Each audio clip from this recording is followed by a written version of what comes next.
The legendary Hollywood director. This video is purely for entertainment and does not infringe on copyrights or laws. The rights to the novel and image belong to the original author. We do not claim ownership. Don't like waiting and want to listen to this fanfic in full now? Subscribe to our Patreon, where you'll find the best fanfics.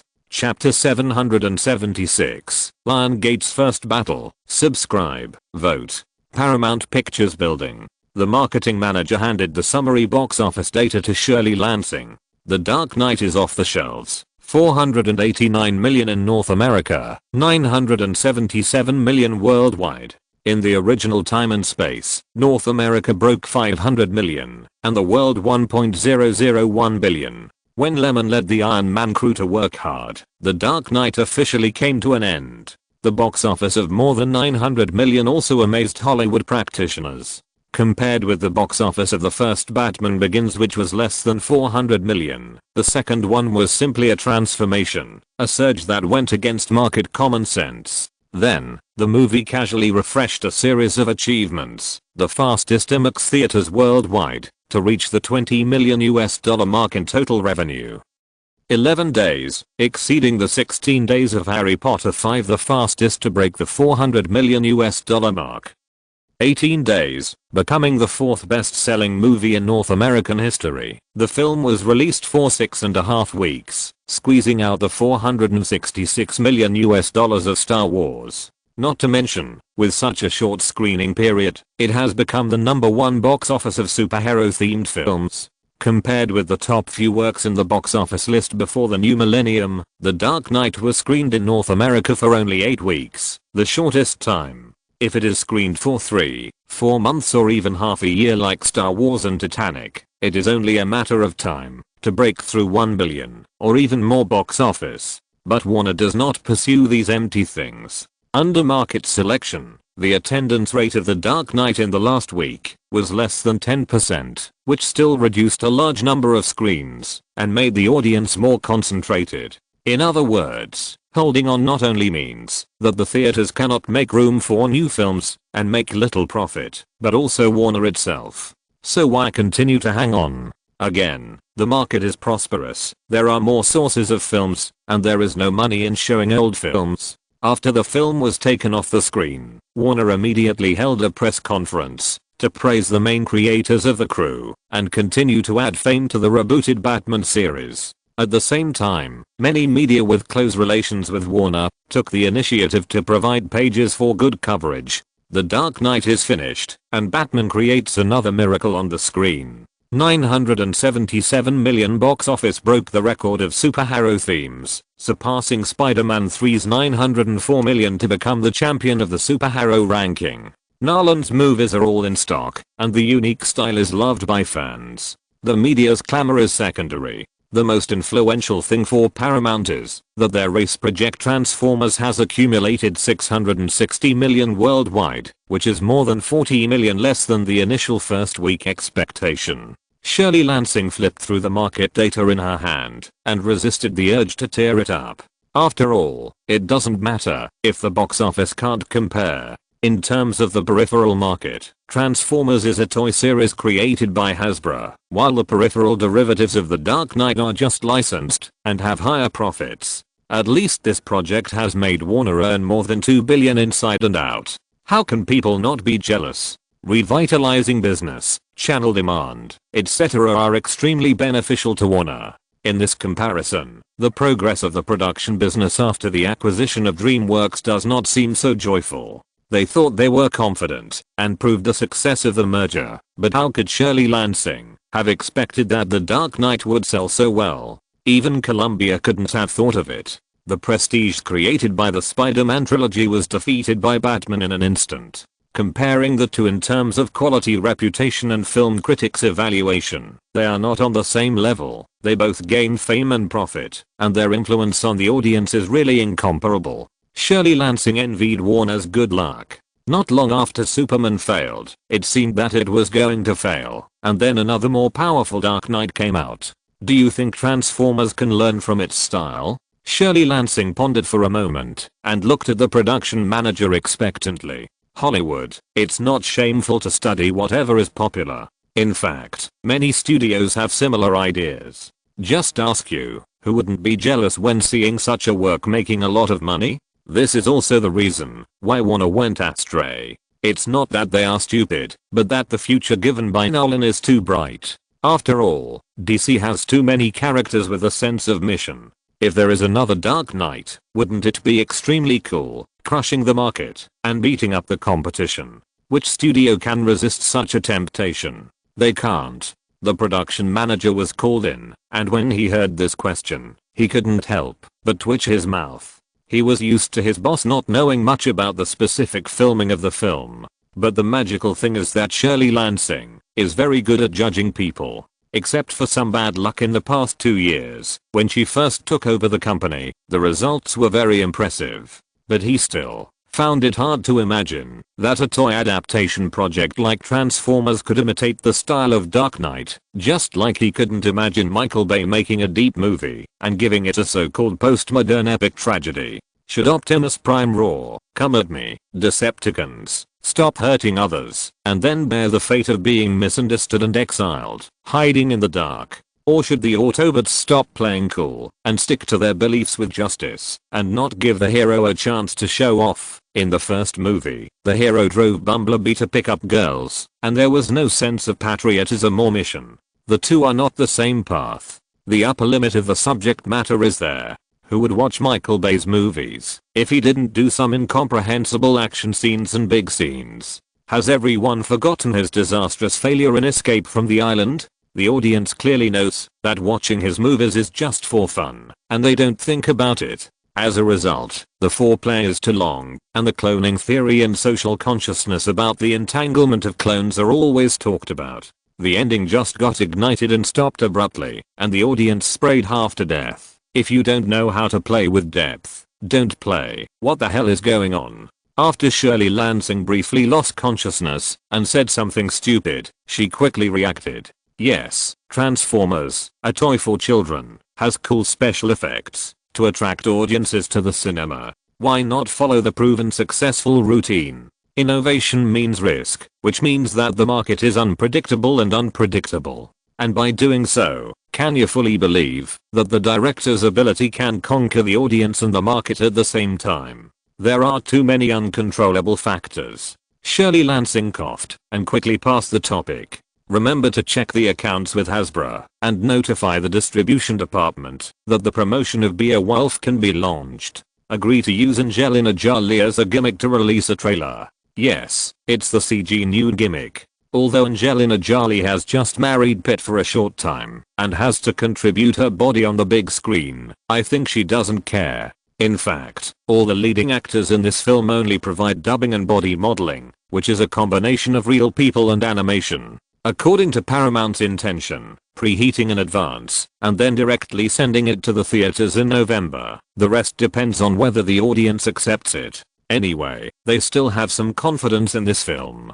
Just as the big five are all aiming at the Christmas season and starting competition again, the long-prepared Lionsgate also showed its fangs for the first time. Twilight, produced by Firefly and distributed by Lionsgate, will be released in North American theaters on September 21st. This is not a big deal. It's just a release. At best, it's seeing the top companies of the two second-tier studios, Firefly and Lionsgate, join forces again. But it's nothing worth paying special attention to. After all, it's the September and October schedule, and the big five don't take it very seriously. Of course, from another perspective, Lionsgate also wants to squeeze its own works into Christmas, but after a long time of wrangling with theater operators, it can't get enough opening screens, so it naturally takes a step back and releases it in advance. This is also a more depressing point for these studios that don't get the first-class resources. If it is an off-season, Lionsgate can get more than 3,500 screens for Twilight, so it would be great to have 2,000 screens left by the other few on Christmas. There is no way. This is the hard gap between foundation and strength, and theaters always pursue profits. But the next operation was incomprehensible to the big five. Because Lionsgate did not contact Columbia, Universal or other film companies that they often cooperate with after the release date was set, they should have initially discussed overseas distribution matters, unless Twilight did not want the overseas market at all. But how could it be possible? Then, the fact that Lionsgate had signed distribution terms with distributors in various places was exposed, which triggered an earthquake in Hollywood. Chapter 777 Confrontation. Subscriptions. Votes required. There was a slightly damp and cool smell in the air. It was raining heavily outside, and the silence in an office in Columbia was suddenly broken. President Gareth Antoinette, the manager of the distribution department, had a worried look on his face. He walked a few steps away from the executive Carlos, wanting to report the news he had just confirmed. Carlos put down the work in his hands and waited until his subordinates did for a long time before he raised his head and said leisurely, "What's the matter?" "It's about the Twilight project."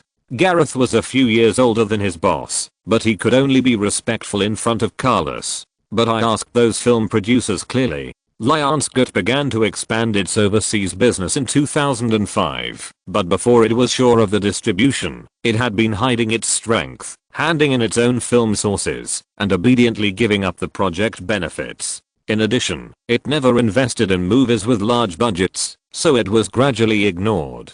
People follow the rules. This is the information I collected. Gareth handed over the document in his hand. Carlos took it, and after only 2 or 3 breaths, his mood became unhappy. Think about it. Last week was the day when The Dark Knight was downloaded and all the records were broken by Warner's The Dark Knight. Then, Tobey Maguire's agent asked for a pay raise, and director Sam Raimi was difficult to serve. Because of the film contract, the performance of the Spider-Man series was not consistent with the salary of the main creators, and there would definitely be disputes. A bunch of troubles were not solved, and then there was the Lionsgate incident, and the already bad mood surged up instantly. Okay. Carlos threw the information in his hand to the ground and laughed in anger. 1 or 2 are like this, really thinking that they can do it without the support of the company. From now on, suspend all cooperation with Lionsgate, hold all the project funds, and go to visit John in person and ask him what he is thinking. This matter is like a middle-level student and a poor student discussing which school to choose for the college entrance examination. The middle-level student modestly said that he was barely a second-tier university, and the poor student expressed envy. But in the blink of an eye, the middle-class guy barely managed to get into a second-tier university. Upon inquiry, I found out that the poor student went to Killer University of Science and Technology and even changed his name. Naked deception. Of course, this incident did not have much impact on Columbia. Lionsgate is at best a slightly higher-end film source provider. The two companies only cooperate in overseas business, and they did not take over all of it. But under the current situation, Columbia's production business has finally improved in recent years. The total North American box office revenue of the films released by Columbia Pictures from 2007 to now has officially exceeded $1 billion, becoming the 4th film company to reach this number this year. The first 3 are Disney Pictures, Warner Brothers Pictures, and Paramount Pictures. The parent company gave great praise to the management for the fact that Columbia Pictures box office revenue can reach $1 billion this year. The year-end dividend is definitely not bad. You must know that in 2002, Universal ranked 6th in the production business. Even the rundown MGM was not as good as it. It has really made rapid progress in just a few years. Doesn't this prove the correctness of his leadership? On the other hand, backed by a strong channel provider like Sony, it seems reasonable to achieve some results. After all, it is not the market share leader. Fortunately, Sony's senior management only focuses on the past film and television copyright library and does not have such high requirements for the film sources added in recent years. However, the fact that the boss does not speak does not mean that the younger brother cannot put himself in his shoes. Because of the merger of MGM, the two companies have a lot of overlap in the production field. Resource allocation is a big problem, and it is related to the dominant power. Therefore, they need to make achievements and prove the value of Columbia. Capital competition is cruel. No one wants to be eliminated, especially when enjoying the supreme scenery. But now, Lionsgate's move has set a bad example. Although there is constant competition among the 5 majors, every summer and Christmas, dog brains will be fought, but this does not affect their desire not to let others reach out overseas. It doesn't matter if you don't cooperate with me, but you don't grab the cake. This is a disguised monopoly, a monopoly that is well known. The higher the North American market, the more achievements the studios make, and the more money they make. It is a simple truth that the bigger the pool, the more water can be produced. Therefore, the attitude should be clear, no tolerance, and good words. It's not that you are not allowed to make money and make movies, but why break the rules? I have some ideas. Gareth, who had been silent until his boss vented his emotions, said, maybe Lionsgate is well prepared. He reminded him tactfully. The impersonation is a foregone conclusion. No, secretly contact overseas distributors. Lionsgate still has routines. The European market is one company and the Asian region is another company. There was no contact, but suddenly they were acquired by Lionsgate Holdings at the same time, and Lionsgate's intentions were exposed. From this aspect, John Filmer does not seem to be a person without a plan, who would choose a momentary impulse. Carlos covered his forehead. He remembered John Filmer's attitude in the past, and the friendship between the two. He felt that he was deceived by this honest man, but he didn't expect that a distribution network can be built. Everyone contacts distributors in various places. Why should they give up the profits of the projects that have been produced with great difficulty? Besides, they are fighting in their own country. For example, China Film and Constantin Film of Germany, who can they cooperate with? They are also infiltrating Hollywood directly. Everyone is seeking change and wanting to have more say. Lionsgate. John Film seems to have endless energy to keep answering phone calls, asking about work progress or issuing orders. He has completely lost his previous calm appearance. He is really prepared, immersed in it, and not tired. If he can take this step, it is worth his years in charge of Lionsgate. He is finally going to make some achievements. Who would really be satisfied with the previous fights and quarrels? In his vision, after this battle, Lionsgate's business will be upgraded, which will satisfy the financial backers behind it, and realize his own career. As for whether he is sure, if you haven't seen the finished film of Twilight, you may still be a little worried, but after the internal preview a few days ago, you have to do a big job. Youth, love, magic, all the elements that sell well, and have no cultural barriers are well integrated. How can it not succeed? In addition, the original novel is a bestseller in many countries, and the book fans are also the source of Lionsgate's confidence. Moreover, Paramount, Sony, and Universal are all foreign capitals, so why can't Lionsgate do it? They have long been different. As long as the situation can be quickly settled, and facts can be made, Lionsgate will have the confidence to gain a foothold. For this reason, Lionsgate accepted the combined funds of Wall Street investment banks, and the financiers came from Australia, the United Kingdom and other places, and they all have connections. What is unacceptable? Of course, if Lionsgate itself is not good, I believe those people will also be happy to see Lionsgate fail, and then find an opportunity to swallow it.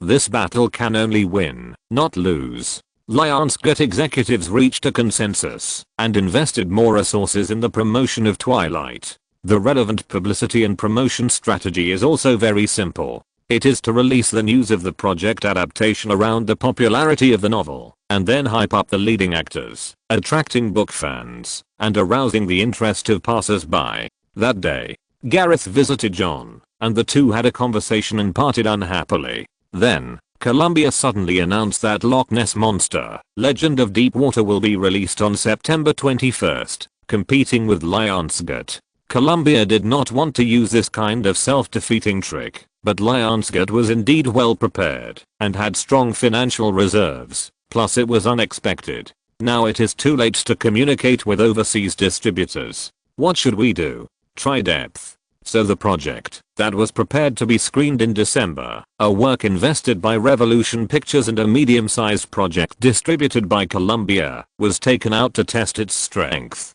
If it can win, it will naturally discourage Lionsgate. If not, it is not invested by Columbia anyway, so the loss is not big.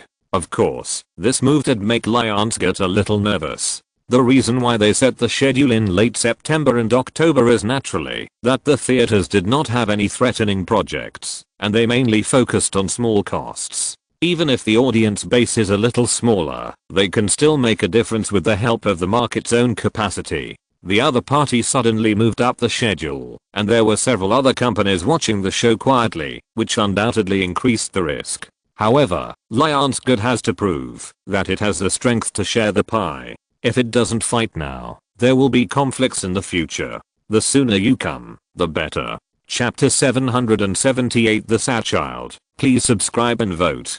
Las Vegas Boulevard, Caesar's Palace. After the Iron Man crew had been shooting for a month and a half, they had a better understanding of each other, and the shooting speed was increased. By this day, it was already the last scene. They shot a few outdoor panoramas, then the crowd scenes, and finally moved to Caesar's Palace to shoot the famous scene, the shot that Tony Stark admitted at the press conference. There are thousands of film companies in Hollywood, and crews often come to Las Vegas to shoot. It is one of the most frequent locations, so the public was not surprised to see staff blocking the hotel. Some of the easy-to-talk people were willing to take the initiative to serve as background boards. The hotel manager stood next to Ryan and praised him. He hoped that, when the movie was released, it would get more exposure. For this matter, he even asked the boss not to discuss the cost of providing the venue, but to provide meals instead, which shows his dedication. Iron Man doesn't seem to have any big stars, but with Lyman in charge, it is the best gimmick. It happened that this scene was shot at noon on Wednesday. It was easy to control the surrounding scene at this time. Just saying hello would make it convenient for the crew. After standing in position and putting on makeup for more than half an hour, all preparations for the shooting scene were completed. Iron Man, Scene 97, Shot 1. Action. This shot is very long. The military and Tony communicated the speech, pushing all the responsibilities to the military, protecting the Stark industry, and preventing the technology from being noticed. But Tony Stark was too proud, and his temperament made him unwilling to hide, so he took the initiative to reveal something, causing the audience to exclaim, "I'm the Iron Man." Downey was very talented in acting back then. Although he was nominated for the Oscar for Best Actor, because of his connections and the strong support of his agency, he definitely had a solid foundation. This circle is like this. You have to prove yourself first, before you can get resources. In addition, the ups and downs of those years have greatly honed my temperament and mentality, and my acting skills have become more natural and mature, and every look and every raised eyebrow are dramatic. After getting the script, in addition to muscle building and necessary socializing, he spent the rest of his time thinking about the role, which made him feel that Tony Stark was very similar to him. The same smooth sailing, arrogant, no shortage of female companions, the same sudden awakening, feeling that many aspects of his former self were ridiculous, and trying to change. And this kind of communication allowed him to truly control the rhythm of this role, and as soon as he appeared, he was the focus of people. With his personal shaping, countless audiences fell in love with Tony Stark, who has a flamboyant personality, but is very conservative in his bones. Of course, the upper limit of Iron Man is there. It is just a qualified commercial film with limited performance space. Even so, it is definitely better to be able to attract attention. Now appearing in the camera, Downey listened to the Colonel's reminder to read according to the script. After a short pause, Downey put the paper aside and didn't even unfold it. He didn't think there was anything he couldn't say. Just like he didn't think he was a superhero. The classic lines were spread throughout the scene through the loudspeaker microphone, and the group actors on the background board asked loud questions according to the pre-rehearsed, making a lot of noise. Under the control of the dual cameras, Tony's expression on one side and the expressions of the crowd on the other side, the contrast is obvious. After this shot was completed, Lyman immediately announced, "The scene is finished. Kevin will lead the team tonight, and everyone will gather at Caesar's hotel. Okay, let's clean up the scene." The crew was happy. Downey walked to Lyman's side. "Director Lyman, thank you," he said it sincerely. If there was no Iron Man, his best situation now might be to play a supporting role in an independent movie. Lyman didn't think there was anything to be grateful for. If he couldn't do it, Lemon would definitely not look for him. Just like the years when he was still courting death, Lemon never looked for him. Even if he saw him on the cast list, he would cross it out first. The crew packed up the filming equipment, went back to the room to take a shower and change clothes, and prepared to use the company's account to reward themselves tonight. Only Lemon left Las Vegas alone. Because Twilight is about to be released, Lionsgate attaches great importance to this project, and so does Lemon. Profits are secondary, and the main thing is to see how crazy the movie is. Loch Ness Monster, Legend of the Deep is a film that seems to imitate the work Loch Ness Monster, which entered the top 5 box office charts in 2006 by Lemon. But the thoughts of the investors and the director may not be the same. Lemon's film used the water monster to satirize the pollution of the Great Lakes. The plot mainly shows how much harm the appearance of the water monster has brought to the people around, as well as the more routine civilian heroes. This film, however, takes a different approach and focuses on the youth market. It tells the story of a little boy who accidentally rescued a strange aquatic creature. The plot is mainly about the two people growing up together, and the conflict is introduced in the middle. Well, I can only say that the shooting idea is good, but it looks a bit boring, and children don't like to watch it. Because director J. Russell has too many ideas. He tells a fairy tale story with a commercial skin, full of wonderful fantasies, but with a strong sense of daily life and inexplicable melancholy. In other words, the main audience of 7 to 13 years old can't understand or care about it, and adults who have been beaten by society don't like to watch this style, although they can understand what the story wants to say. Lemon admires director J. Russell very much. He is a rare filmmaker with Japanese style. Maybe he will be better off in Japan rather than Hollywood, which emphasizes fast pace, modeling, and market precision. If he were to summarize it in one sentence, the film's path is to Pan's Labyrinth, using fairy tales to imply reality, but it is about Nobita and the little dinosaur, but the little water monster likes to eat potatoes. Does it have that taste, the theater version of Nobita's dinosaur? The reviews on the internet are mostly complaints, but there are still people who like it. A well-made movie will have an audience. The saddest scene in the world is to see a sad child. The father that the little boy Angus loved deeply died in World War II. He was ridiculed by his peers because he was afraid of water.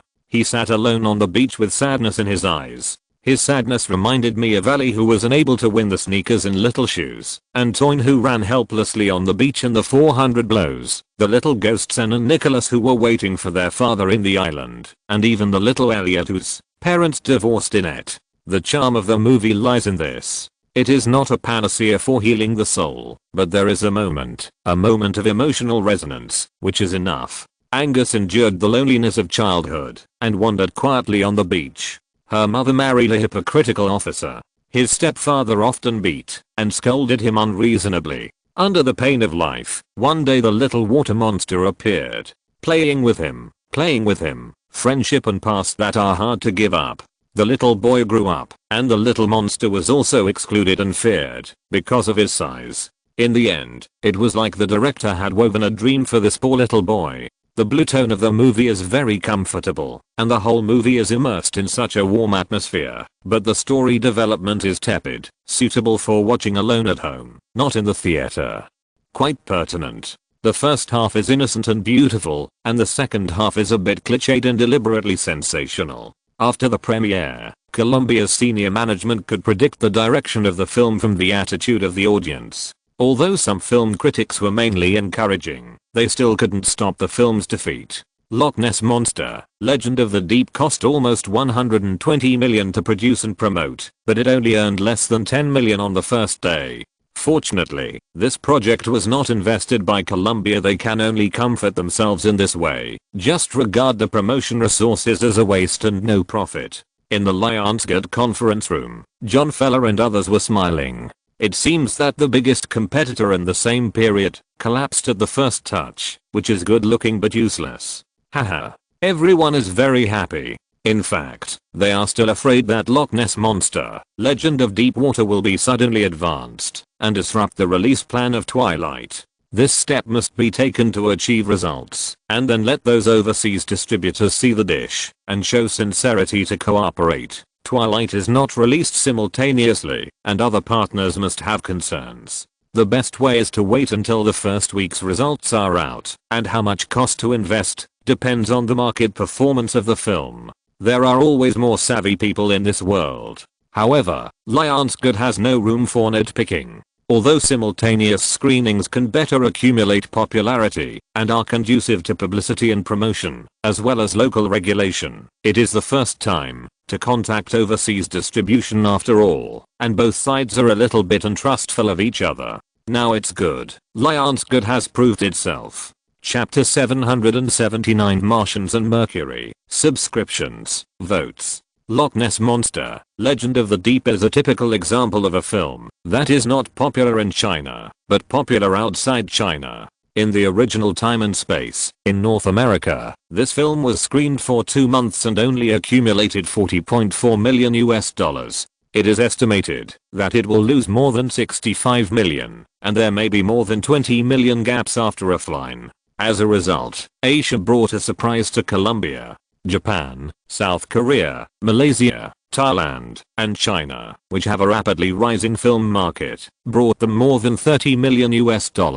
Taking China as an example, in the Lunar New Year period of previous years, the box office revenue of domestic films hovered between 200 million and 300 million yuan, and most of them were dominated by one film, director Feng and the National Teacher. But this year, the overall box office market soared, and the Lunar New Year period accumulated more than 800 million yuan, which has made a qualitative leap. The market size has increased by 25% annually for 5 consecutive years until the box office blowout in 2007. Assembly box office 260 million, The Warlords box office 220 million, CJ7 box office close to 200 million, Slam Dunk also easily exceeded 100 million. As for imported films, Nessie had a national box office of 5.7 million on its first day of release, and then quickly topped the weekly charts with a score of over 25 million. Actually, mainstream American moviegoers generally accept Happy Education and like to watch movies with lower viewing thresholds. Time goes back to 3 days ago. On September 21st, Loch Ness Monster and Twilight were released in theaters at the same time. As a result, most film critics' evaluation of Twilight was not as good as that of Loch Ness Monster. Lyman looked at these and felt helpless. Although they were all invited, he couldn't write film reviews according to these people. Most film critics still have integrity. Even if they received red envelopes and their criticisms were not so sharp, they still scolded. The big 5 films were criticized for not being well made, let alone Lionsgate. Twilight. What the hell?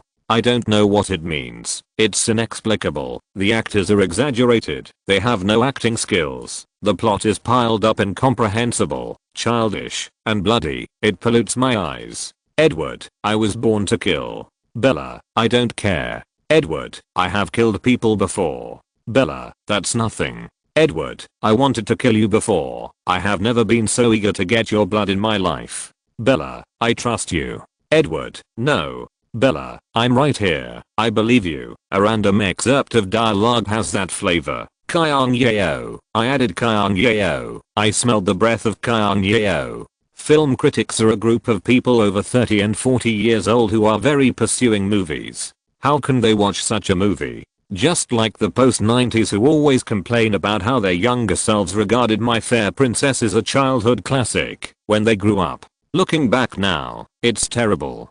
But it used to be beautiful. In the theater. The premiere is over. Amidst the scolding, Twilight won $69.63 million US in its first weekend, which was a sensation in the market. No matter how much you criticize it, the mainstream audience of the film is between 12 and 18 years old. It is not made for film critics. You can call it a fan movie or a full movie, but it does not affect the audience's longing for the love between Edward and Bella. Because this is the most suitable film for teenagers. The plot of the film seems to be old-fashioned and the emotions are pale. It is a human ghost love story packaged as vampire plus youth campus love. It is full of boring long shots of handsome men and beautiful women, shabby performances, dragging plots, and breathless and incoherent lines. But these are all comments from adults. On the internet, this film has been screened, and countless boys and girls are intoxicated by it, and then they watch it twice and 3 times, becoming the movie with the highest return rate during the schedule, which is more terrifying than The Dark Knight. It is precisely because of the specific age group that it has created a box office miracle. The minds of teenagers are the most difficult to figure out, and they are full of emotions. Falling in love with a handsome, superpowered, considerate, and gentle person who is different from herself is a dream of every girl. A beautiful and pure girl is also the type that boys like. It is that simple. Yan Zheng just hits the fantasy and soft spot in the heart. There is an obvious characteristic that people in adolescence always focus on: spiritual enjoyment. Material needs are not strong, because they have not entered society. Therefore, 99% of the fans of Twilight are teenagers, and the proportion of women is extremely high. It is almost a movie for a specific audience from beginning to end. From the original work, screenwriter to director, all are women. It can even be said that the logic is not the coherence of the whole film, but a kind of emotional fluctuation. Why did Twilight hardly gain the adult market? And why did Twilight attract abuse? Because this is basically an ideological problem. The older you are, the more realistic you are, and the more ridiculous you feel. Just like Martians cannot understand Mercury people, everyone is a person who has lived through that period. Think about those casual and flamboyant days. If what you long for, and what you fantasize about are really presented on the screen, will you go crazy? It is incomprehensible, but it will really happen. Edward, Bella, here, look here. Kristen Stewart followed the company's requirements, and kept a cool look throughout the whole process. Only when lucky fans got the chance to sign, would she smile warmly, causing exclamations. Countless young girls rushed over here, putting a lot of pressure on the security guards who maintained order. This scene is more appealing and enthusiastic than many already famous stars. And this is just a movie. It seems that overnight, Kristen Stewart and Robert Pattinson have become the most talked about focus. Even their two agencies find it hard to believe that Twilight has such magic, not to mention the teenagers who have amazing purchasing desires and always spend impulsively. There were long queues at the cinemas, and the young girls became the protagonists of the market, which shocked many filmmakers, because the box office of Twilight was completely lifted by them. Other age groups were only criticized, and the occasional objectivity was only around special effects and settings. What followed made the two actors feel scared. It was too crazy. Can you imagine that casually wearing clothes can make the same clothes sell out the next day? Kristen Stewart felt it was unreal. She has been in the circle for several years, but she has never encountered such a thing. Of course, the agent told her that this was just an emotional sustenance of fans. If they didn't pay attention to it before, it doesn't mean it will be the same in the future. In other words, as long as the young actors who participated in Twilight were in the agency behind them, they were all thanking Lyman, and the value rose sharply. It was like holding an obscure stock that suddenly rose for a long time. It was a surprise. Such a situation naturally caused the top management of the company behind them to hold meetings desperately to package these two suddenly popular actors more reasonably. Better economic contracts, better and more complete teams, as well as magazine interviews, press releases, talk shows and other media resources that are easy to get attention. Movies are selling well, and life is turning over a new leaf. This is the charm of Hollywood. As long as you have value, the channels for monetization will come to you. In the same process, the actors and creators are more famous, and it is more convenient to promote overseas. After the film proved that it could be a hit in North America, distributors in other regions stopped dragging their feet and invested appropriate resources in promotion. 6.82 million in the UK, 3.2 million in France, 1.02 million in Germany. The youth market around the world has been swept by a wave of aesthetic magic, and the value of the combination of Bella plus Edward is rising. In the second week, North America fell by less than 20%. Overseas, it won 53.25 million in the first week, and 173 million worldwide after 10 days of screening. Not to mention that Twilight is very suitable for peripheral development. Lionsgate has already made arrangements Under the box office, the net profit of licensing profits will not be less than $140 million US. In other words, this work not only allows Lionsgate to achieve its original goal plan smoothly, but also makes the situation more optimistic. In the office, John Feldmeyer stared at the estimated figures of the audiences on the spot for the film by the marketing department, and felt a fire burning in his chest and abdomen, and was greatly excited. What does it mean to win the world by winning the young people? Relying only on the youth market. Twilight, a project with less than $40 million US, will win $370 million US worldwide, which is crazy. After Harry Potter, will there be such a phenomenal youth work? And before that, is there room for comparison between Lionsgate and Warner? If the film market is rational, of course it is impossible.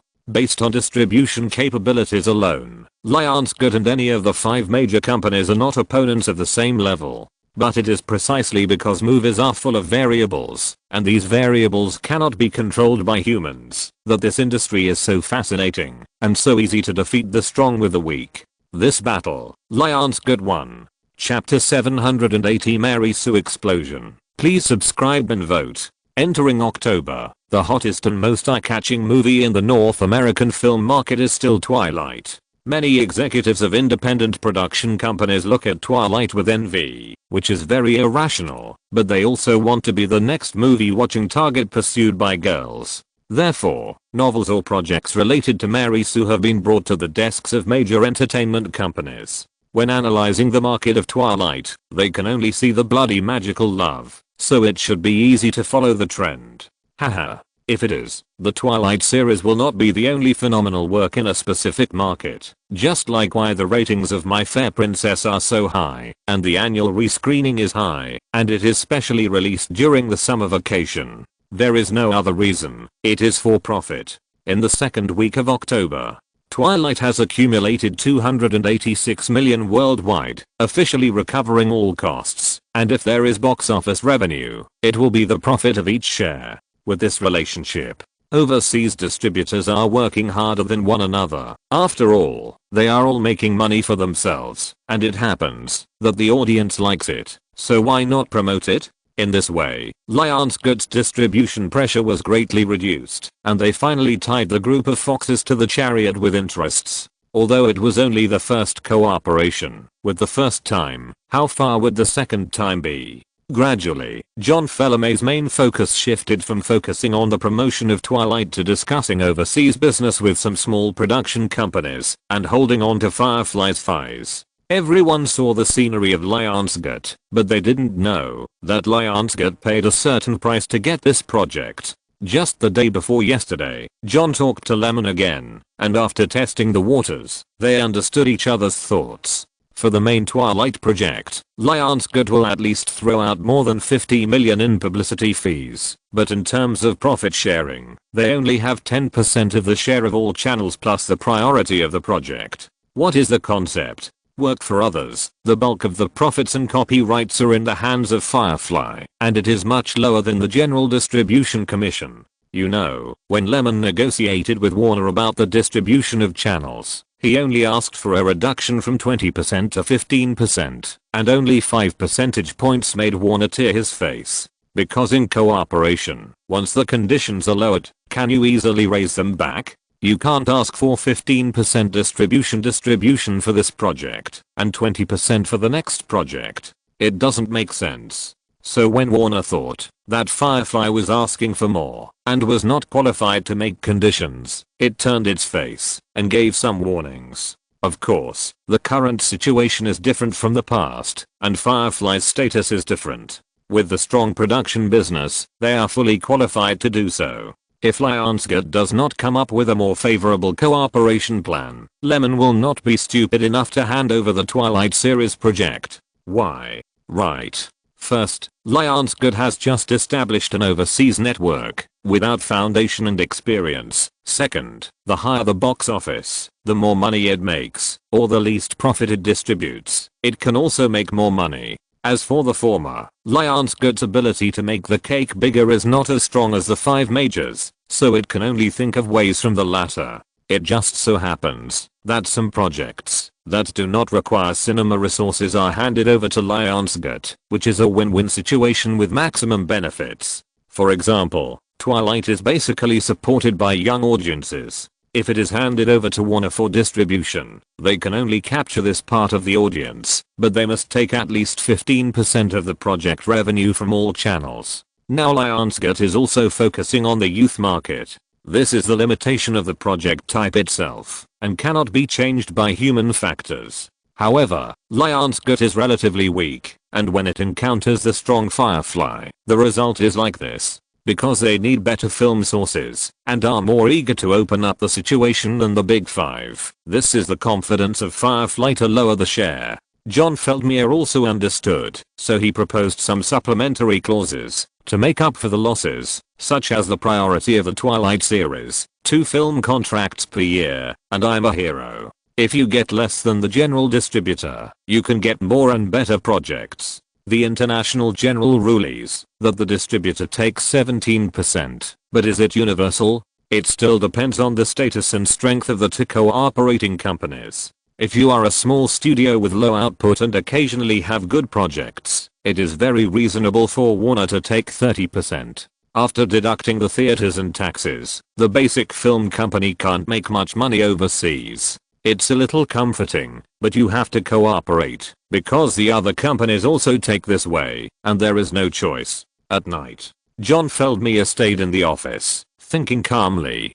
His idea was to use Firefly's production capabilities to expand Lionsgate's overseas business in the early stage, and then use this as a template to negotiate with other studios, get more film sources, and then slowly expand. But the reality is more difficult than the idea.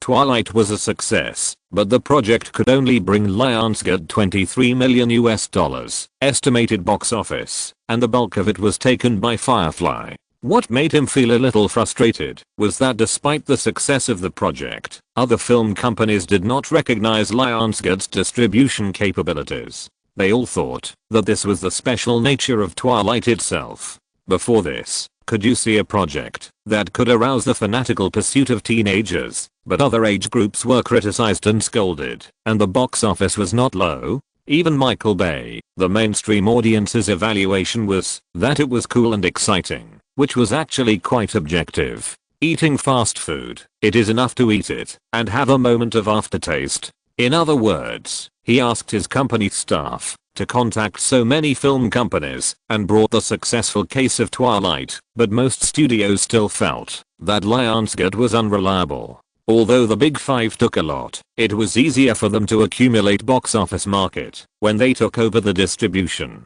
This goes back to the previous question. The bigger the pie, the more the studio gets. It is a very rational thing to measure it. For example, the same project, Lionsgate takes less because it is weak and a disruptor of the established pattern, but its distribution capacity can only sell 10 million box office. The big five take more because they have always been strong and have a dominant position in dealing with overseas distributors. They require simultaneous publicity and distribution, and they have to follow their ideas without worrying about the possibility of risks. They are very hopeful and capable of selling this project at the box office of 15 million. The higher the box office, the higher the popularity of the project, and the more valuable the copyright and offline. If you were in my shoes, who would you cooperate with? Of course, the big five. You don't even look at Marvel's first work, Iron Man. Which company did Lyman specifically negotiate with? In terms of the mainstream market, the old giants are still more powerful, which is easy to judge. However, Lionsgate is not without merit. Some projects are too restricted, just like literary and artistic works go to the film festival to win awards, which is better, more profitable and more well known than theatrical distribution. Different specific audiences naturally have different paths. If the pros and cons are considered clearly, the emergence of Lionsgate actually gives mid and lower level studios one more choice. But Lionsgate still has a long way to go to gain more recognition. In short, the first step is to take a solid step. Lionsgate can only comfort itself in this way and continue to strive for more voice. Firefly building. In a conference room, Lemon, Joseph, and Lam, who are discussing the copyright licensing profits of the Twilight project, soon came up with the estimated market value. In other words, the leading actors are so popular that they have become a new traffic body, and the copyright market has also benefited. After the film is taken off the screen, the offline home entertainment sector can also have $260 million US. Lyman carefully calculated the market potential of the project and gave a rough estimate with a smile on his face. Although there may be deviations, they are definitely small. This is his experience in project distribution for so many years. At this moment, the three of them are sincerely happy and joyful for the success of the project. Just one Twilight can generate $480 million in revenue for Firefly in the next 3 years, and this is only the first in the series, which is usually the lowest value, and we can look forward to the subsequent development. Even though it can't reach the hype height of Harry Potter and Lord of the Rings, it's still okay compared with The Matrix, Lyman thought. He was optimistic about the future of the project. This was all because of the sudden surge of teenage fans. After the meeting, Lyman started to work on the post-production of Iron Man. This movie has a lot of special effects, which is very troublesome. A team in the digital field was assigned to be responsible for it, and the completion time given was 3 months. Fortunately, there was plenty of time. Chapter 781 Future Comedians. Subscribe, vote. Fox TV, conference room. Bradley Cooper got the news from his agent that he passed the audition in the morning, had a quick lunch, and rushed to the meeting place at 1 p.m. He is 32 years old this year. He has been a host and screenwriter. His main job is acting. He has participated in Alias and The Meaning of Love. He just finished filming Nip and Puff not long ago. In terms of status, well, it may be a third tier one, because he rarely plays the leading role. He is not sure what the new drama he will participate in is, because he has not received the script yet, but this does not prevent him from conceiving according to his performance during the audition. Some are tragic war dramas, some are passionate workplace dramas, some are more funny. Well, what type will it be, and what will he play? In short, I look forward to it. Bradley Cooper asked the front desk all the way, and went to the 3rd floor. He pushed open the door, and found only a young woman sitting inside. He wondered if he had gone to the wrong place. Just as he opened his mouth in confusion, the front desk staff clearly replied, "Just wait, this is the meeting place arranged by the crew. Maybe you came early." Well, Bradley Cooper walked in, and found a seat at the back. The agreed meeting time was 2 o'clock in the afternoon. Kat Dennings was the first to come. The main reason was that she had just entered the industry and had too little experience. In addition, her agent didn't care much about her. Even the audition notice was just a phone reminder. That was it. For a newcomer like her, it is normal to get used to waiting. I was bored in the conference room alone. I heard a sound and saw someone walk in. I wanted to ask something. I took a few glances and felt that the man seemed familiar. Oh, by the way, I have seen him in the crew of Sex and the City. What was his name? Dennings forgot. At that time, she had very few roles and was not as good as a supporting role. How could she know other actors in the crew? At most, they were of the same status as her. While Dennings was trying to find a topic to start, Cooper also looked at her and didn't have much impression. There are too many actors in the circle, and there are a lot of young girls in their early 20s like this. Maybe he didn't pay attention to them usually.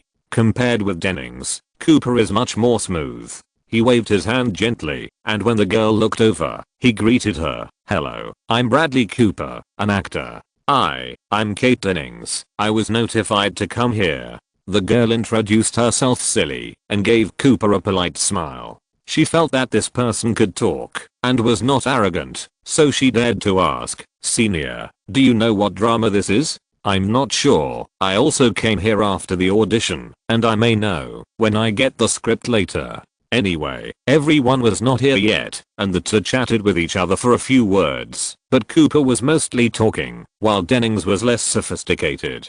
After more than 10 minutes, the footsteps outside the door began to increase frequently. Firefly screenwriter, the shooting team organized by the TV production department, to senior executives of Fox TV, producer Garsha who received the task, and the remaining 5 or 6 unknown actors. Everyone found a seat to sit down, trying to get close to each other, but they controlled their voices not to be loud, and exchanged a few words with the people next to them. This plays naturally the comedy Loser Man that the Firefly TV department planned after Lyman reminded them that day. The series was established and decided to cooperate with Fox TV. The main reason is that HBO's paying users are not the mainstream group of comedies, and after reading the project concept, HBO's bid is too low, but Fox is very interested.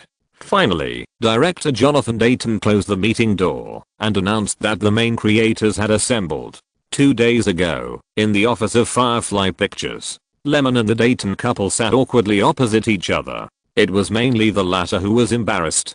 After the two finished filming Little Miss Sunshine, other studios soon came to invite them to shoot the same type of family comedy, and then they failed. Facts have proved that directors who come from MVs seem to have poor storytelling skills. For example, Zack Snyder likes to adapt comics or scripts written by others for him to participate in the conception, rather than writing and directing them himself. Another example is that Michael Bay often gets good ideas and asks powerful screenwriters to come up with scripts before deciding whether to take over. The Daytons overestimated their abilities and spent the $12 million budget of the sponsors to shoot a 3-day theater tour. Even if the DVD is released, the loss cannot be recovered. After wandering around for more than half a year, they went back to their old business. It can be seen that Hollywood is not easy to mix. It is not possible to gain a foothold with that basic skills. But when Glenn came and said that the script of Loser Man had been written and Lyman felt good,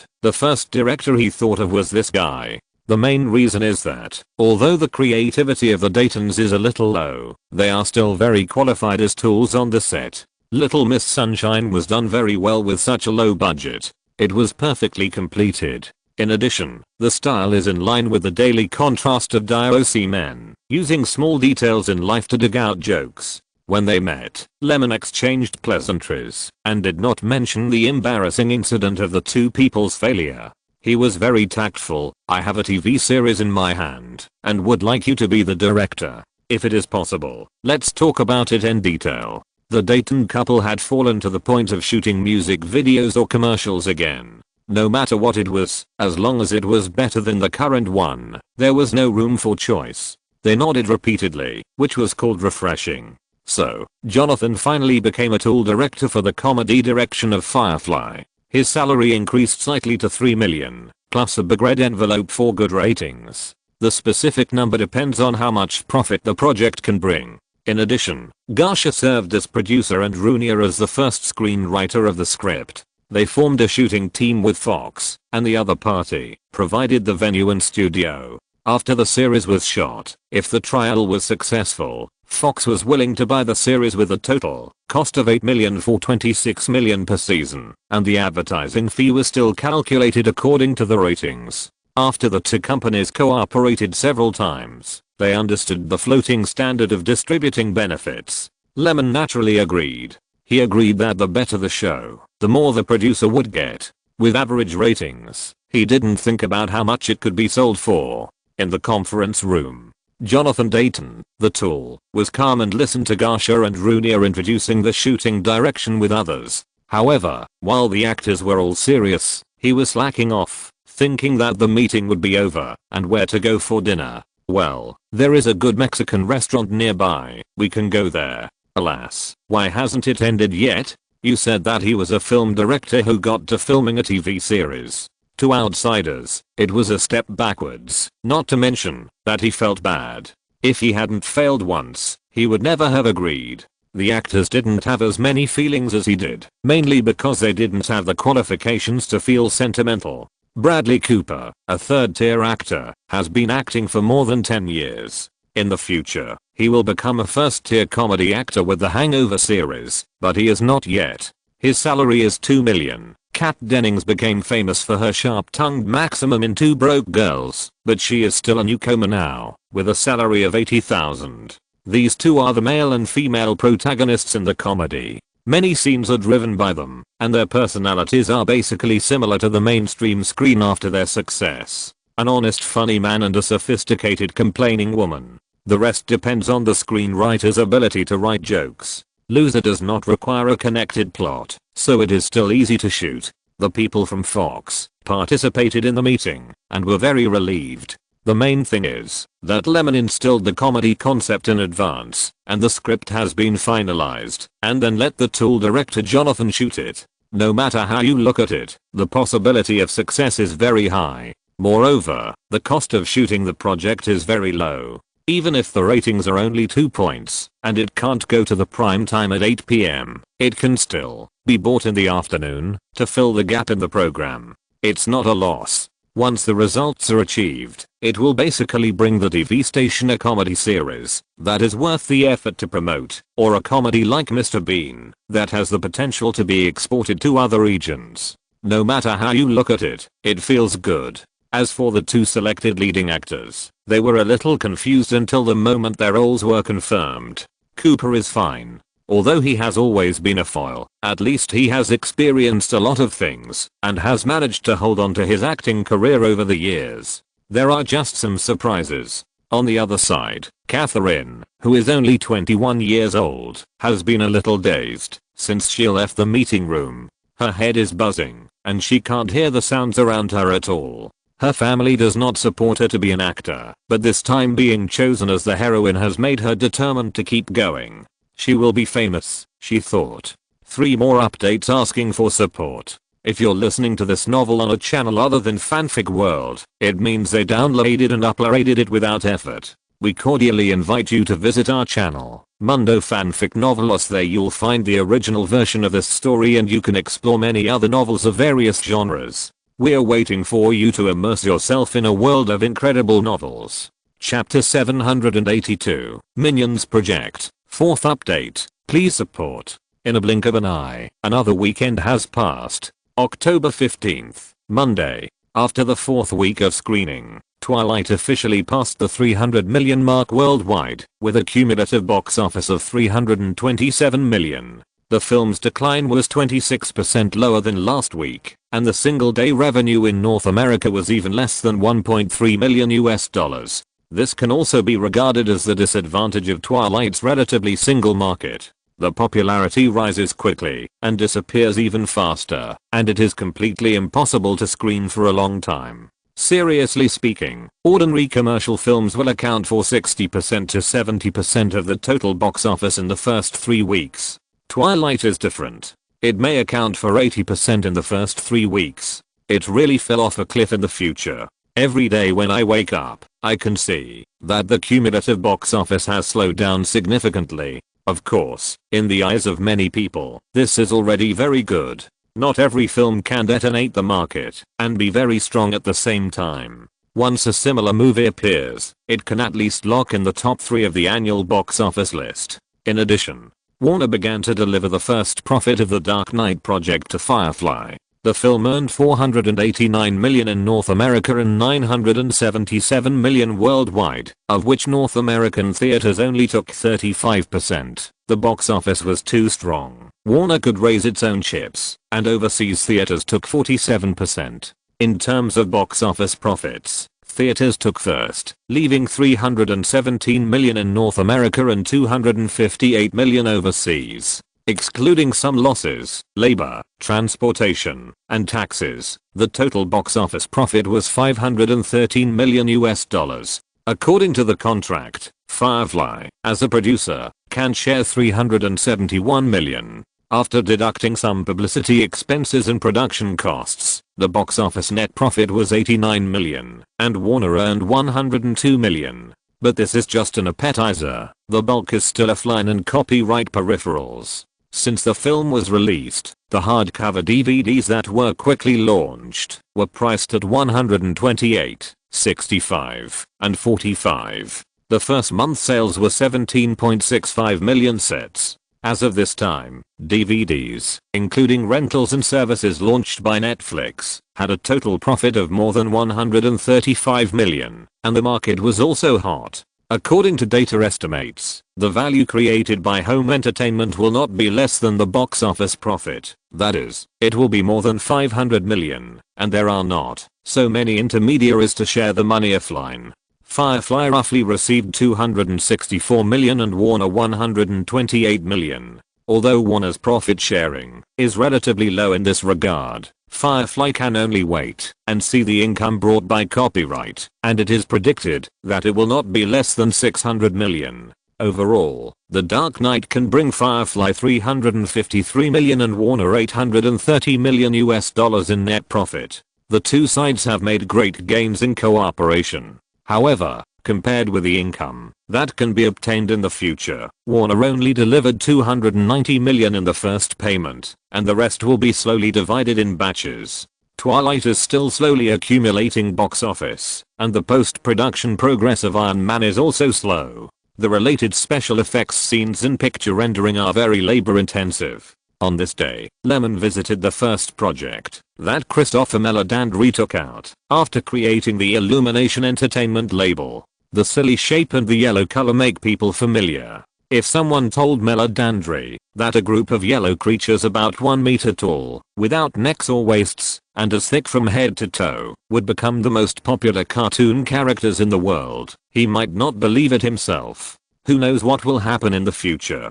But it is this yellow little man who has become a global hit without any concept. But who knows that the minions are just the companion characters of Despicable Me, because after the Illumination Entertainment animation team carefully studied the best-selling animations on the market, a contrasting agent concept was decided by Meledandri. The image design of Gru, the protagonist of Despicable Me, refers to many classic spy movies, from the 007 series to the Pink Panther series, and even learns from the Mr. Bean series. Using the villain in the spy movie as the protagonist also has a sense of anti-type, highlighting a new idea. As for the group of minions who don't know what they are mumbling, it's just that the animation team needs some more creative element to enrich the fun and commercial potential of the film. It is specially designed to sell peripherals, and the purpose is to empty the audience's wallet with appearance. Moreover, compared with Pixar's creative mode of burning money, Illumination Entertainment led by Meledandri will strictly control the cost of the film during film production, ensuring the profit margin of the film, while reducing the risk of investment. Because when Lyman asked him how much budget he needed, he was very careful, and did not intend to waste extra funds. Such an animation work with a huge workload only needs $69 million in funding for a production cycle of 2.5 years to ensure completion.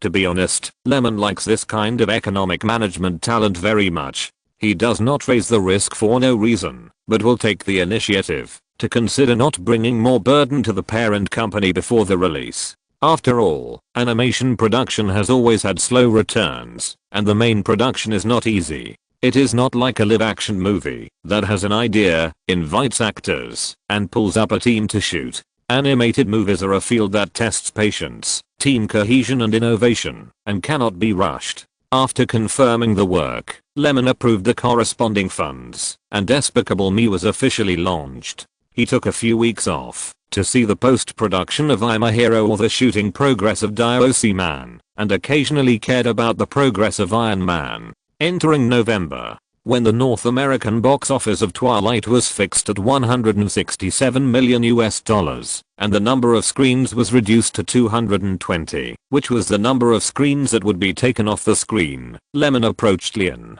After Iron Man, the Hulk project that had been negotiated with Universal was to be launched. In the original Time and Space, The Incredible Hulk spent $150 million on a budget to shoot a purely commercial film without humanistic thinking.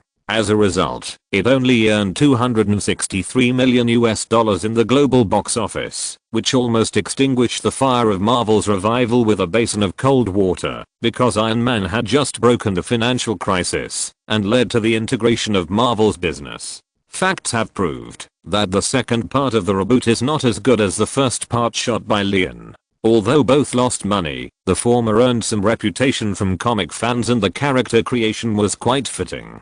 Perhaps this is also because the popularity of the Hulk character is at the forefront among all Marvel heroes, and it has received more attention and expectations, so the requirements are more stringent. In terms of setting, Bruce Banner is a genius who suppresses emotions, and his intelligence is so superb that his intelligence cannot be identified by known intelligence tests. Different versions of the comics show different personalities and styles of behavior, and the explanation given is that Bruce Banner has multiple different thinking individuals, which are symbols of inner anger and Freudian repression. In other words, after being contaminated by gamma rays, his anger gradually materialized and developed a personality and memory different from Bruce Banner. In addition, Hulk's repressed emotions came from Banner's father's abuse when he was a child. In summary, it is more troublesome to deal with such a character with complex emotions, and who is easily dominated by emotions after transformation. If the concepts of the main universe and parallel universe are added, the amount of information will be greater.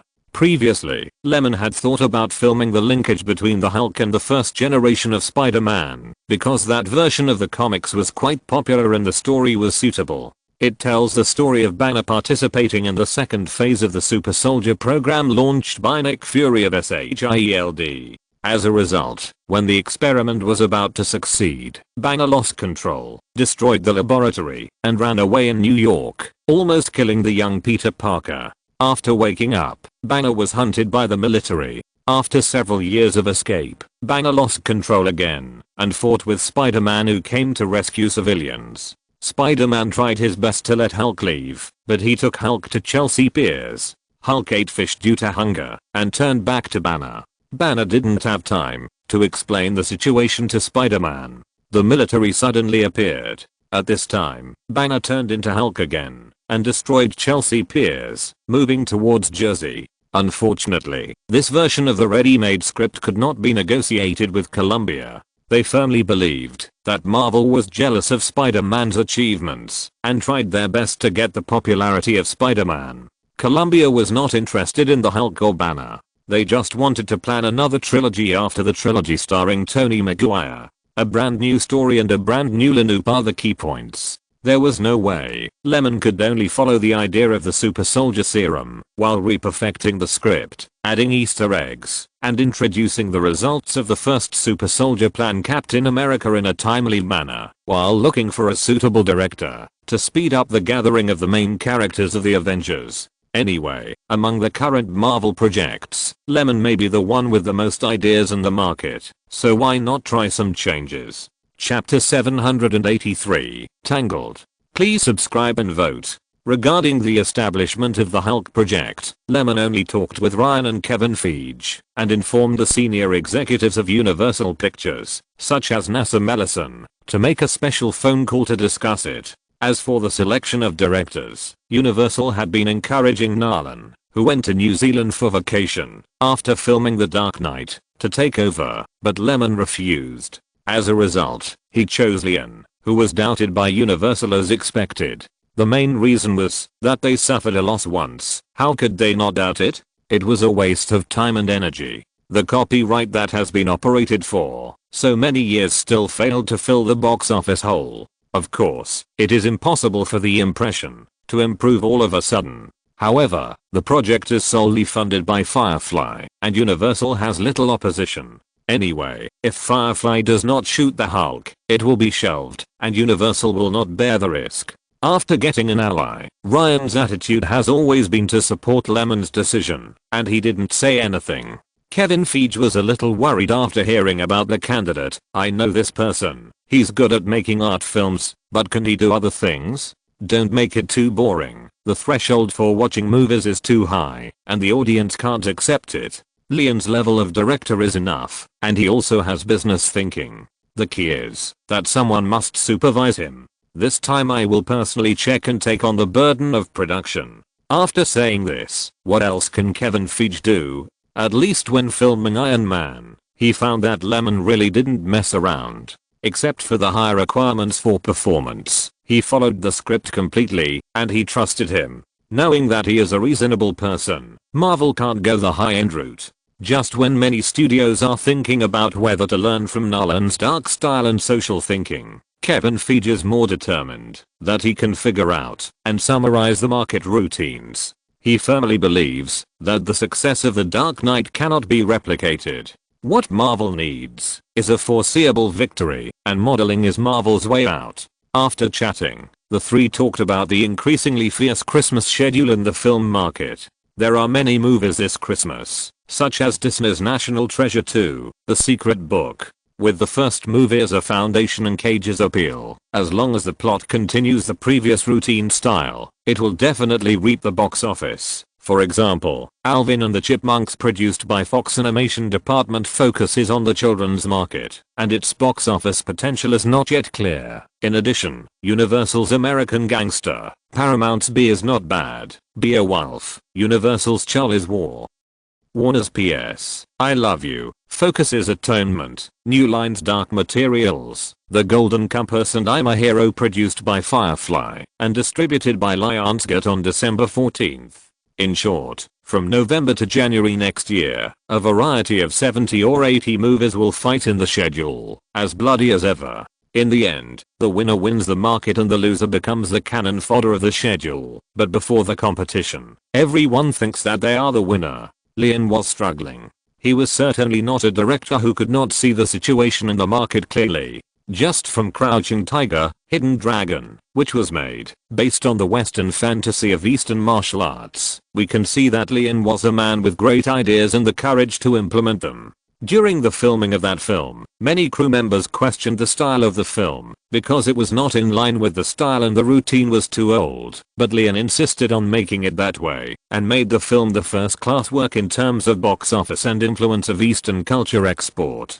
The North American box office record has not been broken by the second person so far. In terms of the reputation of the prosperous film industry in Hollywood, Zhang Guoxi could not compare with Lyman. However, he was not a filmmaker who could always understand the commercial market, or in other words, he could not make pure Hollywood industrial works. This was his shortcoming, and also his advantage. The disadvantage was that every time he made a movie, it meant uncontrollable risks, and the advantage was that risks could also become market surprises. Lyman admired him very much, and he deserved praise. At this time, he was about to go to the mainland to promote Lust, Caution, but he received an invitation from Lyman, which disrupted his schedule. Well, after the success of Brokeback Mountain, Lyman cooperated with Focus Features, Silver Metro Pictures and other 5 film companies to make a Chinese language film.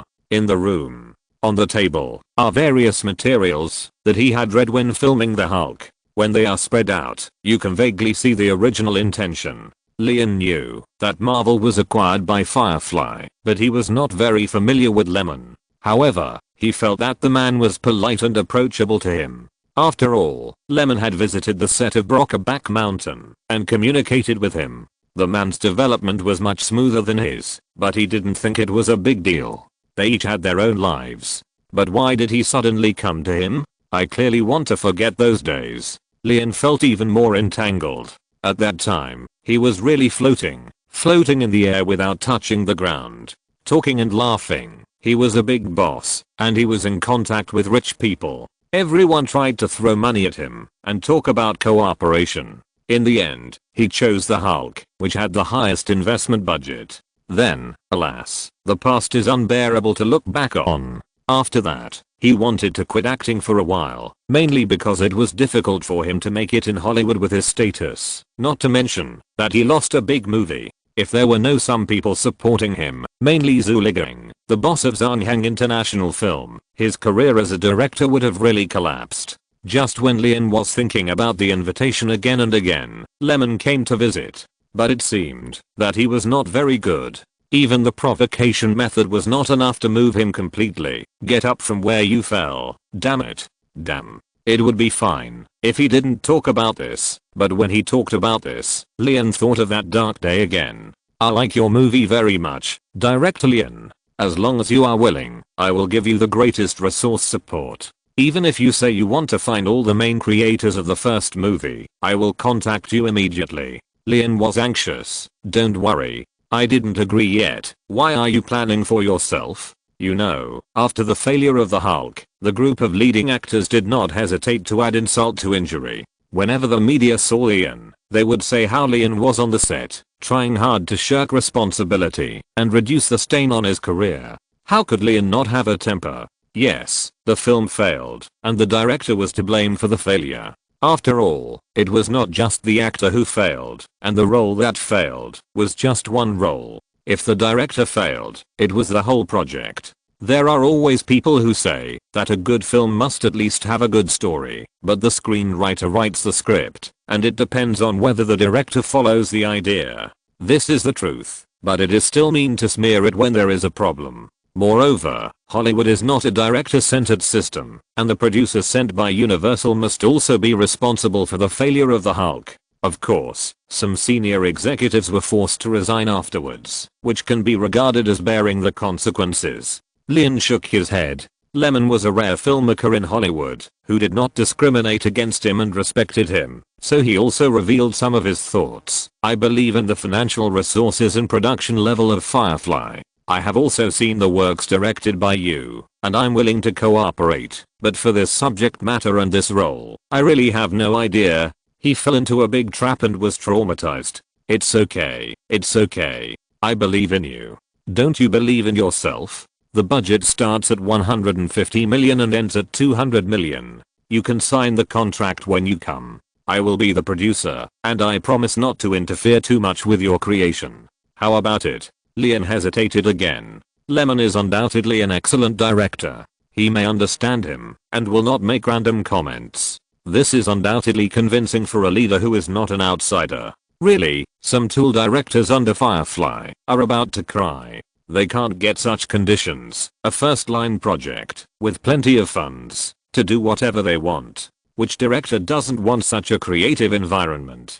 Think about it again. Think about it again. The more Lyman pondered, the more the scale tilted towards the recognition side, but because of the not so good memories in the past and the upcoming screening of Lust, Caution, he still couldn't make up his mind. After chatting for a while, Lyman left. Lyman is very patient with directors, like Lyman, who have personal style and ideas. Talent. Everyone will be patient. If such a person can easily find a replacement, then the value may be reduced. But it seems that there are few directors like Lyman who have both Eastern and Western cultural ideas. In this regard, Quentin always said in interviews that he likes old-time action movies in Hong Kong Island very much, and he also made Kill Bill and Once Upon a Time in Hollywood to pay tribute to them, but he still has a more stereotype side of Westerners in his bones. Compared with Lyman, in terms of the differences between the East and the West, Quentin is obviously worse. If we rely on this aspect, a character with complex emotions like Bruce Banner needs Lyman to direct more. He is not easy to be extreme and can find a balance between business and art. The Incredible Hulk proved that the Hulk cannot be too brainless and popcorn, while the Hulk proved that without the support of smooth and refreshing points, the audience would also be dissatisfied. If it is bound to fail, Lyman would rather have the word of mouth of fans. In this regard, Lyman is still okay. Or maybe without the strong intervention of the producer, can Lyman really bring surprises to Marvel? Isn't it impossible? Chapter 784 Christmas Chaos. No one is a champion. Please subscribe and vote. Hesitation and hesitation. Lyman kept calculating and was considering going to the mainland for promotion. As a relatively famous director, it is inevitable. The high budget is an acquaintance, which is a big plus. Lyman wanted to invite him, but he could only wait for him to figure it out. In fact, his visit was still useful, but it felt a little bit off. Although he didn't agree, he didn't refuse directly. Back to the company, I looked at the progress of various things, and my life became leisurely again.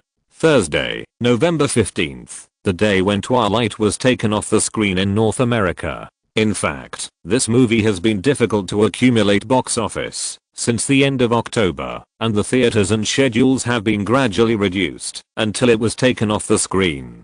Judging from the box office, it has undoubtedly achieved good results: 172 million in North America, 231 million overseas, and 403 million worldwide. Because of the agreement signed by Lionsgate and theater operators, North America took 40%, which is common in the industry, and overseas took 47%, which are 68.8 million and 108.57 million respectively, leaving 225.63 million US dollars for the producers. After deducting the transportation loss, labor and other miscellaneous expenses, there is still 194.14 million left, of which 51.36 million was spent on publicity in various places. Lionsgate took 10% of the total revenue, leaving Firefly with $120.2 million in box office revenue. The producer's profit must also be deducted from the shooting cost of $40 million, the main creative incentive red envelope, and the box office salary of the production team. Therefore, Firefly's actual box office net profit from Twilight is only $67.84 million US. The offline and copyright markets take time, but the entire project is estimated to bring Lionsgate $78.96 million and Firefly a profit of $397.16 million US.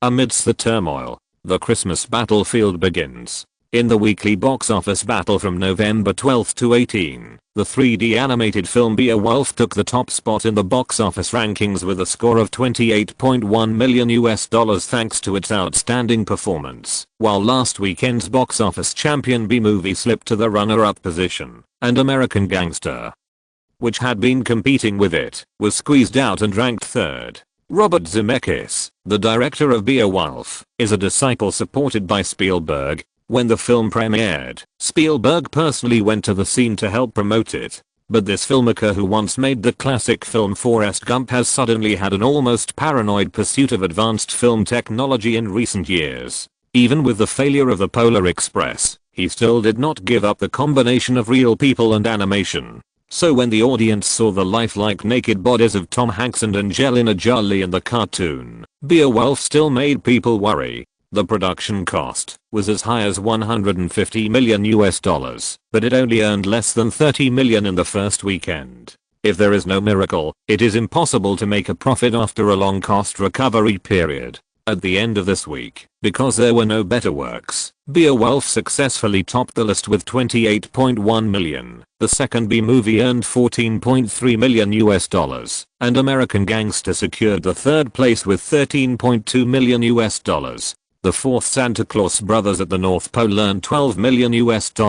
The fifth Magrim's Toy Store earned $10 million US.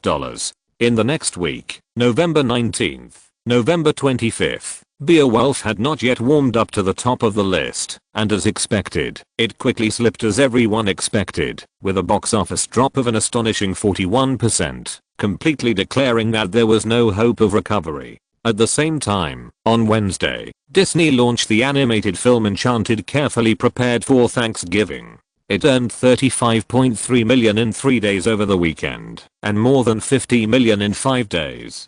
Disney's belief in entertaining the whole family has been rewarded by all families with children.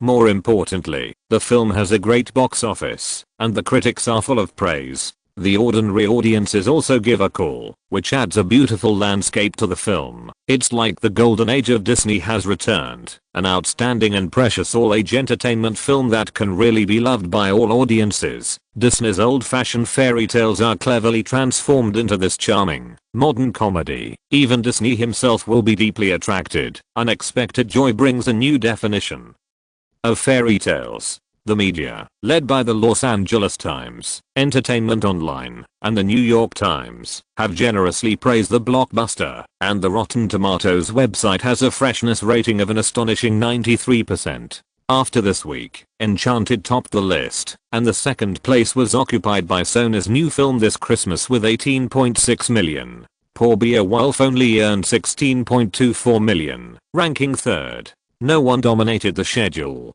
Shay, president of New Line Cinema, watched all this and felt itchy in his heart. He vaguely remembered that it was the same when The Lord of the Rings, The Fellowship of the Ring was released, and then it became the glory of New Line, and it created glory by stepping on a number of works. Today, is it another reincarnation? The same magical epic, the same novel adaptation, and the promotional slogan is also the second Lord of the Rings. As long as it succeeds, it will be really. Shay was a little excited.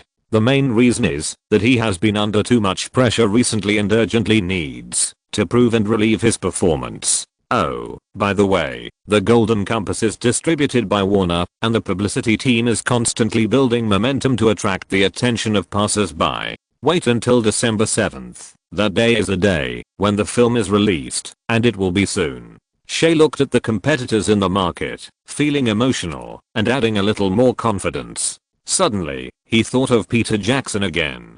I wonder if he will regret his previous rejection when the Golden Compass can be as popular as the Lord of the Rings. If his attitude softened, Shay would still be willing to cooperate with him. I heard that he is now tinkering with documentary experimental special effects. I don't know what he has gained and whether it is useful. While his thoughts were inexplicably divergent, the manager of the distribution department knocked on the door and walked in, interrupting his thinking. Everything is ready. Posters, hard ads, trailers. Warner asked the main creators to participate in several interviews to cooperate with publicity. In addition, major theater chains are willing to provide 3,500 theaters to screen our movies. The main reason is that several works on the market are very disappointing, and we can only hope that the new film can boost the box office. Shay was happy after hearing this. Everything is in place. He paused and said, overseas, what does Warner say? They don't want to screen simultaneously. Huh. Shay was a little unhappy. Godson is naturally not as good as his own son. He had expected it long ago. He thought to himself, even the brother company of the same family is fussy. They are unwilling to work hard on such a large project. The allocation of resources is really unfair. Well, Shay said, you take your people to cooperate with Warner's actions. If there is anything, report it in time.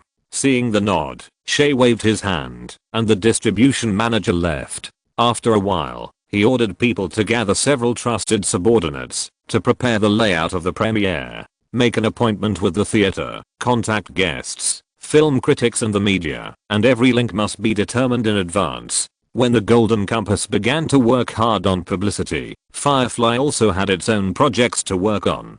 Lionsgate president John Felton came to discuss the promotion of I'm a Hero every few days, because this project is the sequel to New York Trip and has been paved by The Walking Dead, so it is still very popular among movie fans. After all, it has been 2 years of potential preheating, and the market potential is huge. As long as the quality of the film is guaranteed, it should not be difficult to surpass New York Trip.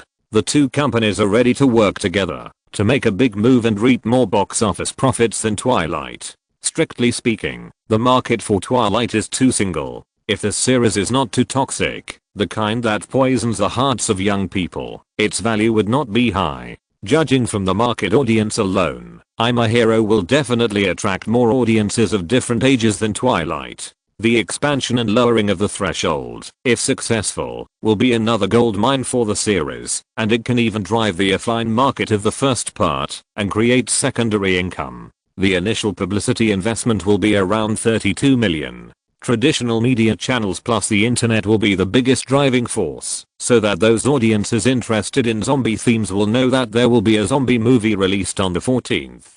If this step can be achieved, the basic base of the masses can be determined, and the box office will not be bad.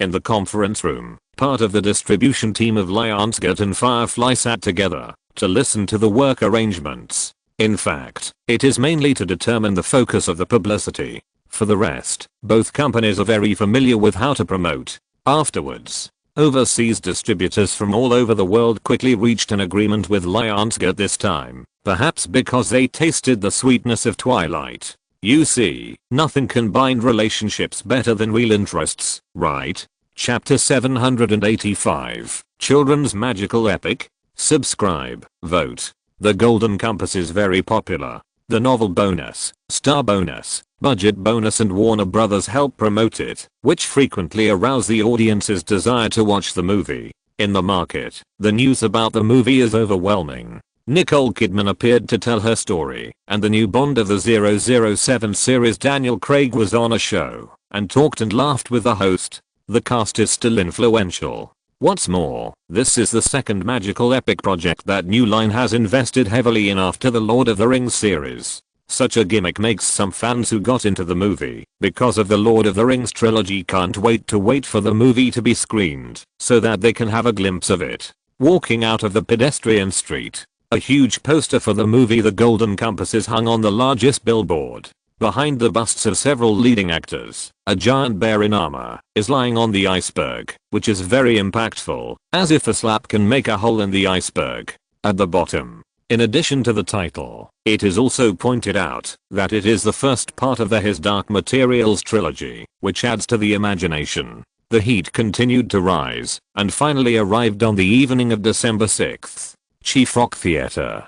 Before the red carpet show, the surrounding streets and open spaces were already surrounded by people and reporters. Everyone also wanted to see how shocking the magical epic theme made with 180 million yuan and the title of the second Lord of the Rings was. In addition to the premiere, other theaters in prosperous cities in various states also began to sell tickets for the midnight show, and fans who came to support came and went, and they were sold out in a short while. It can be seen that, as long as the quality of the Golden Compass is worthy of the high ticket price of the audience, it is easy to get an extremely impressive box office result in the first weekend through large-scale publicity and promotion, which will drive the subsequent market. Back to the premiere, the fan screams never stopped. Kristen Stewart, Robert Pattinson, Matthew McConaughey, Brad Pitt in the expectation of everyone, whether surprised or happy. There are constantly popular artists or famous superstars, one after another, stepping onto the red carpet, enjoying cheers and killing film. Why is the red carpet never out of date? Why can it always give people a strong atmosphere? It is because of the full sense of ritual. Whenever those celebrity actors dress up handsomely and beautifully, showing off their attractive figures, and surrounded by ordinary people chasing stars, they can't help but fall into a kind of carnival.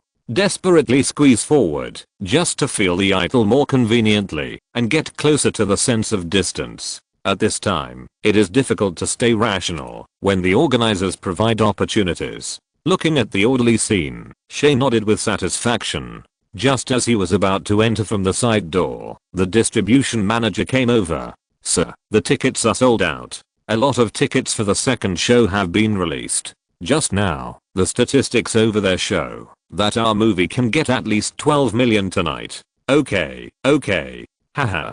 Shay looked happy. The midnight show was able to get so much, which was more than 4 million higher than that of the Lord of the Rings one, The Fellowship of the Ring. Although it cannot be compared with the record-breaking The Dark Knight this summer, 18.489 million, this result is better than the average blockbuster, which shows that the audience is eager to go to the theater. With a different relaxed mood, I walked through the process of the main creators' speeches. After some cooperation, Shay sat in the front, and the lights on the scene gradually dimmed. At night, an elegant man walked on the quaint street, followed by a spirit beast. In this world, humans and magical races live together. But only humans will change their soul entities into spirit beasts from birth, accompany them to grow up together, and the spirit beasts' bodies will change at will when they are young, and they will be fixed once they become adults. It took a few minutes to finish the setting, and the camera came to a college called Jordan. Then it started to talk about the background, such as the authoritative church that manages the North, suppressing and controlling people's thoughts. Another example is the Golden Compass. It is said that this dark substance passed down from ancient times can provide all the answers. Then, the protagonist, a 12-year-old girl, appears and is predicted by the wizard to be the chosen one. The following plot is that some children in Jordan College disappear one after another, and the woman played by Nicole Kidman wants to snatch the Golden Compass from the little girl. In the middle, there are experiments in the North to divide the spirit beasts and the grievances between the giant bear tribe, witches, and several races. The overall viewing experience is a bit confusing. Although the story development is not dragged out, it is confusing, but the lens and visual effects are still good, and the processing of some scenes is even more beautiful. The money should be spent so much, and the special effects are very good. But the problem is that it is a magical epic. A magical epic. This shows the magical setting. But what about the epic? Is it just about a little girl conquering the White Bear King and defeating the evil forces? What's more terrible is that the final decisive battle feels like a big drama, but the witch's fighting method is actually riding a broom and shooting arrows. What about magic? Is the witch's magic just flying? Audience seats. Many people watched the movie for more than half an hour without knowing what was going on. They couldn't help but move their butts and became impatient. After all the hype, it was a trilogy in the second Lord of the Rings, but the only thing that was fine was the graphics. The concept of the spirit beast was good, but I didn't see how awesome it was. Even the main character's biggest support was the Golden Compass that seemed to have a perspective and a white giant bear in armor with super combat power. Gradually, some people felt cheated and really couldn't appreciate the tone of this children's epic. Let's not talk about anything else. At least there should be a magical system like Harry Potter. It's also a fantasy movie, but the spirit beast gives people the feeling of having a little helper since childhood.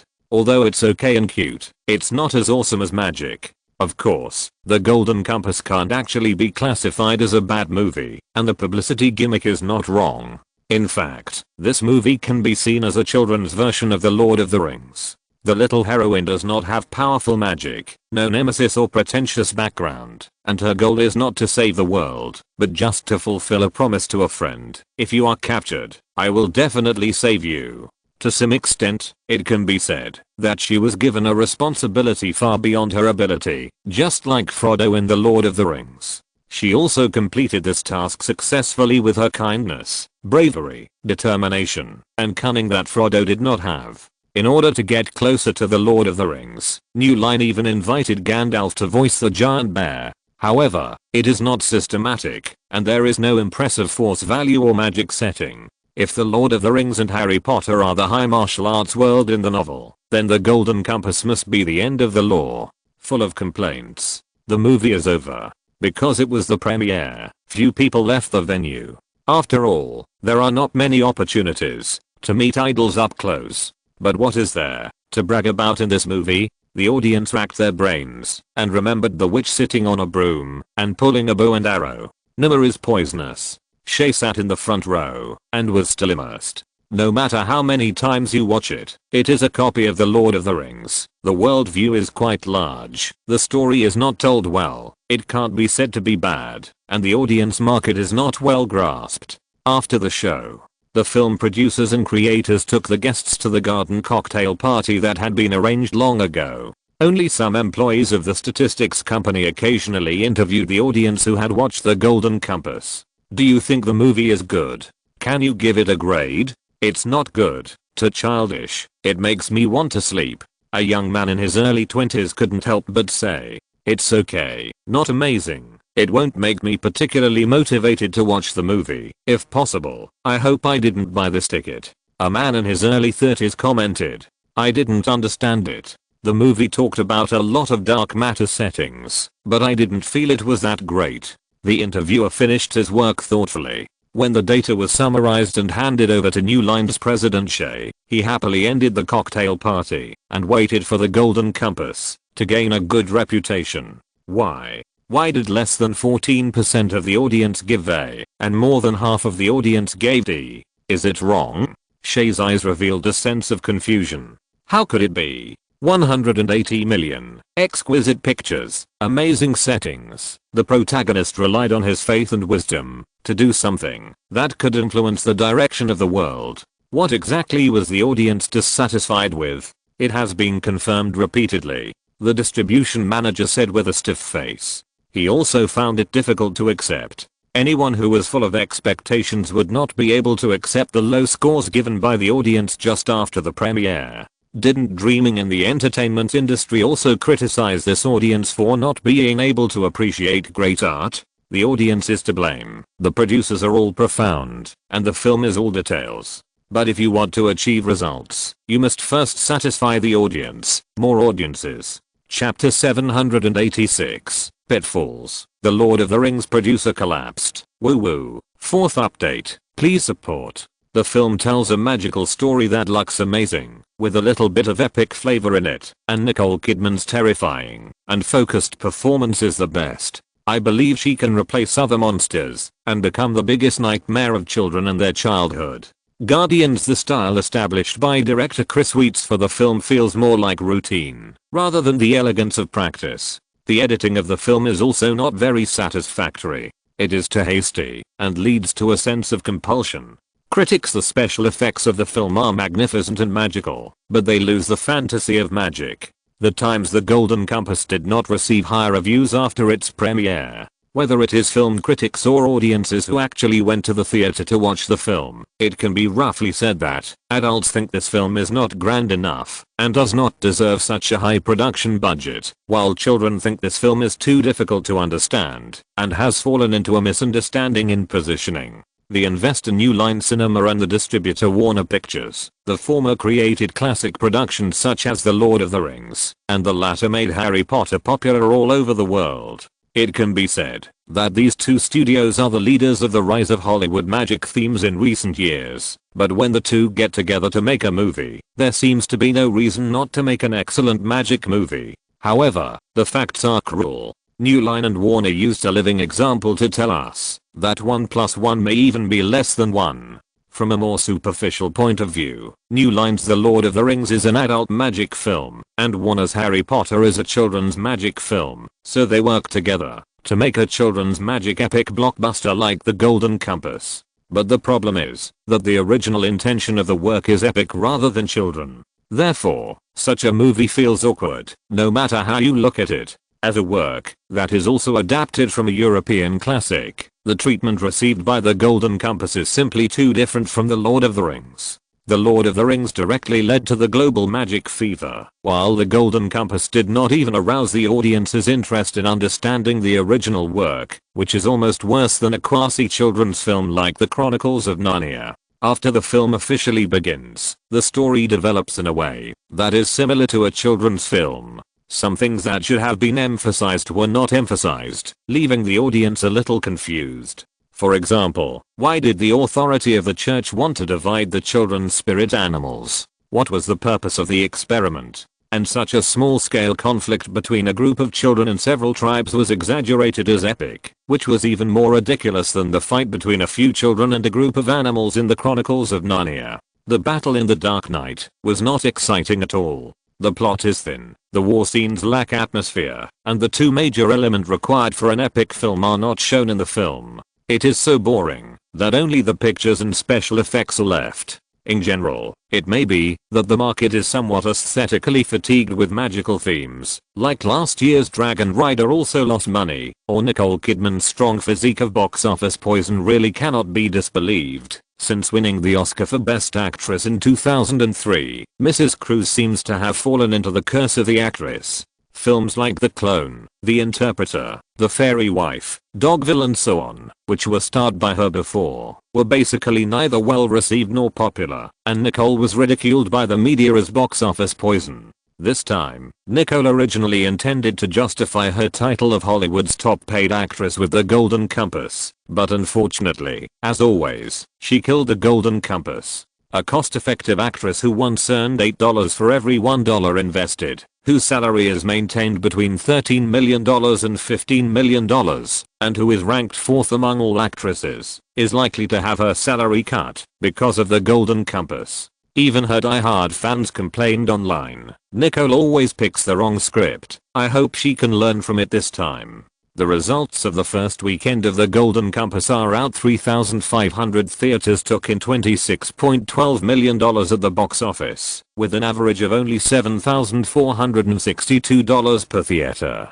New Line's president Shay sat in the boss chair, his hands shaking violently as he held the data. He had been worried since the premiere, but he didn't expect it to become a reality. On the side, the distribution manager was still reporting some unfavorable news, such as the word of mouth of the film. The media and the internet had brought a lot of rhythm, which could easily discourage the desire of passers-by to watch the film. Shay leaned back heavily in his chair and sighed. This time, it was really a blow. What's the news from Warner? Shay tried to cheer up and not be affected by the temporary market cold reception. Well, I heard that they are discussing to cancel the remaining publicity funds to reduce losses. The distribution manager replied. Short-sighted. The top priority should be to guide the momentum and suppress the unfavorable reports about the film. Warner won't listen to us. The distribution manager shook his head slightly, a little discouraged. He knew that Warner had a lot of complaints about their new line, believing that business overlap and waste of resources were a problem left over from the early development process and needed to be solved. But he and Shay had the same idea, and they didn't want to be included in Warner Pictures, and their status and power would be lost. The reason was simple. There was no place to squeeze out in Warner. If New Line is merged, the best result is that New Line and other veterans will retreat to the second line and be completely marginalized. What about the theater chain? Maybe they will have to reduce the number of screens. This is certain. If the resources are not used, isn't it a waste? According to the current situation, the Golden Compass definitely has no potential to increase the box office. The two were silent. This time, it is difficult to explain to the board of directors. No matter how special the status of New Line is, it is because of its good business. Without this premise, it will not be so easy to talk. If a general project fails, at most a report will be summarized and reflected. But Shea himself was a little overwhelmed by the failure of a $180 million big project. He is sure that compared with the previous generous treatment, there will be no more from now on. His mind was buzzing. In just a few days, the situation changed so quickly that it made him dazed. Shea couldn't figure out how it would become like this, and why the audience was so unreceptive to the Golden Compass. The movie is really not bad, it just doesn't sell well. Shea was enveloped in a depressed mood, and he couldn't even get angry. He didn't know who to blame, or maybe the film was a mistake from the beginning. Shea fell ill. His throat was very dry when he went to bed at night. The huge pressure and inexplicable fear and regret overwhelmed such a traditional senior film and television manager. Warner finally rejected his proposal. He didn't even give him the last bit of luck, the idea of expecting the film to turn around overseas. The publicity budget was cut, and the unfavorable public opinion was completely ignored. Those overseas audiences only need to pay a little attention to the screening of the film to understand what kind of work the Golden Compass will be. In the internet age, the speed of information transmission is too fast. Warner does not expect to spend more money to cover up anything. There may be some effect, but it is not necessary. Word of mouth cannot be saved. The screening has been declining, and there is little effect, and it takes a lot of money to make efforts. No one is willing to do it, even if New Line is a subsidiary of Time Warner. As the schedule pressure approaches, theater operators calculate that the total box office in the first 2 weeks of December is 13% lower than in previous years, and all the theater chains in the United States have not made any money. It was thought that there would be good income with so many movies released during Christmas, but Beowulf was a failure in November, and the Golden Compass was not very good in December. Compared with the real fierce competition during the summer vacation, this year's Christmas is not even on the list. Can you imagine that among so many blockbusters, none of them can exceed 50 million in the first weekend box office? During the summer vacation, there were several movies that broke 100 million in the first week. This gap is too big. The market is cold, and the theaters are the worst. You know, many of them are still rushing to raise funds, build new theaters, and expand the scale of revenue. Who can be happy when encountering this? Under this premise, I'm a Hero entered the theater's focus list. Subsequently, I'm a Hero was screened internally, and major theaters actively participated. After the preview, Lionsgate for the first time secured 3,420 theaters for the film's opening, which was a small breakthrough in terms of theater schedules that audiences did not pay much attention to. This also shows that Lionsgate has begun to gain weight after integrating overseas distribution. Chapter 787, all because I don't want to be a vassal. Please subscribe and vote. The festive atmosphere permeated the streets. In a mansion on the east side of Beverly Hills, the owner also hung some colorful lights on the Christmas tree, which were bright and beautiful. But at this moment, on a lounge chair by the backyard swimming pool, Jason Campbell was carefully examining the market data analysis in his hand, and also remembered that someone used it to put pressure on the board of directors. The Golden Compass is finished. The box office of the Magic series of films, The Lord of the Rings 1 released in December 2001 earned $47.21 million in its first weekend. Harry Potter 1 in November 2001 earned $90.29 million in its first weekend. Even The Chronicles of Narnia 1-inch, which was not particularly successful the year before, earned $65.55 million in its first weekend. Using these data, compared with the $26.12 million in the first weekend of The Golden Compass, and without the praised reputation of The Lord of the Rings, how can it turn around? Don't think about it, it's just a matter of how much it loses. Kiyosaki stood up and was about to make a phone call to discuss with the major shareholder when he saw his wife coming over and said that Shea was here. He was quite familiar with Shea. After all, the two companies often cooperated. He himself was also a rare senior executive in Warner, who did not agree to merge with New Line. He felt that New Line could become a brand that supplemented the business like Fox Searchlight did, based on Fox Pictures, a studio that shoots low cost and supports independent films, focusing more on film festivals, can stagger with Warner Pictures, allowing them to focus more on producing high budget projects and allocate resources more reasonably. Unfortunately, the executives of New Line have their own ideas, and perhaps they are unwilling to become a subsidiary of a low-profit label, which led to this bit. Think about it, he also made the Lord of the Rings series back then, which seems understandable. When he saw Shay again, Sen felt that he was much lower, and his eyes inevitably stayed on him for a moment. The man who was originally full of vigor and vitality, just a few days apart, looked old, and the wrinkles at the corners of his eyes could not be concealed. Shay forced a smile, but he didn't know what to say. The next week, The Golden Compass was criticized, and the audience was too bad, so it dropped 37%, slightly better than Beowulf. Two Brothers in Distress in Christmas 2007. Therefore, Shay, who had no hope of turning things around, wanted to test the attitude of Warner's top management. Will they keep the same treatment pace for New Line in the future, or do they have other plans? Life must go on. Sen was silent for a while, and then said quietly, "What do you think? Have you thought about how to explain this failure?" Shay was speechless. If he knew, why would he come here? Now he has basically lost the trust of the board of directors, and he knows it himself. On the other hand, Warner, which also suffered losses, can still sit at home, but he is trying to find a way everywhere. With such a comparison, Shay felt annoyed. We misjudged the market and violated the company's expectations, but things have already happened. We accept any treatment, but we hope to discuss more about the merger. This is the unanimous demand within New Line.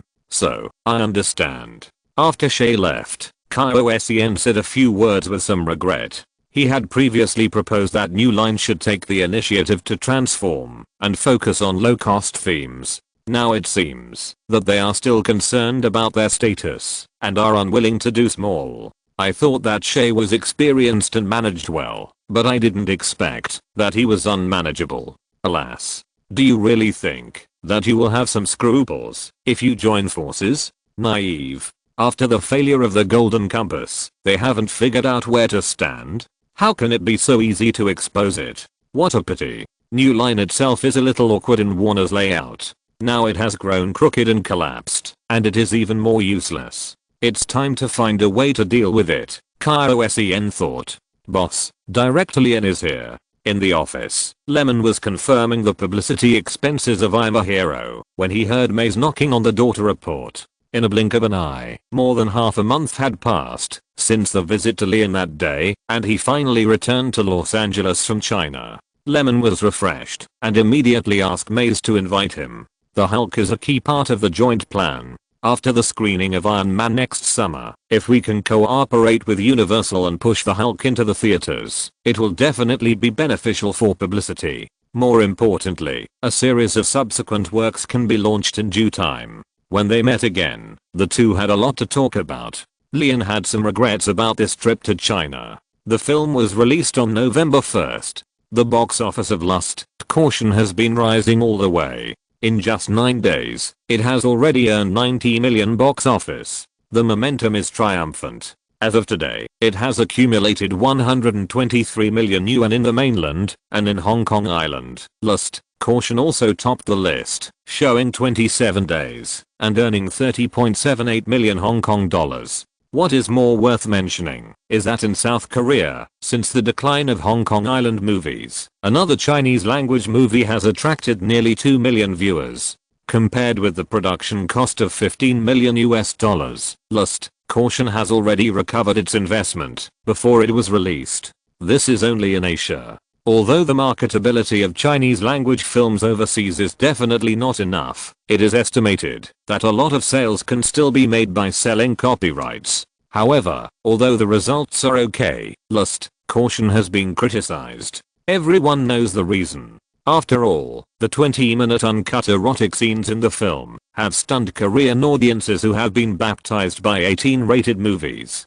Although the mainland version is a castrated version, before the screening, the distributor deliberately used the leak of a certain thing as a topic for crazy marketing. I believe that the masses who have experienced it must understand. In this regard, Lemon only felt that Lyman was quite sultry. He had studied that kind of body position and filmed it openly. Zizzy. Of course, Lyman didn't know what Lemon was thinking. On the contrary, in the past few days, he had been thinking about whether to take over the Hulk project. Although the success of Brokeback Mountain made his situation in Hollywood much better, it still did not return to its former state. Moreover, he had not encountered any scripts that he liked recently, and his schedule was both free and ample. In other words, he was tempted. After all, the project budget was so high.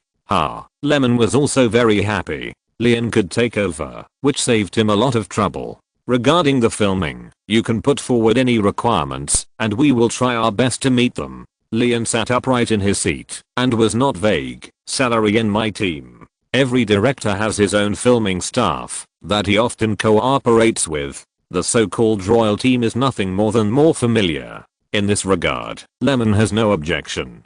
As for the salary, the basic salary of 9 million plus floating box office incentives, the upper limit is 500 million worldwide, and 10% of the box office profits in North America, also made Lyman nod readily. The distribution of benefits, everyone is satisfied. He took the total profit of the project for last caution, but the basic salary was not high. Compared with this aspect, it was quite good. Then there is the script. The new Hulk certainly can't copy the previous one, because the results have proved that the audience doesn't accept it. So this version follows the second phase of the super soldier project in the comics. Nick Fury and the military want to restudy artificial superheroes. As a result, Bruce Banner was sucked into the scientific research team and was about to produce results. He was plotted by the spy sent by the bear, and his power went out of control and destroyed the laboratory. On the way to escape, he played a game with the bear KGB and the US military. In the middle, he continued to desperately look for the cell therapy that could cure his gamma ray radiation poisoning, and wanted to release the other personality hidden in his body that was unrestrained. Although this version of the story is not very innovative, it can smoothly introduce the shield that appeared briefly in Iron Man and bury the serum Easter egg of Captain America. Moreover, compared with the conflict between Bruce Banner and the military in the violent fight with hatred in The Incredible Hulk, it would be more suitable for the audience to lead the story background to a third party. If you have to say where it is excellent, it may be that the foreplay is done well, and the KGB will take the blame after the conflict. A big battle will not make Bruce Banner whitewashed. The Incredible Hulk killed military personnel. If the result is to be recruited, then taking care of the vanity of the American people requires external forces, and the bear has always been the villain of Hollywood movies. With this reasonable display of force, there are cool points and big scenes. At the critical moment, S.H.I.E.L.D. will come out to protect Bruce Banner, and Bruce Banner can enter the Avengers system naturally. All aspects have been taken into consideration, and it is self-consistent. It is worthwhile for Lemon to brush so many related character comics. Have you found a suitable leading actor? Lemon asked suddenly. Not yet. I recommend one. You can try it yourself. I think you will be satisfied. Chapter 788 Uncle Mark. Subscribe, vote, drink some wine, and you can sleep better. But after waking up, you still face the ups and downs of life. At least, that's how Mark Ruffage feels. During the day, the agent will send him recent role auditions, and then he will try them one by one. In fact, when auditioning, usually there will be no results or performance opportunities. Many people may let him go after reading his resume. Occasionally, if the conditions are met, there may be the next step. The feeling of being busy, waiting, and regretful to leave is like tearing the heart and lungs, but he has gotten used to it. He is 40 years old this year. When he reached middle age, he had a little achievement in his career. He switched from TV series to movies. Most of the time, he was waiting for audition notices one after another. On this day, he just wanted to go to the gym to sweat without receiving a play, and a director came to him. Mark Ruffage, male, was born in Kenosha, Milwaukee, Wisconsin, USA in 1967. He is also the actor of the original MCU version of the Hulk. Because of his strong personality charm, he has attracted countless fans around the world. But who would know how many hardships Mark, a good man, gentle and easygoing, had gone through in the past to develop a strong heart that looked down on the world and even faced life with a smile. His family was not rich, and he had no relatives with backgrounds. His father was a dry cleaning, cutting and blowing craftsman. Later, when Mark was in high school, he went bankrupt and ran away, leaving him, his mother and 3 brothers. It was also because he had no money to continue studying. Like most young people who wanted to develop in Hollywood, Mark came to Los Angeles to pursue his dream of the entertainment industry with his dreams and a little living expenses given by his mother. He went to art school to study acting systematically, while working odd jobs such as serving dishes and washing dishes to make a living. From the age of 16 to 26, in these 10 years, because he could not save money and had to occasionally send some money back to supplement the family expenses, he could only squeeze into a rented house with 3 roommates and sleep in the same bed with his younger brother Scott. Because he had no money, he ate cheap fast food, and because he had no money, he could not leave the poor neighborhoods, where violence was frequent. Shootings every month, fights every year. Even when cleaning tables in a bar, you can often encounter people who make trouble and pull out guns. Sometimes, by luck, a group of thugs broke into his house and robbed him. He happened to be in the crew, and his neighbor next door was stabbed 12 times and his property was robbed. This kind of life lasted for 10 years. Life was difficult and his career was stagnant. In the most recent year, he participated in 800 auditions, but all of them fell into the sea, and no response was given. In addition to mild dyslexia, frustration, anxiety, anger and various negative emotions tortured Mark, he began to become pessimistic and world-weary. It can be said that Mark in his 20s was a typical angry young man, and he was a little irritable and often smashed things to vent.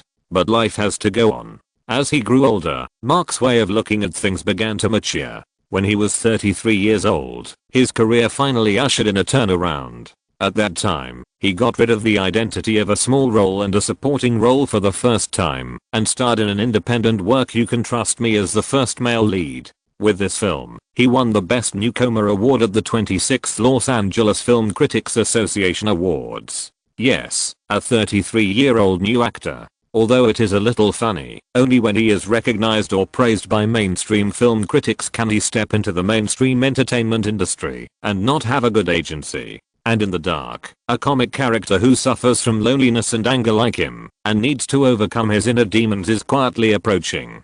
On December 12, 2007, the 3rd day after Lyman returned to Los Angeles and the 2nd day after he took over as the director of the project. After getting the actor's information, he carefully watched many movies in which this person participated. After feeling that his temperament and acting skills were good, he met him face to face. I only remember that day, the weather was okay, slightly gloomy. The two had a pleasant exchange in the cafe for an afternoon, and returned home in high spirits. Those struggling lives at the bottom have given Mark enough qualifications and life experience to control a complex and changeable double-sided hero. The Hulk Mark Ruffage is already in place. The North American film market in December 2007 was magical. What was so magical about it? It was probably that the Big Five and other independent studios produced so many movies, more than in previous years, but the total box office was not even as high as that of Christmas several years ago, which made the overall market very sluggish, and even the audience was not willing to go to the cinema to spend some money.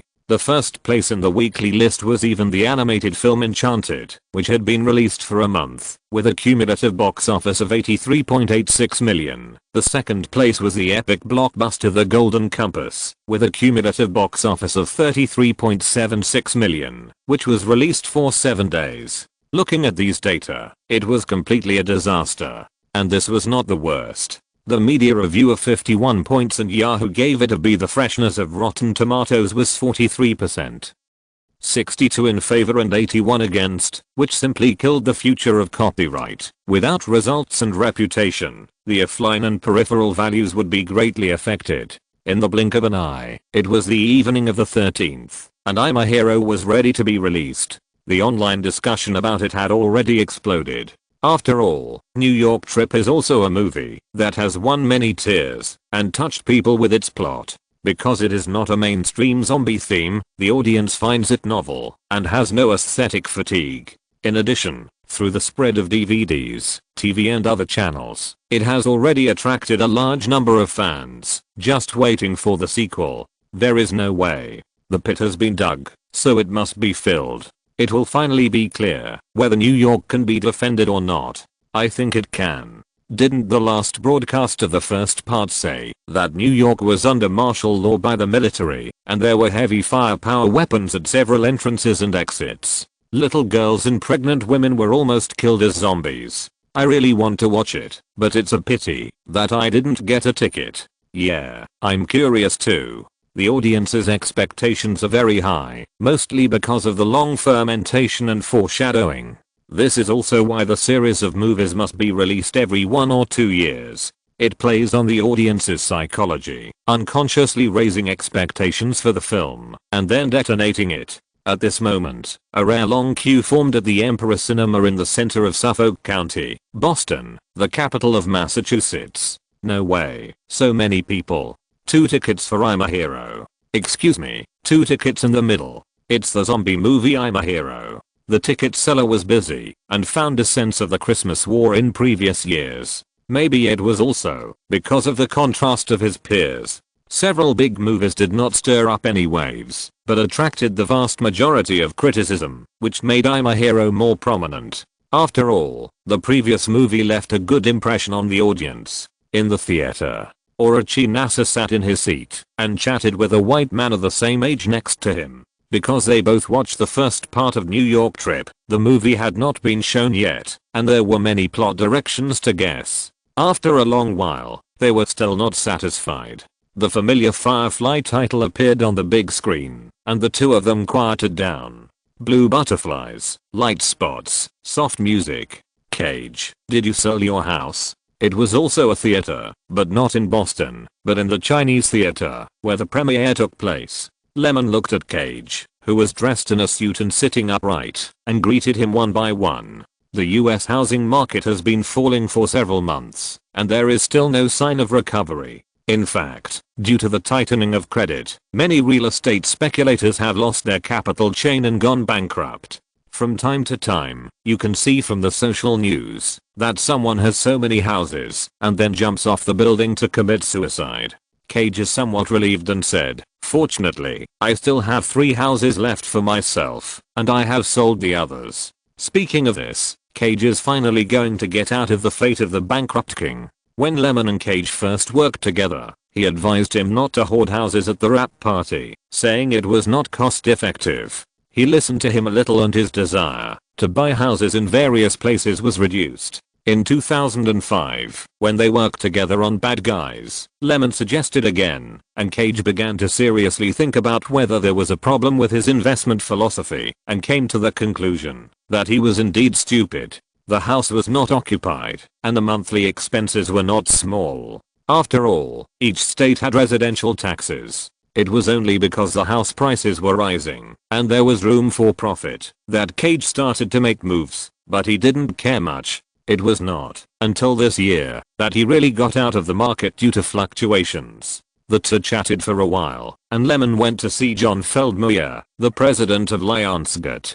To be honest, many of Lionsgate's pillars have been poached by Firefly. Recently, the death penalty directed by James Wan has started filming, officially setting foot in the Conjuring universe. If you're listening to this novel on a channel other than Fanfic World, it means they downloaded and uploaded it without effort. We cordially invite you to visit our channel, Mundo Fanfic Novelos. There you'll find the original version of this story and you can explore many other novels of various genres. We're waiting for you to immerse yourself in a world of incredible novels. Chapter 789, Tide of Corpses, Subscriptions, Votes Required. One of the factors that make a movie a hit is that it must tell a story that the audience can get into and have a good sense of immersion. This sense of immersion does not mean that you have to experience it yourself, because people's emotions are interlinked. They will laugh when they see funny things, and thrilling plots will also increase adrenaline. The key is whether they can accept everything you say. Like the rigorous magic system in the Harry Potter series, the audience must not know magic. They are all muggles, but they can identify with the content shown in the film, which is very important. For example, in I'm a Hero, zombies are a special setting of the film, and almost all contradictions and conflicts as well as plot promotion are driven by these infected bodies. A passionate background music with noise sounded, and the audience's attention was instantly drawn in the theater. In 2020, except for New York, the entire United States fell, and the infected swept the country at an unpredictable explosive growth rate. The camera quickly switched scenes, and there were scenes of destruction everywhere. The once prosperous city was left with only wandering zombies. New York, the last safe zone. Several heavily guarded entrances and exits, with a large number of soldiers on duty day and night, shooting all approaching zombies. Suddenly, a truck drove over. Damn, I feel it. What a familiar taste. In the first New York trip, a transport truck also kicked off the spread frenzy. Just this one shot made the audience who had seen the previous film start to look forward to it. Sure enough, the rhythm of Zack Snyder's movie is not dragged. This truck is outside New York, responsible for transporting the survivors who are hiding and surviving. Because of the broadcast, people with faith began to gather in New York. After heavy inspections and disinfection, these people will be uniformly assigned to a large temporary housing area. It is called a house, but it is actually a simple tent. But such conditions at least give the survivors a lot of security, and they don't have to worry about being bitten by zombies that appear at any time and turning into monsters. But New York's resources are limited, and the number of survivors is still large compared to the population base. In order to enter the military's protection early, many people began to think of ways. It is useless to bypass the city defense. If you are found, you will be shot with a high probability. Moreover, without registration, there is no material subsidy, and even eating becomes a problem. People outside are eager to enter, but the senior military and political leaders in New York are arguing in meetings every day, believing that the number of people entering should be reduced. With their own acquiescence, the number of places to enter has become more and more precious, and the unspoken rule for drivers of vehicles going out is that white people are given priority. Where there is demand, there is a chain of interests. It's the end of the world, and money is definitely not important. After all, the city's supplies are rationed. Although this is the case, it is very difficult for some people to survive, while some people pursue better and more comfortable living conditions. Because the zombie virus broke out too quickly, there are many good things outside. Food, tobacco, alcohol and even flying leaves have become scarce goods, especially the latter. It's hard to quit. The supply channels are also cut off, and no one wants to buy them. Look, truck travel is the only way to contact the outside world except for rescuing survivors, but the surrounding areas have been plundered by the military, and no one dares to go to places too far away because of the danger. On the contrary, the survivors outside the New York City area cannot even guarantee their life safety, so they are more willing to take risks. As time goes by, the more unstable the order is, the more evil forces will breed. A gangster soon got a quota for a transport driver and lived a good life by trading materials. It took about 6 or 7 minutes to restore the social environment of the end of the world. Then, a small climax came. The military discovered through drones that a large number of zombies began to surround New York. The level of martial law in the city suddenly increased, and the radio announced that no one was allowed to go out. In order to ensure the external supply of goods, the gang held an emergency meeting and decided to make a big profit to replenish the reserves. Therefore, this time not only did they transport more people than the quota, but the inspection standards were also lowered a lot. A woman who was sweating profusely and seemed to be enduring something took out the flying leaves, canned food, coke and other materials that she had collected with great difficulty in exchange for her and her son's entry quota. As usual, the driver turned on the car music and drove back. The music was very dynamic, and the driver's body swayed with the beat of the music. The people in the car were also shaking, but it was just the twitching of the body after being bitten. It was that the woman's son had been scratched by a zombie, and the toxin was relatively light, so it broke out at this time. The inside of the car became a hell. The white driver was still smoking and listening to music. Such a contrast was quite absurd and humorous. Then, the truck with the joints, entered from the East Avenue, which was not often open. The gangsters were chatting and laughing with several soldiers, and an accident happened. The zombies that escaped from the cage immediately became manic when they saw the living people, and the scene suddenly became bloody. The checkpoint was first broken from the inside. The rapidly expanding group of zombies soon caused riots in the city because the military arranged most of its forces in the front, so it was impossible to suppress it quickly. The camera turned to the outside of the city, and the zombie tide came. Just like the operation of ants climbing over the high wall in World War Z, although the military tried to hold its position, it eventually turned into a bloody purgatory due to internal riots and the withdrawal of troops. The infected body, which has no sense of pain, and can hardly lose its ability to move without a headshot, to destroy the central nervous system, is extremely frantic and bites living people, which gives people a strong visual impact. Not to mention that this is a zombie tide. The fragile safety circle was torn apart, and there were panicked crowds, screams, and cries everywhere. On this side, people were fleeing in all directions, while the bigwigs of the military and political parties on the other side had already taken helicopters to Mexico to take temporary shelter. The number of helicopters in the city was limited, and at the moment of the doomsday, the people who could escape were still the top people. This section was full of excitement.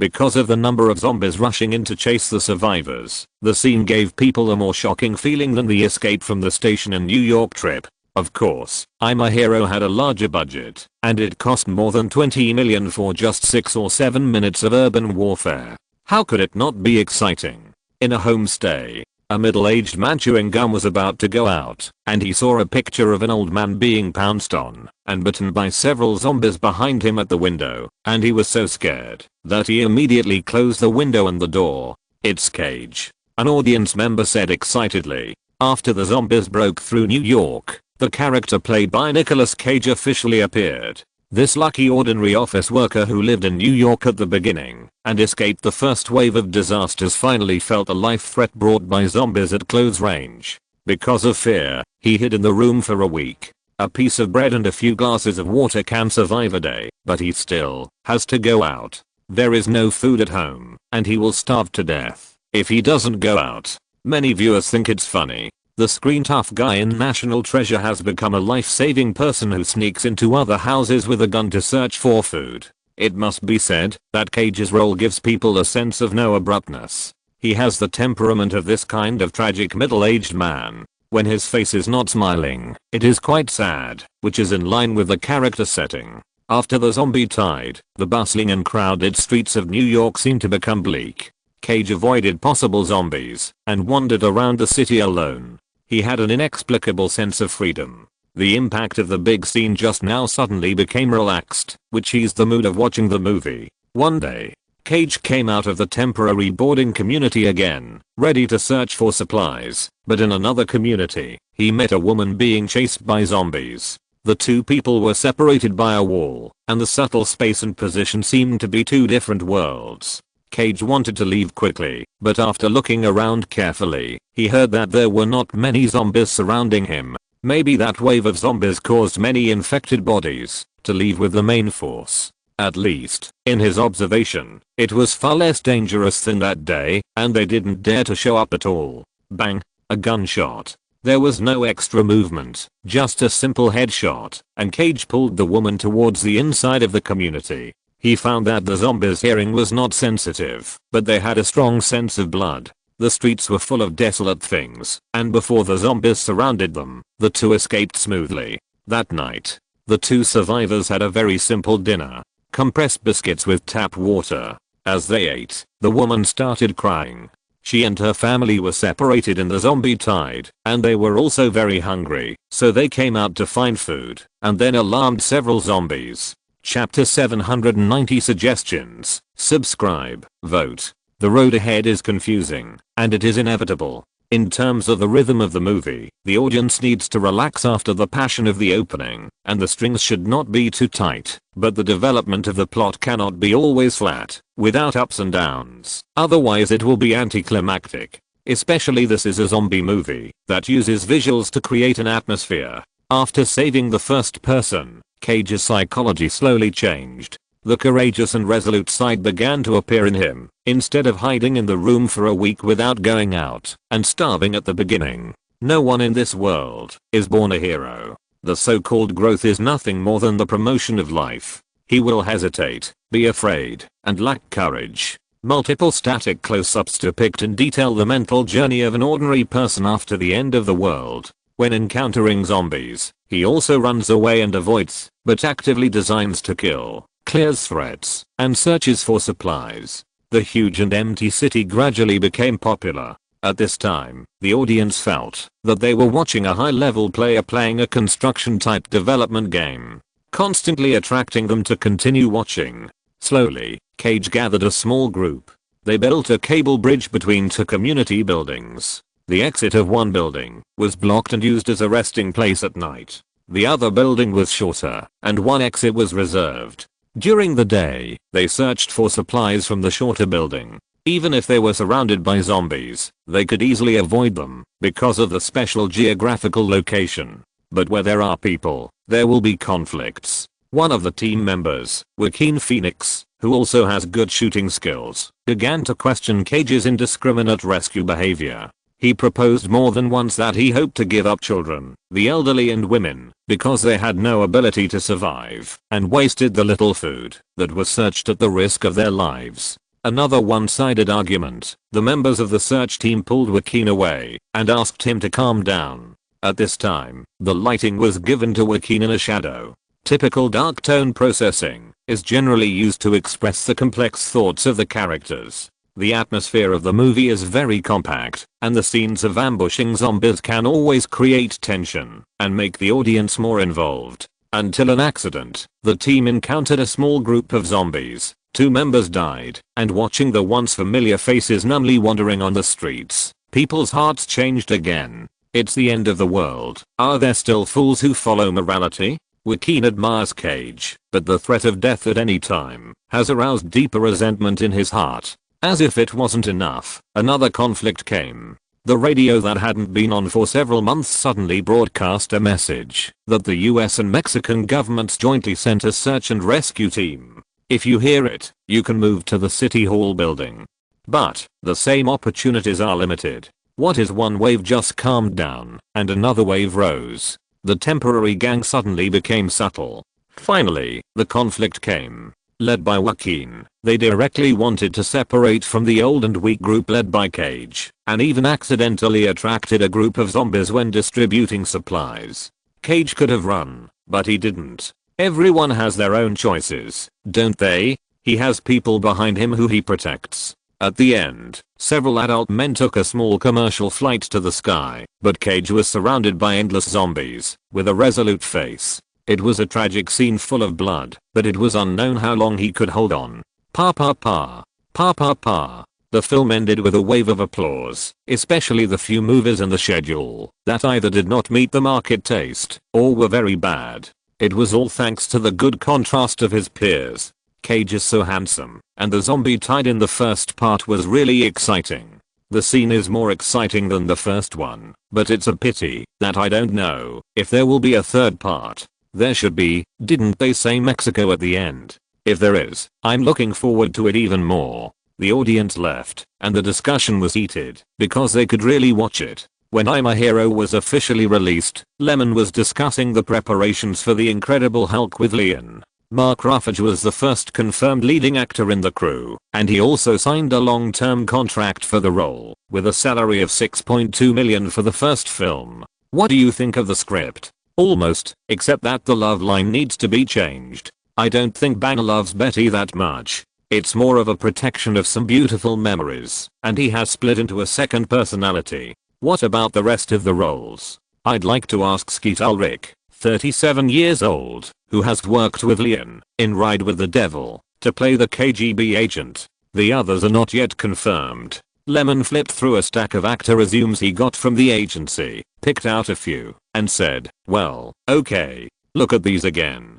William Hurt, 57 years old, from a stage play background. I think he's very suitable for General Ross. The image fits, quite decent. What about the heroine? Liv Tyler or Keira Knightley? The face shape and temperament of these two are closer to Betty's setting of a high school graduate and a doctoral student. Lian took the resumes of the two and took a look. The first one had a flat chest, but a high-end face, photogenic, and the second one had an elegant temperament, with the right curves, and the image of a jade girl. I think she will be better. Oh, Lian admired Keira Knightley more. But this one is indeed more classical, and unlike Liv, she is not approachable and gentle. I'll arrange it, Lemon said and made a quick decision. The establishment of the Incredible Hulk was not widely publicized, because it was not the right time. As a result, when he met Joseph again, he came to make suggestions. In fact, Joseph was a little uneasy and thought about it for a long time.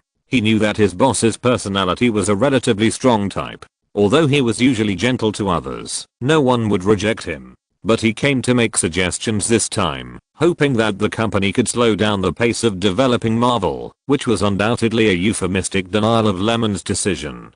Joseph's idea was that at this moment, the company didn't even know whether Iron Man would be recognized by the market, and it was too risky to rush to develop the Hulk. If the project failed accidentally, it would definitely cause a chain reaction. You know, at this time, the company did not have much working capital because of the acquisition of Marvel and the maintenance of the daily operations of Marvel Entertainment. He believed that he had a responsibility to explain everything to the company, and despite the possible anger, he still spoke. Lemon originally thought that Joseph had called him to report something important, but after listening to this speech, he was not as unhappy as Joseph thought, but he could not help but look up to the general manager he had chosen. He was thoughtful. Lemon thought to himself and smiled and pulled Joseph over to let him sit down. Are you worried that Marvel's project will fail? Marvel's valuable characters have been divided up by several companies, and the remaining ones are those that are not so well known. Boss, think about it. Warner even failed in the Superman project, and that's Superman. Do you want to hear my plan? When Kevin Feige was still a little vague about the concept of Marvel linkage, Lemon summarized it in advance. He is not playing a single independent work, nor does he want to test which character the audience likes more, and which one is more valuable, but regards Iron Man as the opening of the entire huge concept, and the Incredible Hulk as the axis to introduce the framework of the entire Marvel world. In other words, box office is not the point at all. The point is how to bundle the Marvel character IP together to form a huge popularity bonus. After all, the copyrights and peripheral products of Marvel in the future are valued at hundreds of billions, which can make more money than the box office of movies. Why do they dare to offer Robert Downey Jr. a sky-high salary? Because he is worth the price. As long as it can bring enough profit, Disney will be extremely supportive. Joseph didn't know about such a coquettish operation or conception. In fact, it was also Lemon's fault. In the entire company, Kevin Feige might be the only one who knew something, and it was not complete. And because Joseph was not in charge of the project production, Lemon would never mention this. If Warner knew about it in advance, wouldn't it be a leak? That's not okay. Joseph looked at Lemon and was shocked by his efforts to cultivate hype without making money at the box office. No wonder the company could agree to Universal's outrageous request just to get the right to use the image of the Hulk. It was with such a calculation. In this way, the reason why the communication with Sony was frequent and the attitude was low was also to get the right to use Spider-Man and related characters. I understand. I will definitely pay close attention to this matter. Joseph was very excited. He found the capital that Firefly could rely on to become truly bigger and stronger. Chapter 791 Window Paper, Subscriptions, Tickets. Firefly developed very quickly and smoothly, but there was a worry that had always been hidden in Joseph's heart. What if the company's production business was no longer dazzling? Hollywood has never lacked studios that suddenly emerged, but they were not long lasting. They were either acquired or bankrupted and disappeared without a trace. The reason for their failure is basically that they did not have a huge distribution system that was deeply excavated from top to bottom and sufficient funds as a backing. Not to mention the funds. There is no money to start a film industry. So how do you understand the distribution system? Is it enough to simply do theater distribution? Simply get involved in offline? Of course it's not that simple. The distribution model has been mentioned many times. Fast and slow. Fast. All major studios are playing, finding a suitable schedule to push it to the theater, and preparing copyright development and licensing peripherals at the fastest speed to create popularity and earn box office. Slow. It is the film festival route, which has very high requirements for film quality, especially literary and artistic themes. And the entire distribution system is divided into several levels and each company's heritage. The first is naturally the cinema, but how much support can be obtained from the cinema is very important. At present, Firefly and Lionsgate are both at a disadvantage in this regard. If they release it alone, they cannot squeeze into the summer and Christmas season. If they hand it over to others, it means cutting their losses. Second, DVDs, soundtracks and other audiovisual products. Among them, Sony has the deepest channels and strong strength. Third, pay-per-view, mainly by major TV networks, several of which are relatively strong, and no special ones have emerged. Fourth, the second round of broadcasting. The buyer is still the TV station, but it is used to enrich the film selection. The value is not high, and it mainly shows old films. Fifth, it is the streaming media and hotel authorized forms of screening. Netflix has taken off and occupied the largest market share and is beating other similar online broadcasting platforms. Sixth, image derivatives. Hasbro has the largest channel share. A hit theater movie, after playing layer by layer, is the full revenue of the output. But the embarrassing thing is that most studios cannot do such a complete development process. Even if the project itself is really liked by the audience, like Firefly and Lionsgate, which are already among the best, they are still trapped by insufficient foundation. If you can't get the best resources directly at the first level, you naturally can't dig out the maximum value of the project later. The losses accumulated over and over again are of course huge. Because there is no strength to do in-depth development around the copyright. In many cases, for projects of the same value, the big five can make 200 million, and Firefly can make up to 150 million at most. This is also the most fundamental reason that restricts independent studios from becoming truly powerful. There is more than one director in the world who is good at making movies. Although he made money by developing excellent and box office hits, there are great hidden dangers. Just like DreamWorks was split up and acquired, if you succeed in 10 projects, as long as you fail several times in a row, or lose a big work, the kind of blood loss, you can empty the accumulation of the 10 projects.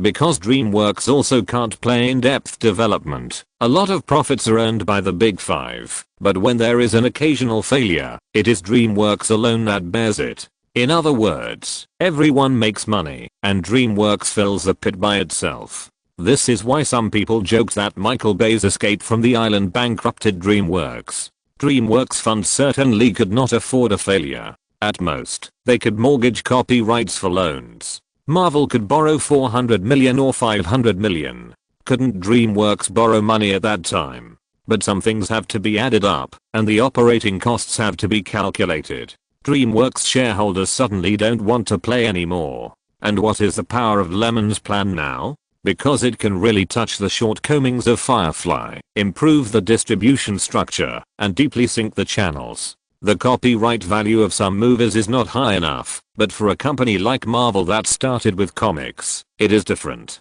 Even if the derivatives are not popular, it is good to feed back to other departments of Marvel Entertainment and hype up the comics. Moreover, Marvel has its own toy factories and sales stores, but the number is too small and concentrated in prosperous cities such as Los Angeles and New York. In other words, if Lemon's plan succeeds and really makes the popularity of the characters superimposed and complementary, it will definitely expand the image value and then flow into the entire distribution system, creating profits continuously, forming a deep-rooted huge financial backing. In this way, Firefly will have its own advantages. Even if one of the projects is not satisfactory, it can reduce losses through these channels and continue to increase the value of the copyright. If there is no success of Marvel in the future, this kind of film creation concept ahead of the times is like a layer of window paper. It is clearly touched, but it cannot be broken. Joseph was energetic and kept calculating the possibility of implementing the concept in his mind. The more he thought about it, the more feasible it seemed. The two chatted for a while, and Assistant Mace knocked on the door and entered after getting permission. "What's the matter? The results of the public screening of I'm a Hero yesterday are out. Have the market data been summarized?" Summary. Mace received the report and came in to inform immediately, knowing that the boss was concerned about this matter. After all, this is the last one produced by Firefly this year, and it is also the sequel to New York Trip, which is related to the operation direction of the subsequent projects, and cannot be missed. "How is the result?" Lemon waved and asked. I'm a Hero opened in 3,240 theaters and earned a total of $38.32 million yesterday, with an average single theater revenue of $11,800. Because it only accounted for 34% of the screenings, the attendance rate remained at 92%. Mays reported the box office results first. Lemon and Joseph both smiled. It seems that the performance of the movie on the first day of release is still good, much better than the first one. In this way, the 2 years of preparation were not wasted, and The Walking Dead was used to cultivate the market, and finally a wave of fans' wallets could be harvested. What about the audience evaluation collected by the statistical survey company? Lemon asked again. Investigators scattered around the country have collected the reviews of more than 4,000 viewers. 70% of them thought it was amazing and gave it an A rating, while only 6% were dissatisfied. The rest thought the film was okay. Lemon leaned forward and asked, "What do the theaters say?" President Lyman just sent a message saying that the theaters are ready to increase the screening. The number of theaters will probably increase to 3,800 starting next week, and the screening schedule will increase to 45%. At this time, there are not many good films in the film market, and all theaters are not doing well. They are very positive when they finally encounter a box office hit that can attract audiences to the theater. Lyman didn't take the initiative to visit, and the theaters have already come up with a suitable expansion plan. Please make an appointment with John Fellerm for me. In addition, notify the online publicity department of Blue Butterfly Pictures and ask them to find more water armies to cooperate with word-of-mouth public relations and increase the additional publicity budget by $5 million. Lemon continued, "Now is the time to expand the influence and positive image of the film. Ask them to come up with a feasible topic marketing." Mays agreed and turned to leave. Joseph listened to this and suddenly asked, "Does Lionsgate have any preparations for overseas? I'm just going to talk to them and ask how to distribute it. Will you give priority to Lionsgate in the future?" Lemon nodded. Although Lionsgate has a shallow foundation and its channel resources are inevitably insufficient, it is the one that can make the most conditions for us. The others are not so easy to talk to. Of course, some projects that are more worthy of promoting the copyright market will still be contacted with Fox or Warner. In short, don't put all your eggs in one basket.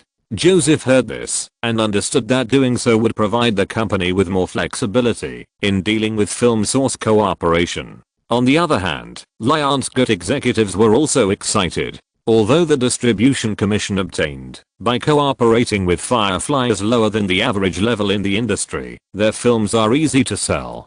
Just after Twilight, another I'm a Hero that is no less inferior and even more outstanding came out, which is extremely helpful to Lionsgate's overseas business. Not to mention, the audience of Twilight is too homogeneous, while I'm a Hero is much more reasonable, with age distribution ranging from 16-year-old teenagers to 40-year-old middle-aged people, with the majority of audiences being around 23 to 27 years old. Then, Lemon made a phone call to John, naturally asking about the overseas distribution of the film. After receiving a positive answer, he hung up with satisfaction. Next, the focus is still on the preparation of The Incredible Hulk. Chapter 792 Cage, the box office champion in 2007. Please subscribe and vote. Point: the charm of zombie movies should not only be bloody horror and eye-catching scenes. Yesterday's release of I'm a Hero is the sequel to A Trip to New York, which ranked in the top 5 box office charts in 2005. In addition to the usual tight rhythm and clear foreshadowing, it maintains a high level of viewing experience. For example, the scene where the zombies broke through the military's fire blockade and flooded the city made people dare not blink for fear of missing a frame. But the film is not just a pure visual enjoyment. What's even better about I'm a Hero is that it deepens a little humanistic thinking on the basis of a trip to New York. For example, the fall of New York, the military and political leaders knew that it was impossible to do anything, but they fled in a hurry, and the social order collapsed further. This is a disaster.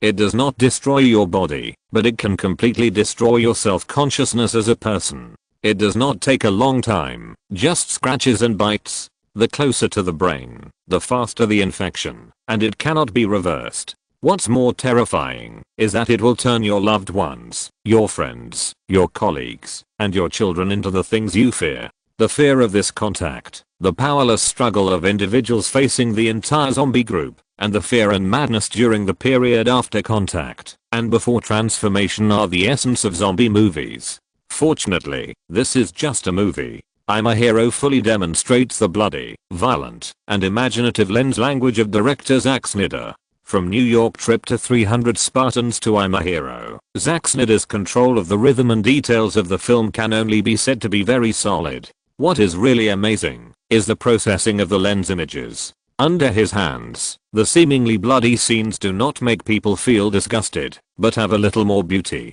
After watching too many brave and fearless noble protagonists, it feels fresh to try a role that is cowardly, afraid, and also rises up and roars. After the first day of the public screening, the reputation of I'm a Hero quickly fermented. In the film market, the screening of the film made the theaters breathe a sigh of relief. Finally there is a work that can be shown to attract the audience to enter. After all, this movie is a hot selling type, whether it is from the attendance rate or the box office performance data.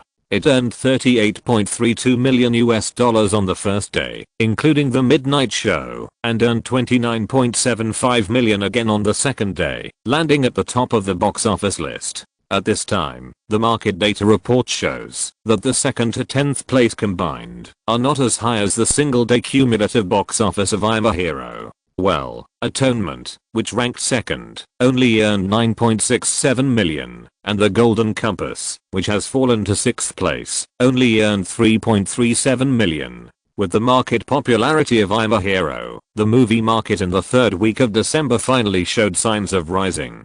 It is not interesting to say that the current market scale is larger and there are more theaters, but the result is still not as good as the schedule quota in previous years. At the same time, Cage, the male lead of the movie, has further increased his value. This Christmas and the year-end market, this guy first had a relatively outstanding national treasure too, The Secret Book, which has already won $137 million in North American box office. This week it is still ranked third, earning $5.13 million, and it is estimated that it can break the $200 million mark. Not long after, I'm a Hero came to take over and harvested the box office in a way of topping the top.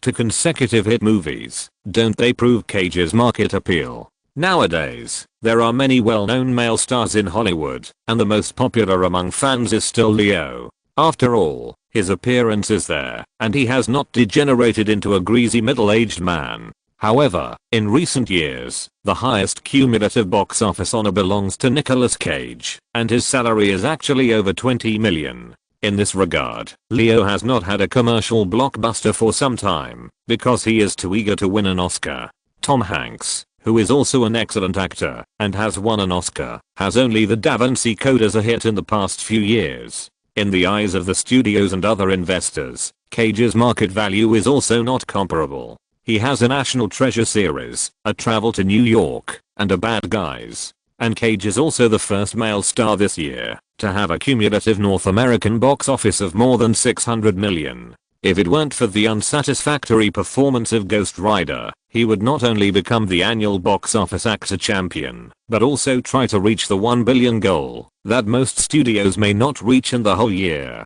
There is no way. Cage happened to catch up in 2007. There were so many blockbusters starring him, and even the somewhat disappointing Ghost Rider took $115 million in North America. Moreover, it is not easy for an actor to get a blockbuster in a year. Cage has 3. At least this year, no one can compare with him in cumulative box office, because the difference is a big gap, unique. Variety commented, "There is no doubt that the most dazzling male star this year is Cage. Of course, I'm a Hero is still in theaters, and it even has a taste of saving the market.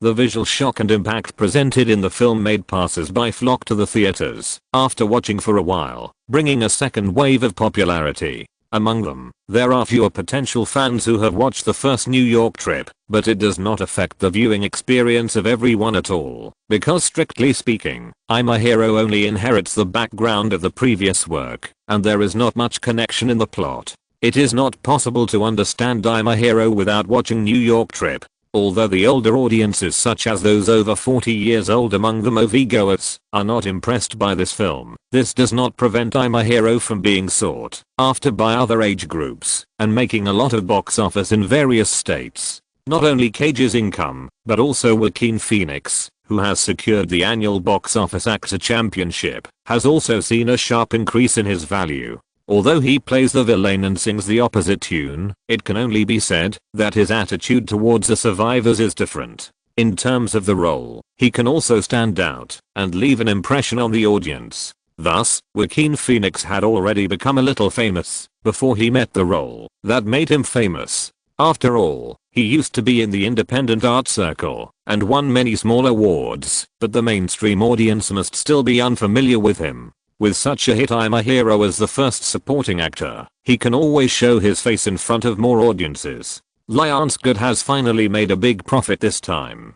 Such good luck made Universal President Bob Wright feel a little emotional. He didn't know what to say when he encountered two market masterpieces, Twilight and I'm a Hero, just after establishing the overseas distribution network. Although he personally didn't mind Lionsgate's entry, Gustav and he had worked for Bush's presidential campaign, not to mention political donations. But it was beyond his expectation that the situation would be opened up so easily. He thought Lionsgate had no competitiveness, but he didn't expect Firefly to come to help. Opposite him, his trusted distribution manager said, "I heard that the distribution terms signed by Lionsgate and Firefly are biased towards Firefly, and Lionsgate won't make much money. As long as we can gain a foothold and integrate overseas business, a little concession in the early stage is nothing. Moreover, these two movies are rare and easy to operate good projects. Worth it." That's true. Even they wanted to take over.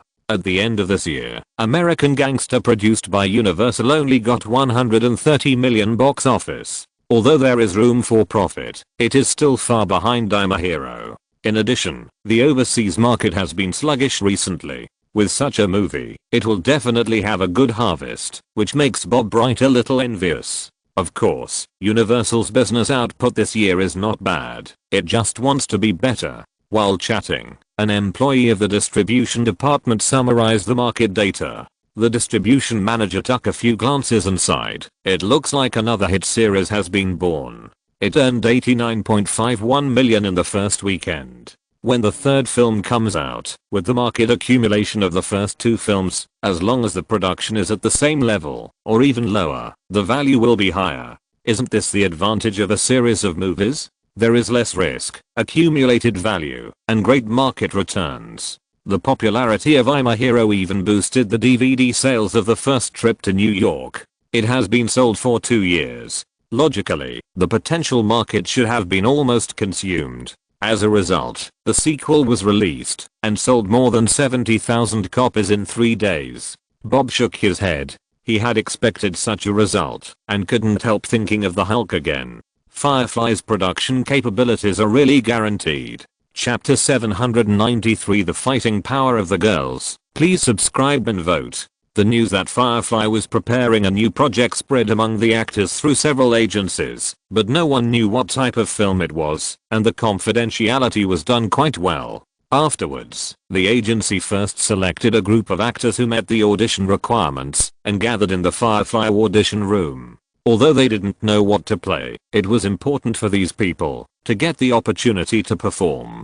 Director Lyman was not there, and this audition was just to select some small roles in The Incredible Hulk with few scenes, so he didn't have to keep an eye on them all the time. In addition to checking the preparation of costumes and props, his recent schedule was to discuss imaging with photography, lighting, and art directors, or to discuss special effects with Scott Ross, president of Digital Domain. This year, the business growth of Digital Domain has improved to a certain extent. On the one hand, Firefly can provide more special effects projects, and on the other hand, Lionsgate, Screen Treasures and other second-tier film companies will also entrust any special effects business to Digital Domain. Sometimes they will cooperate with Weta Digital to complete some movies with larger budgets, such as Dragon Rider, which was taken over by Digital Domain and Weta Digital together. If we really want to calculate the market share of special effects companies on the market, the leader is still Industrial Light and Magic, because they have the largest number of practitioners, and they are cheap,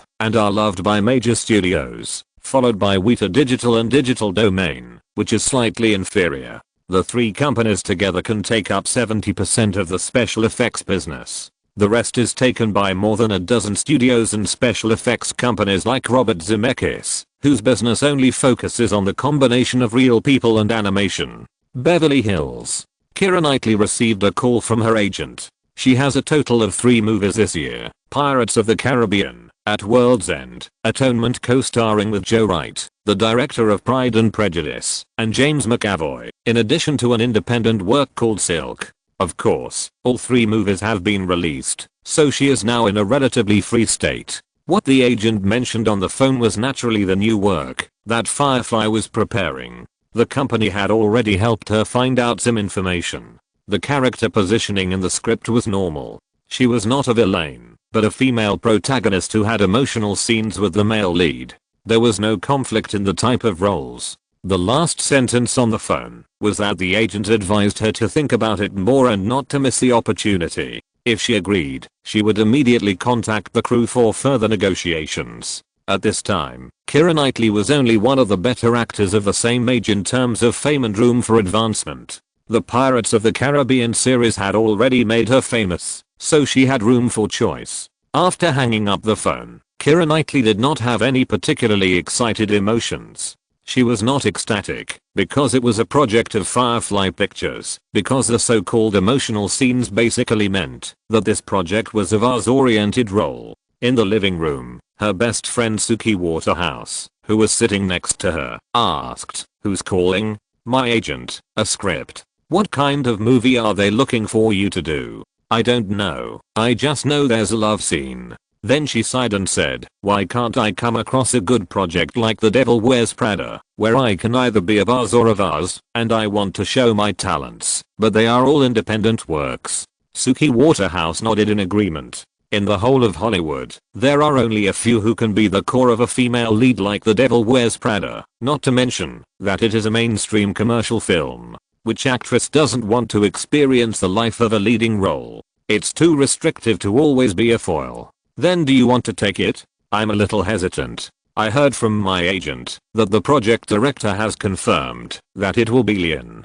Keira Knightley replied. Suki Waterhouse frowned. I've also heard friends in the industry talk about this person. He is very thoughtful and talented. The play is more flattering, but there are still some risks. When actors have the status of choosing scripts, they are actually gambling on their vision. After all, no one knows whether the movie will have a positive impact or a negative effect on one's career after it is released. Lyman must have had his reliable moments and his occasional failures in the past, and Keira Knightley knows this herself. I'm afraid that I'll play an unimportant role, but the box office will be affected.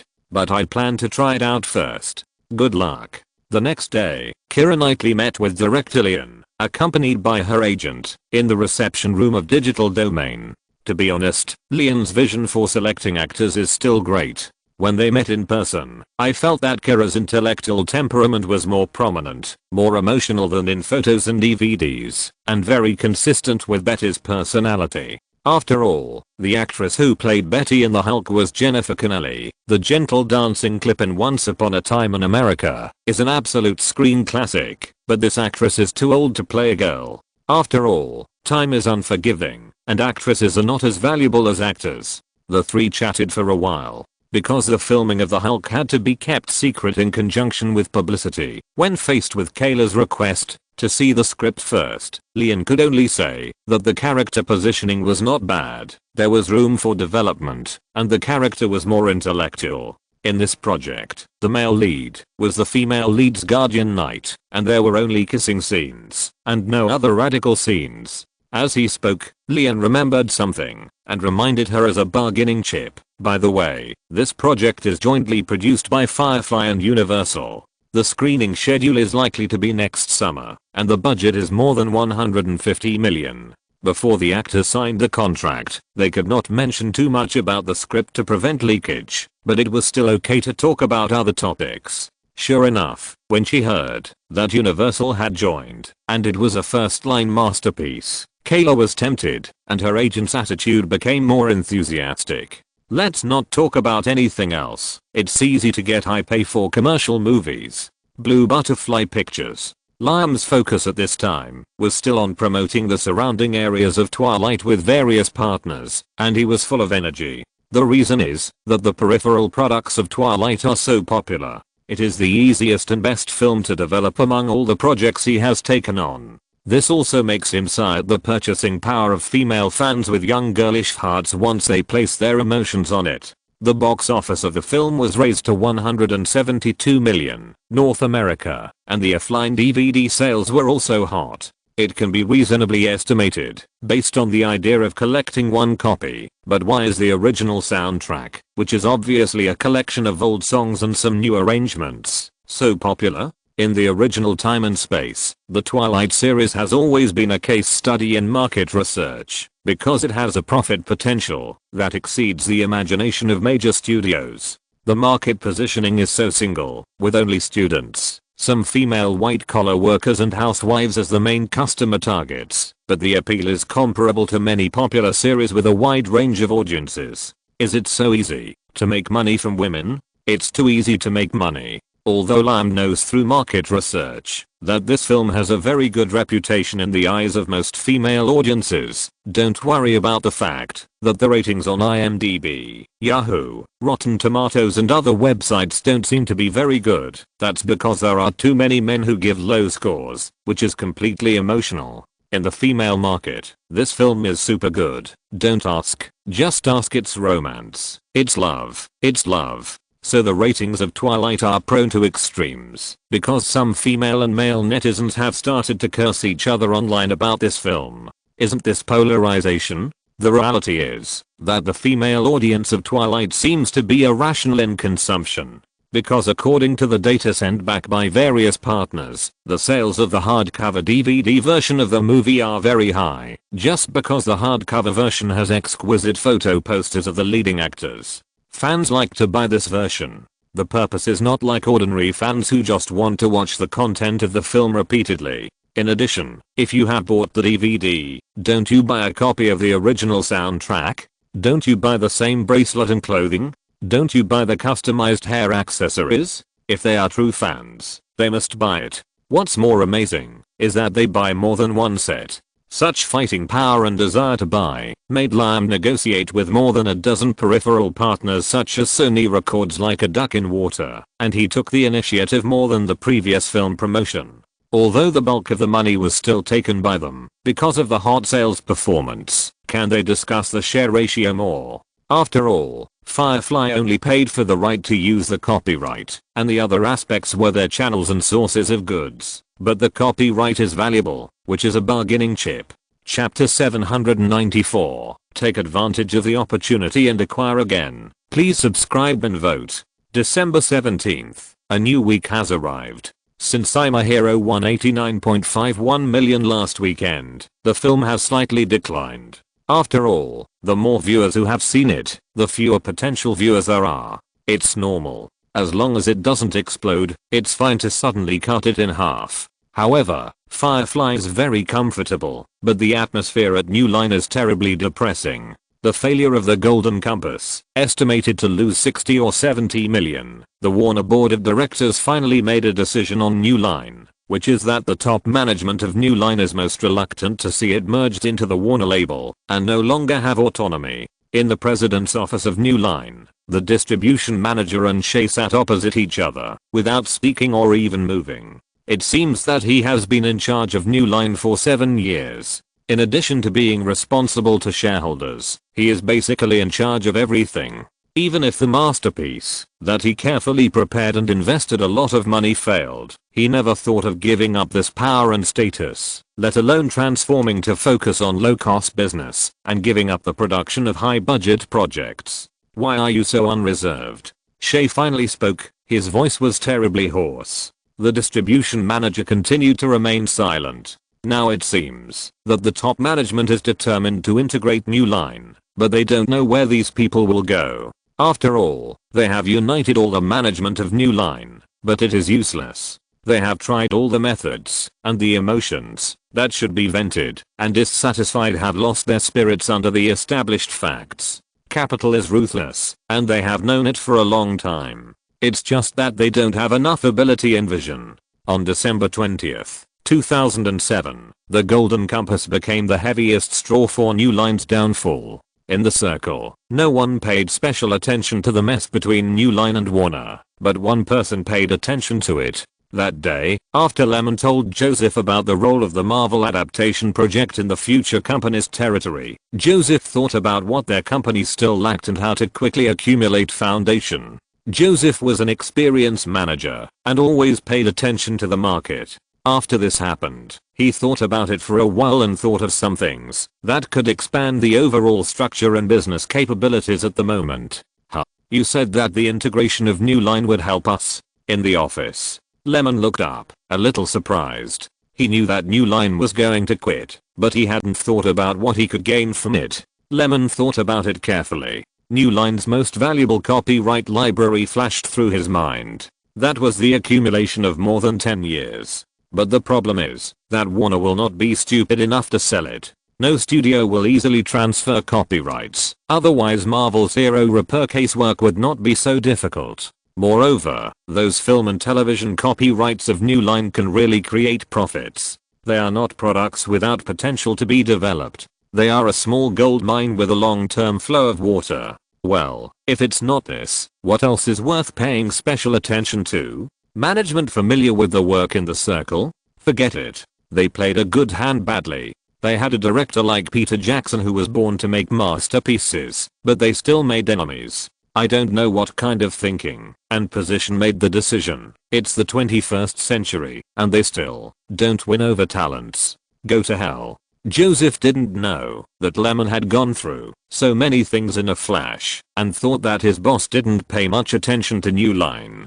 He slowly expressed his thoughts. New Line and Warner's business overlap. We can try to contact Warner and use cash to buy resources that Warner doesn't need but we do. New Line has a lot of valuable things. Lyman met Joseph's gaze and grasped some key points. Business overlap. Warner doesn't need it? Yes, in essence, this matter is due to the fact that the existence of New Line does not have much strength to supplement Warner. In order to avoid waste of resources and the lack of unified power team, New Line was merged into Warner Pictures for easy allocation. What New Line can do, Warner can do, and what New Line lacks, Warner can also do. New Line's position in Warner's territory is very embarrassing.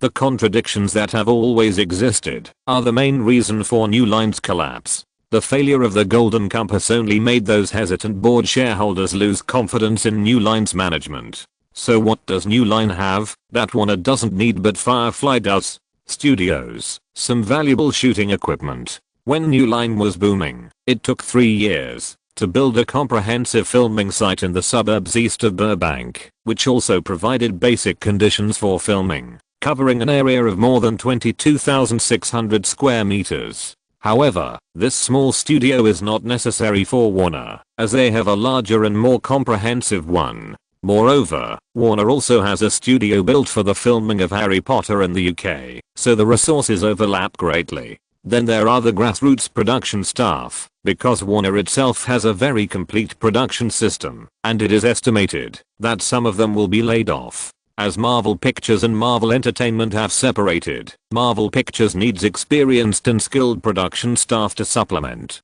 Think about it in detail. If you can't get the complete copyright library, can you get the copyright of 1 or 2 undeveloped characters? Lyman, whose mind was broadened, thought a lot. and Joseph really wanted to strengthen the company's foundation in this way. Acquisition is indeed the best way to expand. Lyman opened and closed his mouth several times, and suddenly he was motivated to buy. How much money can be drawn without affecting the company's operations? About 220 million. The profits of many projects in the second half of the year will take time to be shared with each company. There are also several projects under preparation that occupy a lot of funds. However, we can first borrow money from the bank. Anyway, we can pay it back soon. There is no problem with funds. Lyman pondered for a while. In this case, you will negotiate with Warner to see if they are willing to sell. Joseph nodded in agreement. This needs to be done quickly. I'm worried that there are other buyers who are eyeing it. Before leaving, Lyman gave another instruction. In the afternoon, Lyman called Lyman to talk about the actors joining the crew, so he didn't have time to argue with Warner. He just hoped that Joseph, who was experienced in doing things, would contact Warner for a while and talk about his intentions. As Firefly grew, he needed more and more things to do, and he felt more and more lacking in energy. It's not that there are few senior managers, but that the middle-level department employees can't keep up with the business expansion. In the conference room, Keira Knightley finally agreed to star. The budget of the main project is a huge plus point, which can strive for higher pay. Of course, when signing the contract, some trivial matters on the set were mentioned first, such as a separate Macute car, separate pickup and drop-off, and a single hotel room. The hotel where they live cannot be too bad, etc.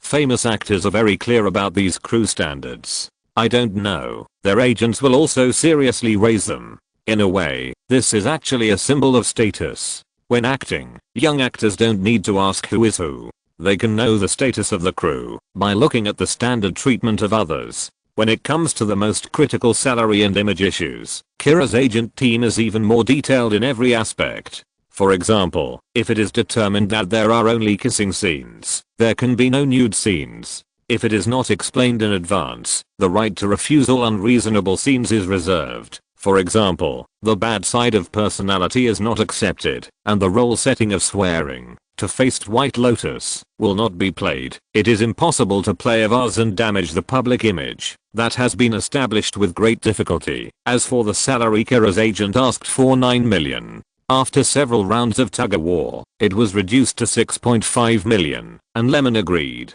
Speaking of which, although Keira Knightley's salary increase in the Pirates of the Caribbean series was not high due to film contracts and role issues, it was also raised from hundreds of thousands to $4 million. After the release of Caribbean 3, at World's End, it earned $960 million in box office worldwide, so it has to rise again. Of course, the cost of the third film in the Pirates series also reached a shocking $300 million, exceeding the $298 million cost of Tobey Maguire's Spider-Man 3 and the $294 million cost of Titanic in the same year, and it has been promoted to the first expensive movie in film history. Although this title is only because the director and the main creators took too much, it is not because the special effects burning index has been raised to a big level.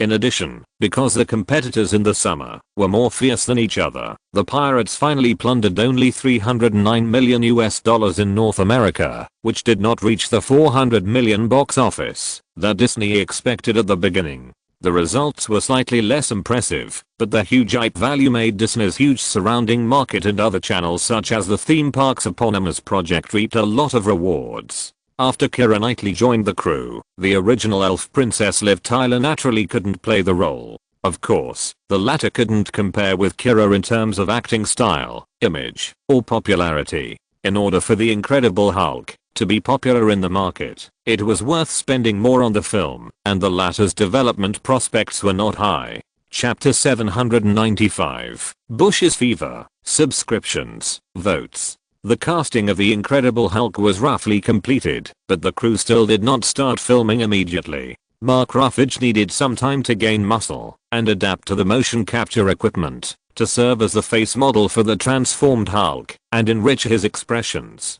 Generally speaking, the latter's facial expressions should be more exaggerated, otherwise they cannot be captured. This is not very consistent with the actor's usual subtle facial performances, and past experience cannot help. At this time, the US financial market has exploded one after another, but the stock market is still stable. Experts or professionals from the Federal Reserve have repeatedly emphasized that this is just a small problem and a normal fluctuation in the market. In fact, the reason why the 2008 financial crisis and the subprime mortgage crisis swept the world was that the government must be blamed, and it was overcorrected. Why did the housing market take off? In 2001, a plane hit a building, and the rapidly developing economy was accidentally curbed by a terrorist attack. Under the impact of 9/11 and the bursting of the IT bubble, the US economy actually declined.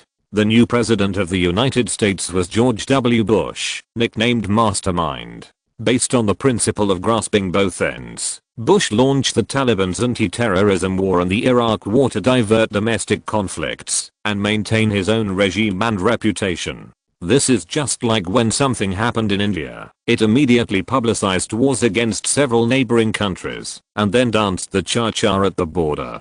Because the United States has a wartime policy, once it goes to war, Bush has a very high authority. Internally, he and a group of economic experts introduced a package of economic stimulus plans. A very important part of this plan is the implementation of the home ownership policy. In order to cooperate with Mastermind's economic stimulus plan, the Federal Reserve cut interest rates. By 2003, the federal funds rate had fallen to 1%, the lowest level in 45 years. However, the problem is that unlike China, the enthusiasm for buying houses in the United States is not high. Most people prefer to rent houses, because buying a house does not mean that it belongs to you completely. You have to pay extra taxes every year, policies vary from state to state, and the rich have already bought houses, and the poor do not think about it. In order to encourage these groups who originally could not afford to buy houses to become house slaves, Bush persuaded Congress to pass relevant bills to stimulate people to buy houses and stimulate commercial banks to provide loans to low credit groups. These loans provided to low credit groups are subprime loans.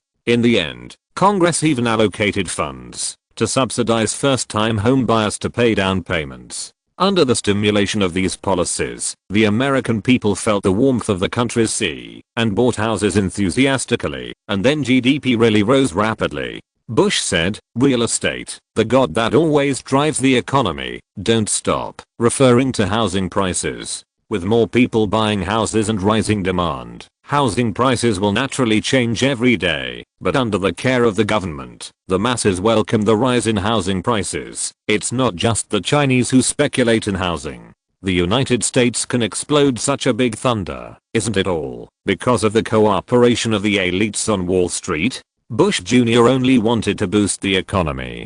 He didn't want anything to go wrong before he was in office. The stimulus plan he implemented was not bad. It did play a big role, but good policies sometimes go wrong when they are implemented.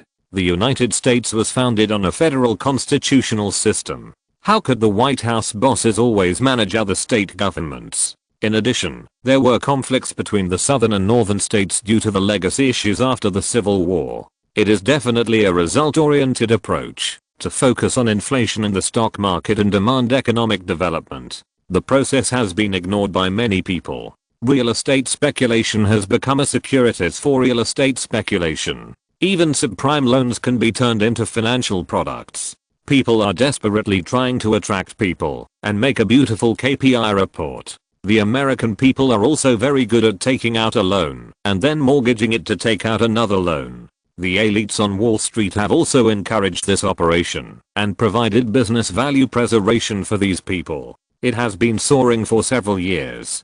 Finally, it is found that it may be wrong, but the mine has been buried. Those large quantities of unhealthy loans look extremely luxurious on paper, and few people care whether the poor can pay them back. So, who should be held responsible for this? Everyone looked at the White House owner, George W. Bush. Anyway, you are the one who came up with the stimulus plan, so the government has to help you. Bush obviously didn't realize the crisis at this moment, but many people who speculated in real estate have already tasted the consequences. They threw all their hard-earned money into it, but it couldn't make up for the hole. What to do? Shiver all over, go to God for tea. Half a lifetime of wealth is swallowed up. Isn't it the same for those with poor psychological endurance? However, Lyman saw this clearly, but he didn't want to care. Even the bottom fishing was just taking advantage of the bank's tightening of loans, and Marvel's already poor financial situation was made worse, and it was quickly taken over with a large amount of sufficient cash. He even thought about waiting until the housing prices were at their lowest, buying a few buildings, and ending the embarrassment of Firefly and Blue Butterfly Pictures renting commercial buildings until now, which was even worse than Digital Domain's factory area that it bought itself. However, Digital Domain's broken place was far away from the city, and the land was very cheap, and it seemed that there was no room for comparison. As for speculation and making waves in the US financial market, Lyman didn't want to get in trouble with Congress for no reason. Bush was a ruthless man, and he had to live to spend the money he made. On the other side, Joseph successfully connected with Warner executives and discussed the split of New Line and cash acquisition. Just as he thought, New Line was just a not so important acquisition during Warner's rapid growth. It might be that New Line's production business was just in a downturn at the time, and daily expenses were a bit troublesome. Warner was rich, and threw some money at random. Therefore, splitting New Line was what Warner had to do, and the overlapping resources really didn't work.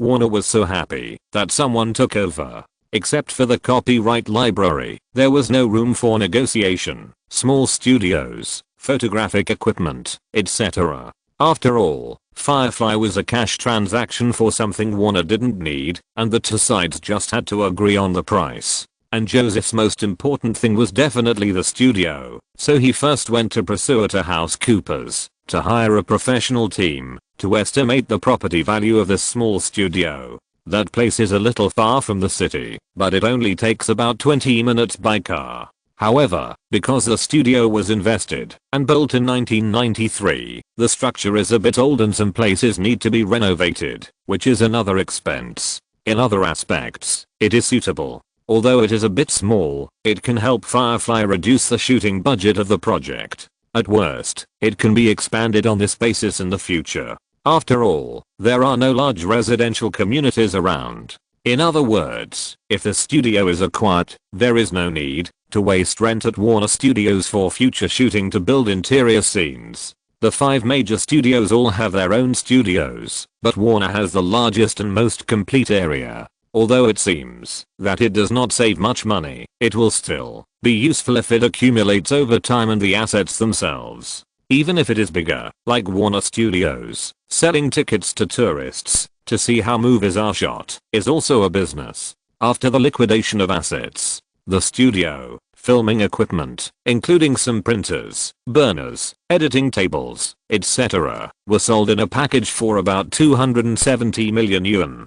If you count the renovation, it is estimated that less than 300 million yuan was invested.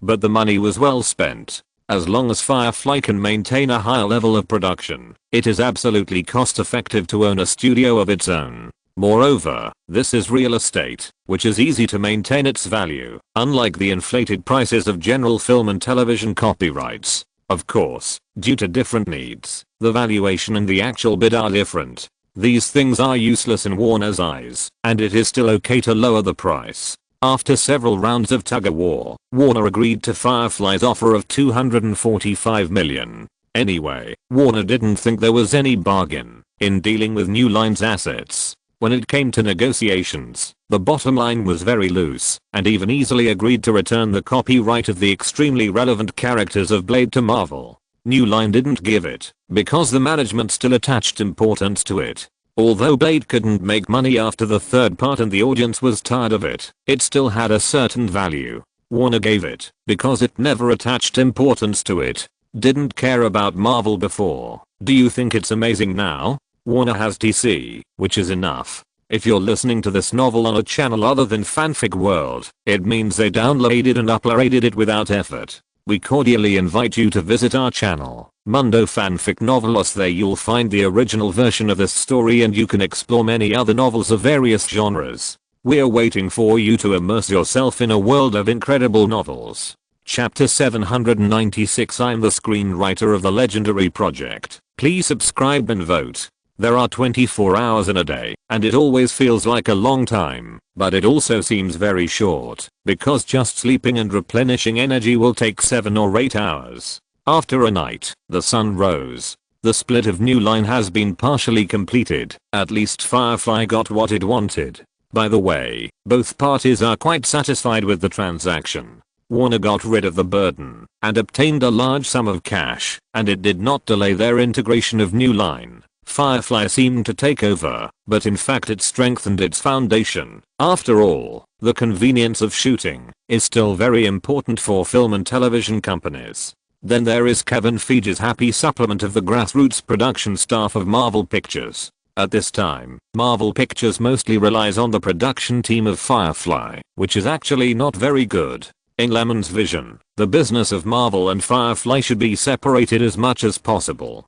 Although the Marvel project is the focus of the company's attention, it does not mean that other directions of film and television production will be abandoned. Marvel relies too much on distribution resources, which means that it will continue to cut meat in the future, and it will not be possible without cutting. But in fact, there are still many projects in the film market that are not so dependent on publicity and promotion. These are the main force of Firefly's production and development, such as Juno, Little Miss Sunshine, James Wan's horror films and literary themes. What are the benefits of doing this? First, Marvel projects can attract various distributors and theaters, enhance influence, continue to accumulate heritage, sync peripheral channels, and reduce resistance to self-reliance. Second, Firefly has not abandoned its independent distribution capabilities, which is very helpful for the expansion of Blue Butterfly's business. Moreover, because it is a sole proprietorship, profit output can collect funds faster and increase reserves. In other words, Marvel takes the path of friendship, and Firefly takes the old path. The two companies develop together, complement each other's resources, and have slightly different business directions. Marvel Pictures needs to improve its independent production capabilities. Kevin Feige has such talents, and it is not a waste. Moreover, Lyman has limited energy. When Marvel is rolled out in the future, movies and TV series will be launched together, and he will not be able to cover everything. Decentralization and business differentiation are very necessary. The next day, Warner and Firefly officially reached a deal. Firefly paid $245 million to acquire New Line Studios, some filming equipment, and the image copyright of Blade and related characters. Warner did not know Marvel's future plans, nor did it know what kind of development space Marvel had. After hearing that Marvel had been collecting the superheroes that were lost after being acquired, it felt that it was overemphasizing.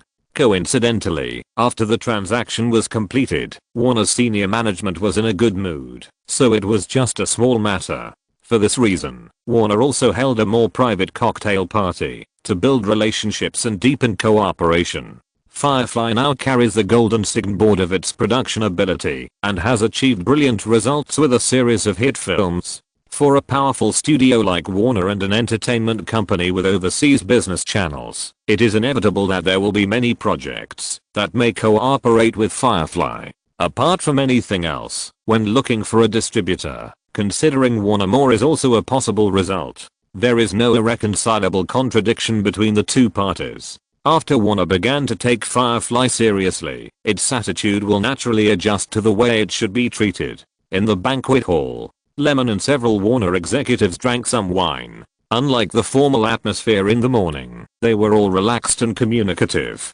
Warner had serious internal strife. With a large number of employees, the management costs and the complicated power system were also very high. Of course, Man Media also had various problems. For example, after the split of Marvel, the veterans of Marvel Entertainment were somewhat dissatisfied and complained to Joseph every now and then, which gave him a headache. However, because he had taken over all Marvel business, in order to stabilize the management, he had to deal with it patiently. Every family has its own problems. How to adjust the original company structure after the acquisition is undoubtedly a very test of the management system. If handled well, the company's strength will increase. If handled poorly, it will drag down the original development pace. A few days later, After Ryan was responsible for the renovation of the studio, the second week results of I'm a Hero were also released. In the second weekend, the North American box office revenue was $62.3 million, a 32% drop from the first week, and the overseas box office revenue was $41.42 million, with a total of $193.23 million worldwide. It is the 17th movie this year that can enter the global 400 million, and the 8th movie that is expected to exceed the global 600 million. It can be seen that compared with the movie box office list in 2006, 2007 has really taken a big step forward. The cumulative box office of all hit works has more than doubled compared with last year, which makes practitioners in the North American film industry more looking forward to the subsequent market expansion. With a cost of less than $220 million, I'm a Hero can earn more than $190 million in 2 weeks, the first overseas week, and there is no bonus from the original novel. It is a completely original project, which is simply a breath of fresh air in the Hollywood adaptation craze. Although its performance has not broken any records, it can be said to be successful. Lionsgate is rushing to distribute overseas. Lyman leads the team to guide the momentum of the film, increase the positive impression of the audience, and actively expand the profit space of the copyright market. In the office, Joseph and Lemon were talking about this. The smooth execution of the second part of the zombie trilogy has brought a high added value. Even Akiva Goldsman came to congratulate. Of course, this person really came with congratulations and a purpose. Because Firefly bought the copyright of the novel I'm Legend to prevent the structure of the trilogy from being destroyed, it reached an agreement with Goldsman, a famous screenwriter and producer. In addition to paying him for the third part as a producer and 5% of the omnichannel revenue, 5% of the North American box office of the second part I'm Hero is also his. This money is not much, mainly because both parties have confirmed that this project will be brought to the big screen by Firefly. Otherwise Goldsman will find other studios to shoot it. Excuse me, sir, when are you going to shoot I'm Legend? Goldsman waited for Joseph to go out and then asked with a smile, at this rate, I'm Hero will probably be able to recover its costs from the box office very quickly. Feeling the other party's urgency, Lemon also understood. After all, he saw the market potential of the zombie trilogy, and as the final part with his participation, it was the one that could make him the most profit. Filming will start by the middle of next year at the latest, and we'll find a suitable time slot to release it in theaters in 2009. Once Firefly is approved, we'll notify you immediately. Goldsman felt relieved after getting the accurate information. Just as I was about to say a few polite words to say goodbye, I heard Lemon say again, I admire your screenwriting skills, sir. Thinking about it now, your portrayal of John Forbes Nash in A Beautiful Mind is still full of charm. In a few days, I'll have someone print out a copy of the audience analysis and market report for I'm a Hero for you. In this way, sir, you can also know in advance where the majority of the audience who likes I'm a Hero will be and adapt a suitable script appropriately. After I'm a Hero is released, the background story, plot, and character portrayal of I'm Legend should also be put on the agenda to make it closer to the market. This is what I really say from the bottom of my heart. It is far more difficult to make something that will interest the audience in the third film than the first two, and the adaptation work is even more difficult. Speaking of which, the first two films only centered on the struggle between humans and zombies, but I'm Legend requires the protagonist to withstand extreme loneliness. For this kind of one-man show, no one is more suitable than Sir. Lemon praised Goldsman a little. It's not really flattery. He is really good at monologues and psychological descriptions. In the original Time and Space, the biggest contributor to the $600 million yuan for one man and one dog was Goldsman. In this life, the background system of the first two parts is integrated to create a completely fallen Earth. Zombies have become the masters of the Earth, and humans have become endangered characters. The male protagonist is a lucky person who survived by chance. He is also a scientific researcher and found that zombies are evolving rapidly. How to depict this despair and loneliness is the focus of the third part. Haha, the corresponding concept is already great. I just put the idea on paper. If there are any inconsiderate places, I need more guidance. Goldsman responded with a little joy. Winning the Oscar for original screenplay with A Beautiful Mind is something Akiba Goldsman has always been proud of. He doesn't think that with the foundation of the first two parts, he can't write the story of the third part well. In fact, he already has a certain idea. Chapter 797 The Lobster Man Attacks. Subscribe, vote, night. In the study room of the Rust Manor, Lemon wrote and drew, putting aside the trivial matters of the past, immersed in creation. His feet were full of hand-drawn storyboards that he was not satisfied with, crumpled into a ball, looking a little messy. I'm a Hero was still running smoothly, but he was concerned about a script. Unlike the self-castration restrictions of Marvel superhero movies, and the continuous advancement and clear-cut plots of the zombie series, this was a shooting direction he rarely touched.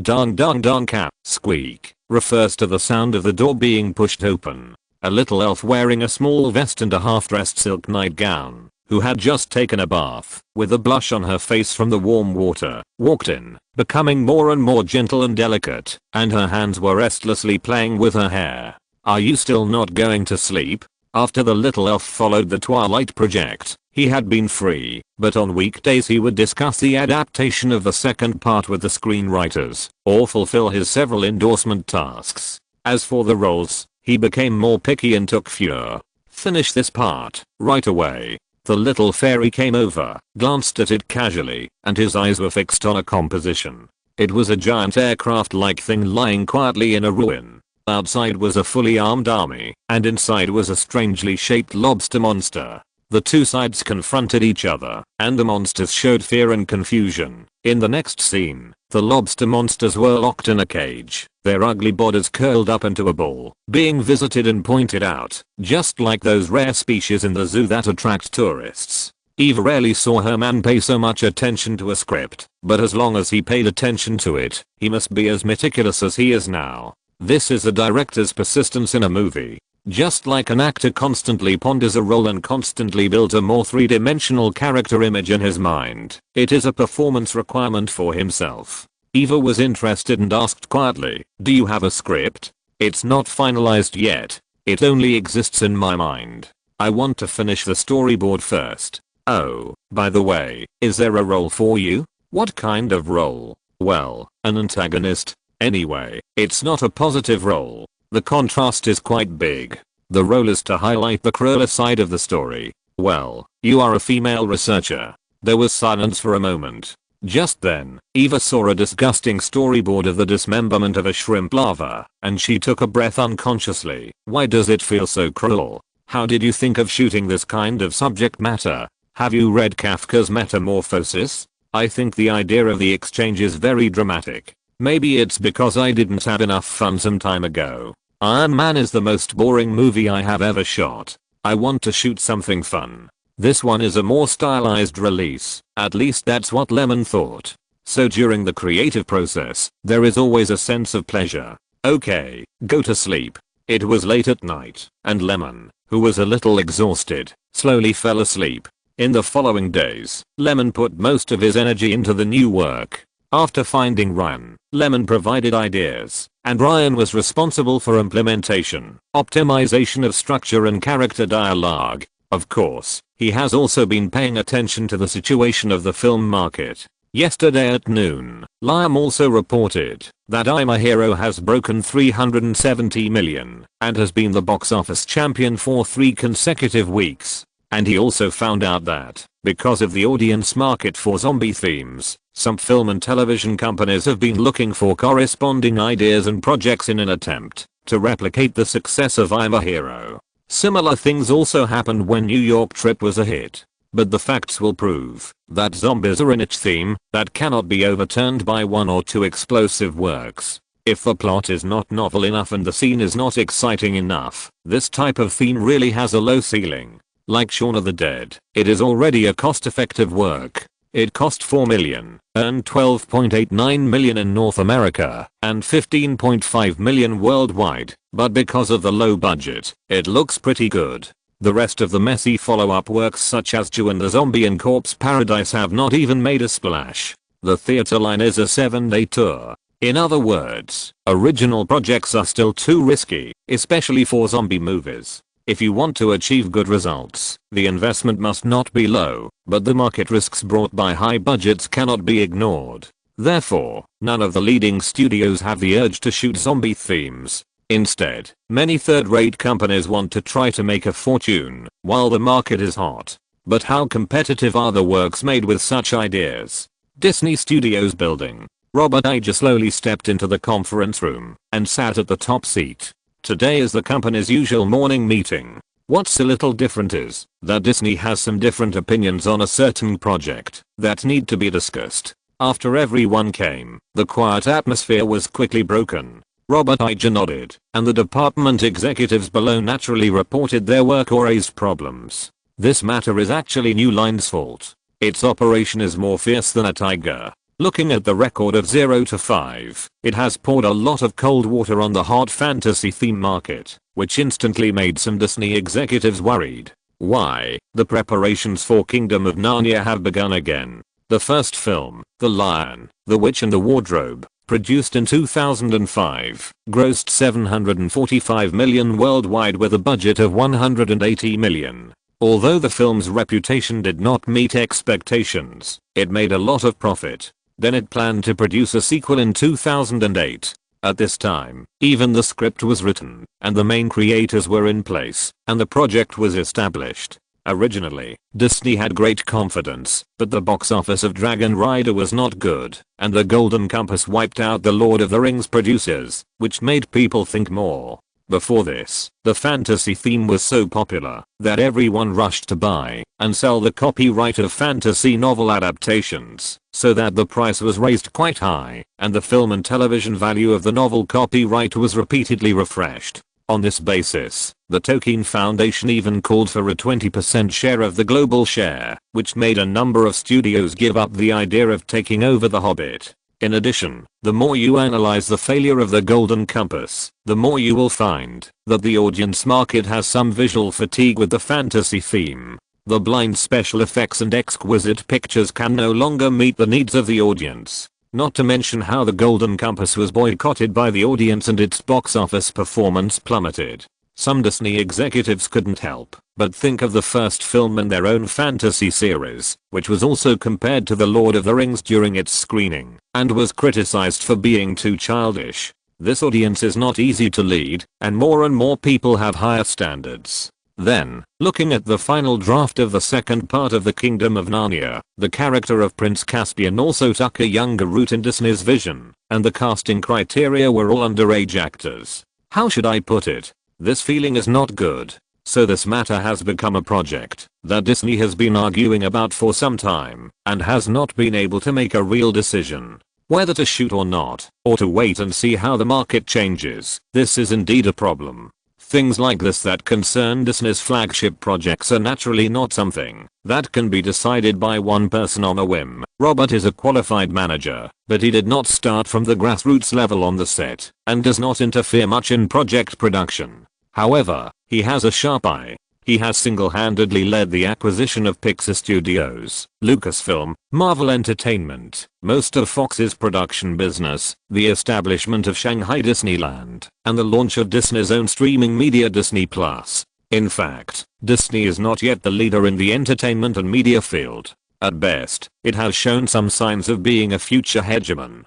For example, this year Disney's total live-action production business has rarely exceeded Universal, becoming the third, second only to Warner and Paramount, and it still maintains its momentum in animation production. Moreover, Marvel, one of the biggest power sources, has been taken away by Lyman. Without this goldmine in Disney's most powerful peripheral channel market, it is still unknown whether it can find a new operating model to truly reach the top of the mountain. Disney executives are eager to maintain the output of live-action films and TV series, so as not to lose the glory after 1 year. That's why they are arguing about the establishment of the sequel to Kingdom of Narnia. Because anyone can imagine that, if the series is really unpopular in the market, and loses money next year, then the performance of live-action films and TV series will be unimaginable. Paramount went from a slump in 2005 to the second place this year, but it is only DreamWorks' excellent production ability plus a Transformers movie, and the basic profit margin of commercial hits can be imagined.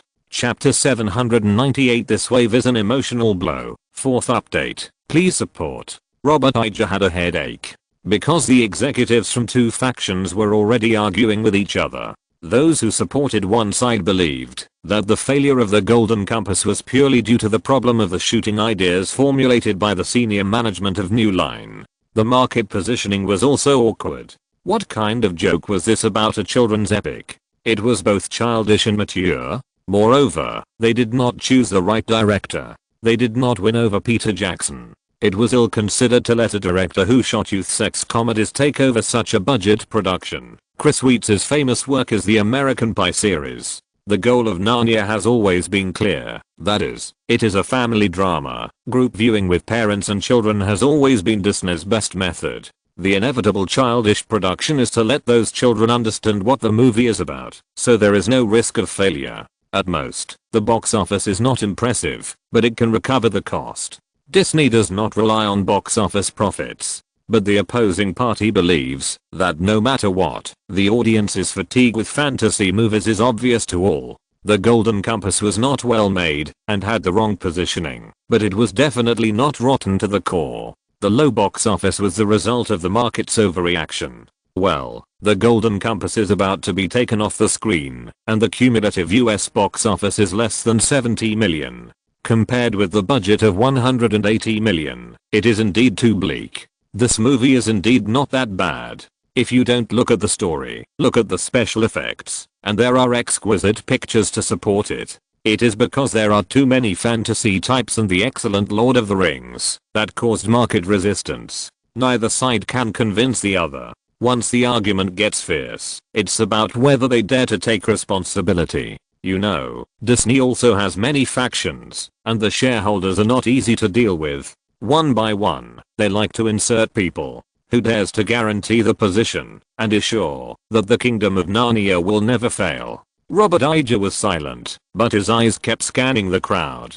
Gradually, the conference room became quiet again. A group of people looked at Robert, waiting for the executive to speak. This person is still very prestigious within Disney, especially the first thing he did after taking office was to ease the relationship with Jobs, acquire Pixar, and establish the dominant position in animation. No one knows how he convinced the stubborn bull. You have to know that during Eisner's tenure, he had a falling out with Jobs many times, and he was just short of a real-life park and a full-scale fight. Robert watched the whole speech, and he also had a set of market forecasts. Although he also understood that the market fatigue mentioned by the opposing party did exist, it seemed that, if he didn't shoot, he would be very unwilling, and it would be a waste of time. A series of movies can only maximize its value if it is launched continuously and in a planned manner. After 4 or 5 years, the market preparation in front will not be hot.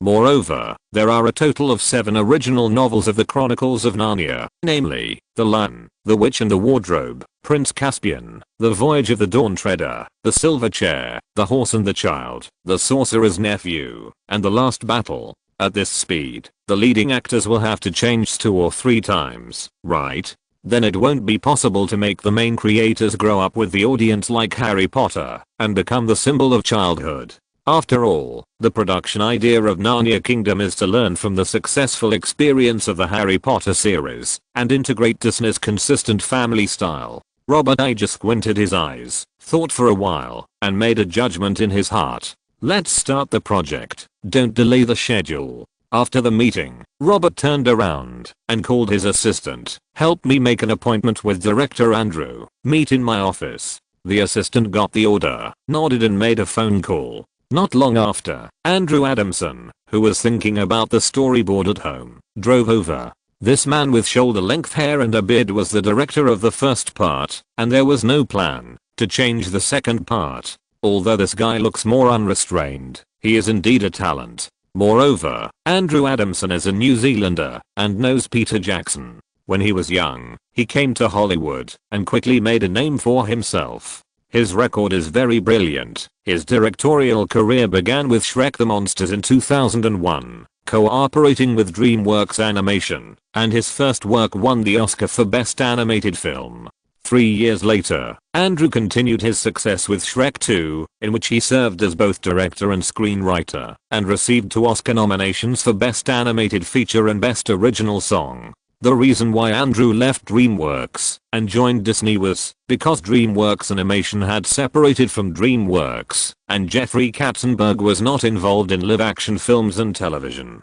Disney happened to give him the live-action project he wanted, the first-line masterpiece The Chronicles of Narnia, The Lion, the Witch and the Wardrobe. Strictly speaking, his animation career is still actively interacting with DreamWorks Animation, while his live-action career is temporarily getting along well with Disney. In The Office, Robert Iger and Andrew Adamson sit politely opposite each other. Because of what just happened, Robert asked gently, "I wonder what you think about the recent failure of the Golden Compass, and what do you want to talk about the filming of the sequel?" Although Andrew was dressed like an artist, he was not crazy, and was very clear. The audience of cartoons and fantasy movies is always not just children. The first one has laid the foundation. Although the second one is still telling the story of a group of teenagers, it is transitioning to maturity. As long as it does not force the epic style, it should be recognized by the market. After all, the audience base of the film is there. Robert tilted his head slightly, thinking that it would be unreasonable not to grasp Disney's advantages. After all, Disney's profit source and huge surrounding market are all based on pleasing children and taking money from parents. Even if it is worse than the first one, it is still not difficult for the project to make a profit. Thinking of this, Robert has more confidence. As long as the psychological expectations are lowered, it doesn't feel that it is difficult to accept. The rest depends on whether the crew can smoothly implement the plan. In this regard, Andrew is a guarantee, and he can rest assured although this guy has a high salary, he is awesome. After 7 years in the industry, he has not made a single bad movie, and the total box office has exceeded $2.8 billion. It is acceptable for Disney to give more than $30 million in project income. Paramount. Inside the building, Spielberg was taking over a mess as employees came and went. At this point, he had to joke with George Lucas, who was sitting next to him. The two had competed for the annual box office champion many times, but it did not affect Spielberg and Lucas becoming friends. After all, there are not many old filmmakers who have maintained their energy and guaranteed results since the 1980s and 1990s. No longer worrying about DreamWorks funding issues, it actually liberated Spielberg. At least he no longer had no time to make movies for trivial matters. After Transformers, Paramount executives and Lucasfilm launched another classic screen series of that year, Indiana Jones. When the news was received, even the lead actor Harrison Ford joked that he was already the father of the character at his age, but he still went to the gym at the age of 65 to build muscles for some action stunts. This series was actually over after the third film, but because of the lack of sufficient potential projects, it had to be brought out to sell a wave of feelings. When people get old, do they love to miss the past? If they can make money from it, it would be great. Look, didn't they also shoot the new King of Comedy? For the gambling agreement, the routine of owning a movie ticket was really a failure of poor production quality, which greatly consumed the market's patience and audience fans, and it couldn't be helped. Feelings must also be of decent quality. Paramount understood this concept very well, so after Lucas overturned the script several times, they pulled Spielberg in, and this man gradually immersed himself in production. In 2005, Munich Massacre really became a market tragedy. It was well received but not popular, and he also needed a hit movie to prove that he was still sharp. Spielberg was actually quite a businessman, and he refused to admit defeat or age. However, there were many difficulties encountered during the production of a series of movies that have been in the past 19 years. For example, how to restore the image characteristics of that time and maintain the usual familiar taste, such as the problem of actors. After all, they are all old and can't gather the original team.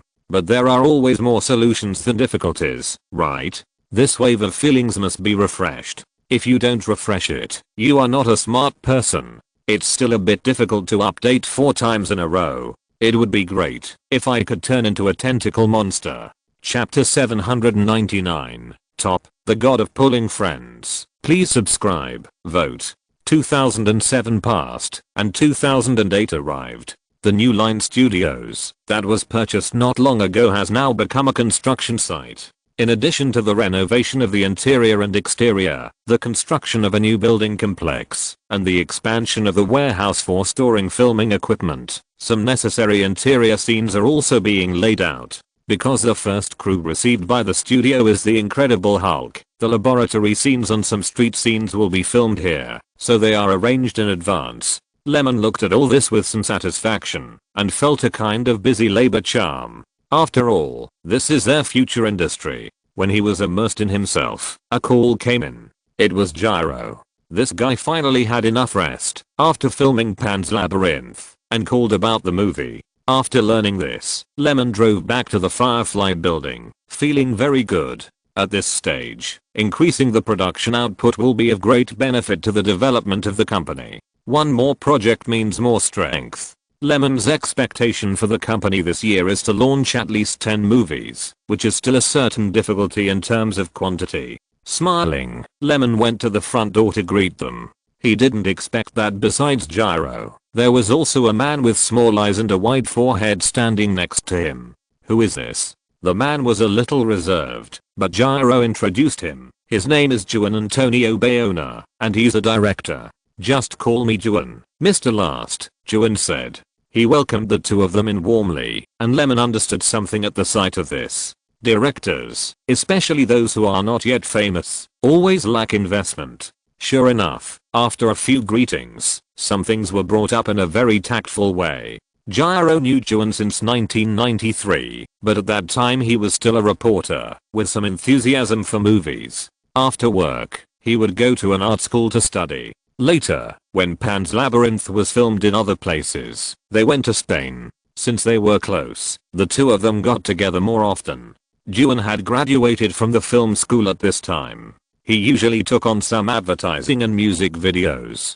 But in the process, he met many friends in the circle. One of them, a screenwriter named Sanchez, had a hot chat with him and handed Juan a new script he wrote, The Orphanage of the Ghost. Although Juan was a latecomer to the director, he had a certain market vision and thought that this script had some potential, so he wanted to shoot it and put it on the big screen. But Juan's family conditions were just average. He had enough food and clothing, but he was not rich. He had no spare money. He couldn't really sell his house to fight for his dream of being a director. No way, no way. His parents would kill him for being an unfilial son. Ahem. Let's get back to the topic. Even if the Orphanage of the Ghost didn't hire actors with high pay, the shooting cost alone would be $3 million US. What should I do if I don't have so much money? Find a sponsor. But he was just a newcomer. After asking around, the local film and television companies in Spain ignored him. When he happened to talk about this with Gyro, Gyro took it, because that was his personality.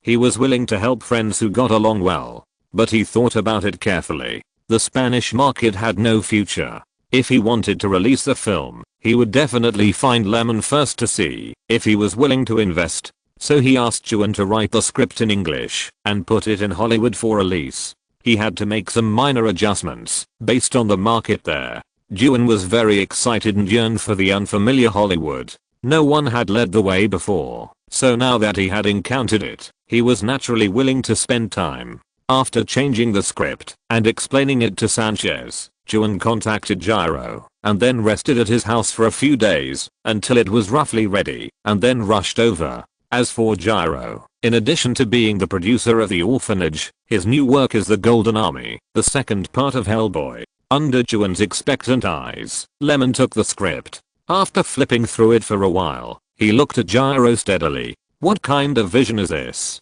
After reading the plot, Lemon realized that this was not The Lonely Castle, a low-budget dark horse that created a global box office myth for Spanish films. Once released, it was listed as one of the top 10 horror movies in the world by film and television pioneer. The wooden man game set in the script is hard to forget once you have seen it, because this film has always maintained an indescribable sense of mystery from beginning to end. A series of incredible and strange things that happened in the lonely castle have always kept the audience in a voyeuristic curiosity and uneasiness, and the atmosphere is well controlled. Especially the famous scene, the shot of the little boy walking slowly in the corridor with a headgear, and the 1, 2, 3 wooden man game to attract ghosts. Several tricks are played very well. At this moment, Lyman also understood why the costumes and props of this film are so textured, which must be inseparable from the spinning top. Thinking in his mind, Juan, who was sitting opposite Lyman, has been quietly paying attention to the situation. But it seems that this well-known director does not seem to have any other emotional fluctuations, and he flips through the script very quickly. Could it be that he can't read it? Juan couldn't be blamed for thinking too much. He had seen too many similar scenes. Some people saw that it was a horror theme and a castle type, and said it was old-fashioned and unoriginal. Or after asking about the budget, they thought it was a bit expensive, and wondered if it could make a profit. In addition, he was a newcomer, and didn't want to transfer the project. After hesitating for a while, he didn't invest. Lyman was still thinking about it, but Juan became more nervous, fearing that he would get another rejection. But how could it be possible? Even if it wasn't the Dark Horse movie that broke out in the previous life, The Castle of Solitude was first released in Spain, earning $8.3 million in 4 days and almost winning the local annual championship.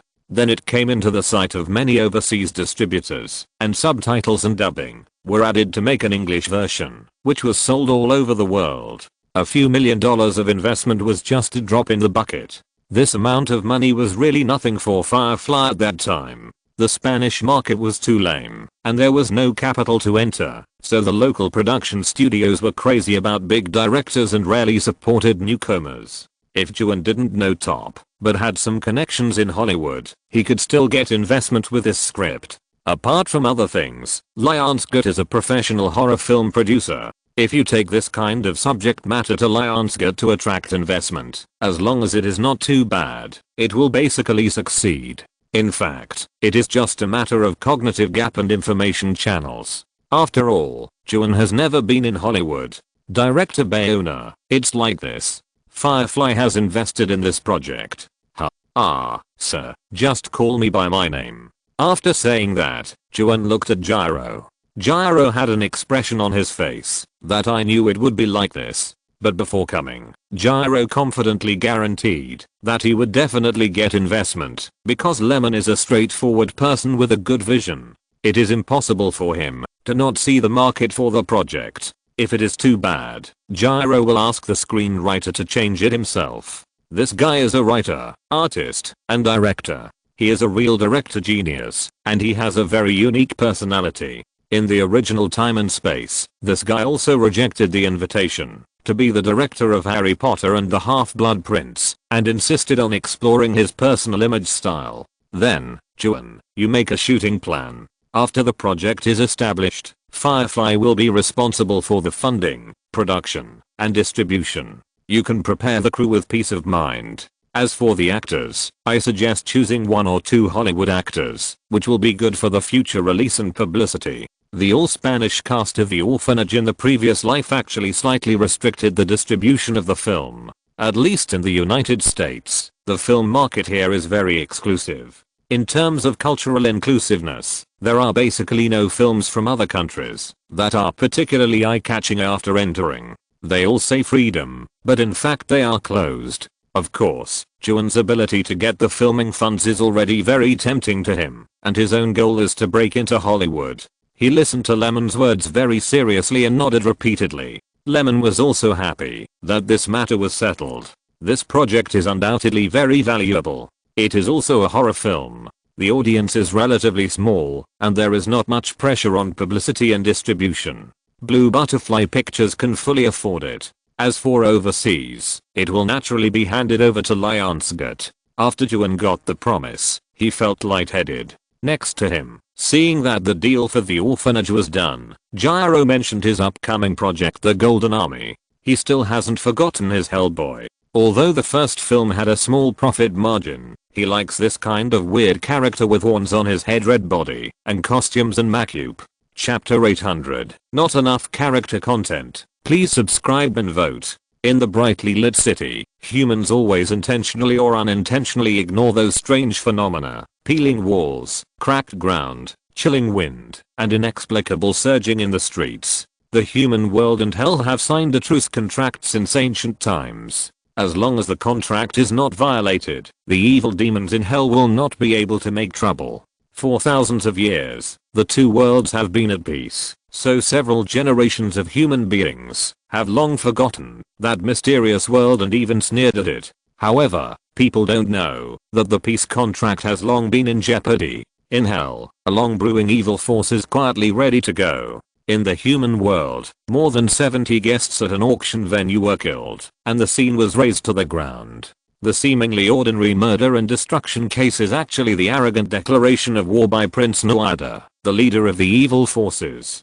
This cruel tyrant who travels between the yin and yang worlds not only regards the truce contract as nothing, but also attempts to awaken the invincible Warcraft Legion with blood and burn the human world with the fire of hell. Under the call of his blood, the long dormant monsters in the depths of hell rushed out of the ground, destroying and slaughtering like a rotten tree, and the world was about to become a demon domain. Faced with the indestructible Golden Army, the US government was helpless. The only one who could save the world from falling into purgatory was Satan's son, Hellboy. Although he had the blood of the devil, the red-horned Satan, who had long converted to kindness, stood up and stood on the side of mankind. He will work with the allies of the Supernatural Research and Development Bureau such as the Flame Woman and the Fishman, to cross the yin and yang worlds, to kill demons and resist the catastrophe of the world. My goodness, the second part is much bigger than the first part, and it even looks like a shadow of heroes fighting the boss together. But the problem is that except for Hellboy,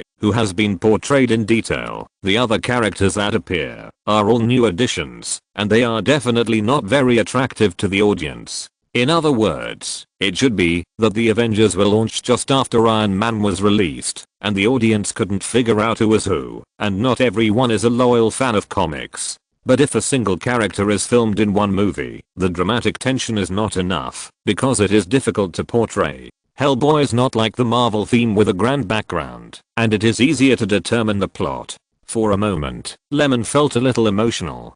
Because the reason for the failure of this Golden Army is that there are too many and too complicated characters, and it is difficult to establish an impression. The original Time and Space cost $85 million budget, and the global total is only $160 million, and it is definitely going to lose $30 or $40 million. But if I don't do it, looking at the positive look of the spinning top, it's really hard to refuse. I don't know what reason to refuse. After all, I can't just say that this project will fail. After all, both of their projects are profitable.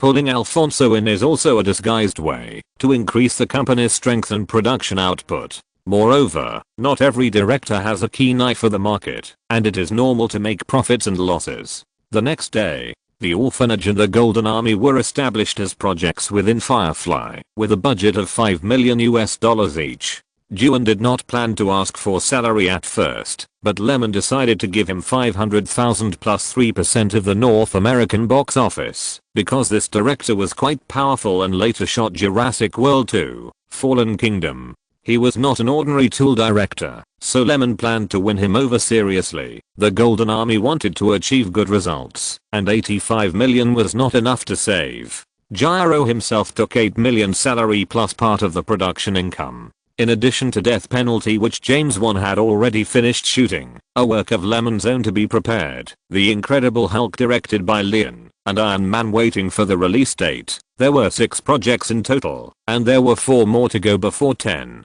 By the end of January, I'm a Hero, which had been screened for more than a month, had accumulated $270 million in North America, $310 million overseas, and a total global box office of $580 million. It was only a matter of time before it broke 6. Among the several projects in preparation, the Golden Army was the fastest to enter the shooting stage. First, Juan was very demanding on his screen debut. He had drawn many drafts of the storyboards, but had not yet decided.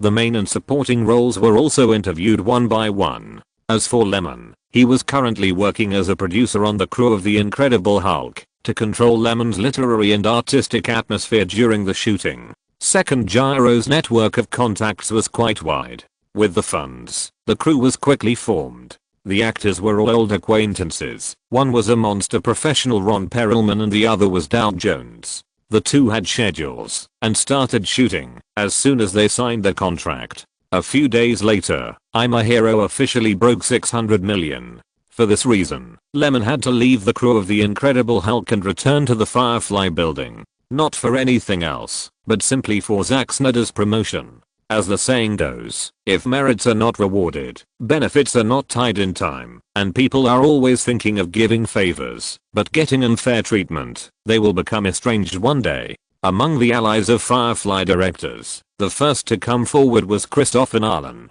With $977 million for The Dark Knight, nearly $400 million for Batman Begins, and $110 million for The Prestige, his salary could no longer be simply tied to the North American revenue share, but upgraded to full channel profit. And Zack Snyder's $400 million for Trip to New York, $478 million for 300, and now more than $600 million for I'm a Hero. He was also qualified. Boss, the corresponding cooperation terms have been formulated. From now on, Zack's studio is also a cooperative subsidiary of Man Media and enjoys channel benefits. Joseph prepared early and made the rules clear one by one, showing his sincerity. In other words, when it comes to the level of directors like Nolan and Zack, they can always raise funds, and whether they can maintain a good cooperative relationship with Firefly really depends on the relationship. It is not okay to disrespect their ideas, so they can only be gentle. In the afternoon, Lyman personally called Zack and said he wanted to celebrate his success. In the hotel box, there was only Lyman and Zack who came. This guy has been in the limelight recently, and he has ushered in a new round of solicitation. In just a few weeks, Warner, Universal, Sony and other studios have been approaching him enthusiastically, and even Lionsgate wants to poach him. No, it's the 21st century, and there is no slavery. Zack Snyder himself is a free man, but he has cooperated closely with Firefly. He can only be said to be a direct descendant. Firefly has not prohibited him from cooperating with other companies. Even if they want to prohibit it, they can't. Drinking and eating, the atmosphere is leisurely. For talented people, the world will be more enthusiastic about him, and how can Lyman be an exception? After eating, the delicacies on the table were removed, and Lyman took out new cooperation terms, which were more generous and relaxed than before.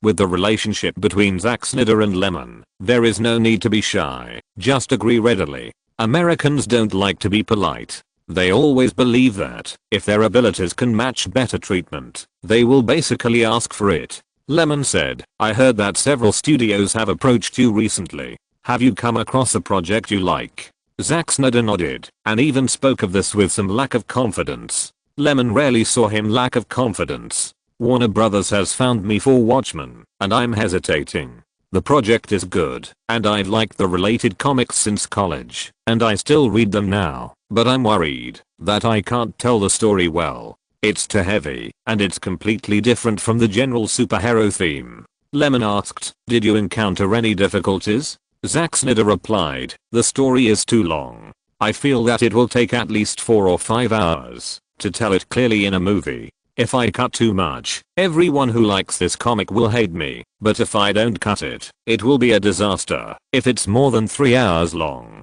In history, there have been countless failed movies with too much content, which have warned future filmmakers, because the audience's energy is limited, and the rhythm of the movie also requires a certain pace, so that the audience can breathe a sigh of relief. With so much content at once, who can be completely patient to watch it? It's not realistic to rely on fans to pay for such a high budget work. Furthermore, it is difficult for theaters to schedule films, which may reduce the screen share. If you schedule one shift, those 8 or 90-minute movies will be shown twice, and the ticket price is the same, which is quite uneconomical from a profit perspective. Why should the length of a movie be controlled? The reason is so simple. It is the production experience summarized by the market and audience needs, and the screening risk is controlled to the greatest extent. After understanding it, Lyman did not give any good suggestions. It is possible to screen it in 2 parts, but Warner's distribution resources are difficult to coordinate, and the market is not owned by it alone. I can only update twice, because I have something to do in the evening. End of this chapter. Thank you very much for reaching the end. Don't forget to like. Looking for more exclusive content and immediate access? Subscribe to our Patreon. Remember, every like, subscription, or donation encourages us to continue. Thanks to everyone. See you in the next video.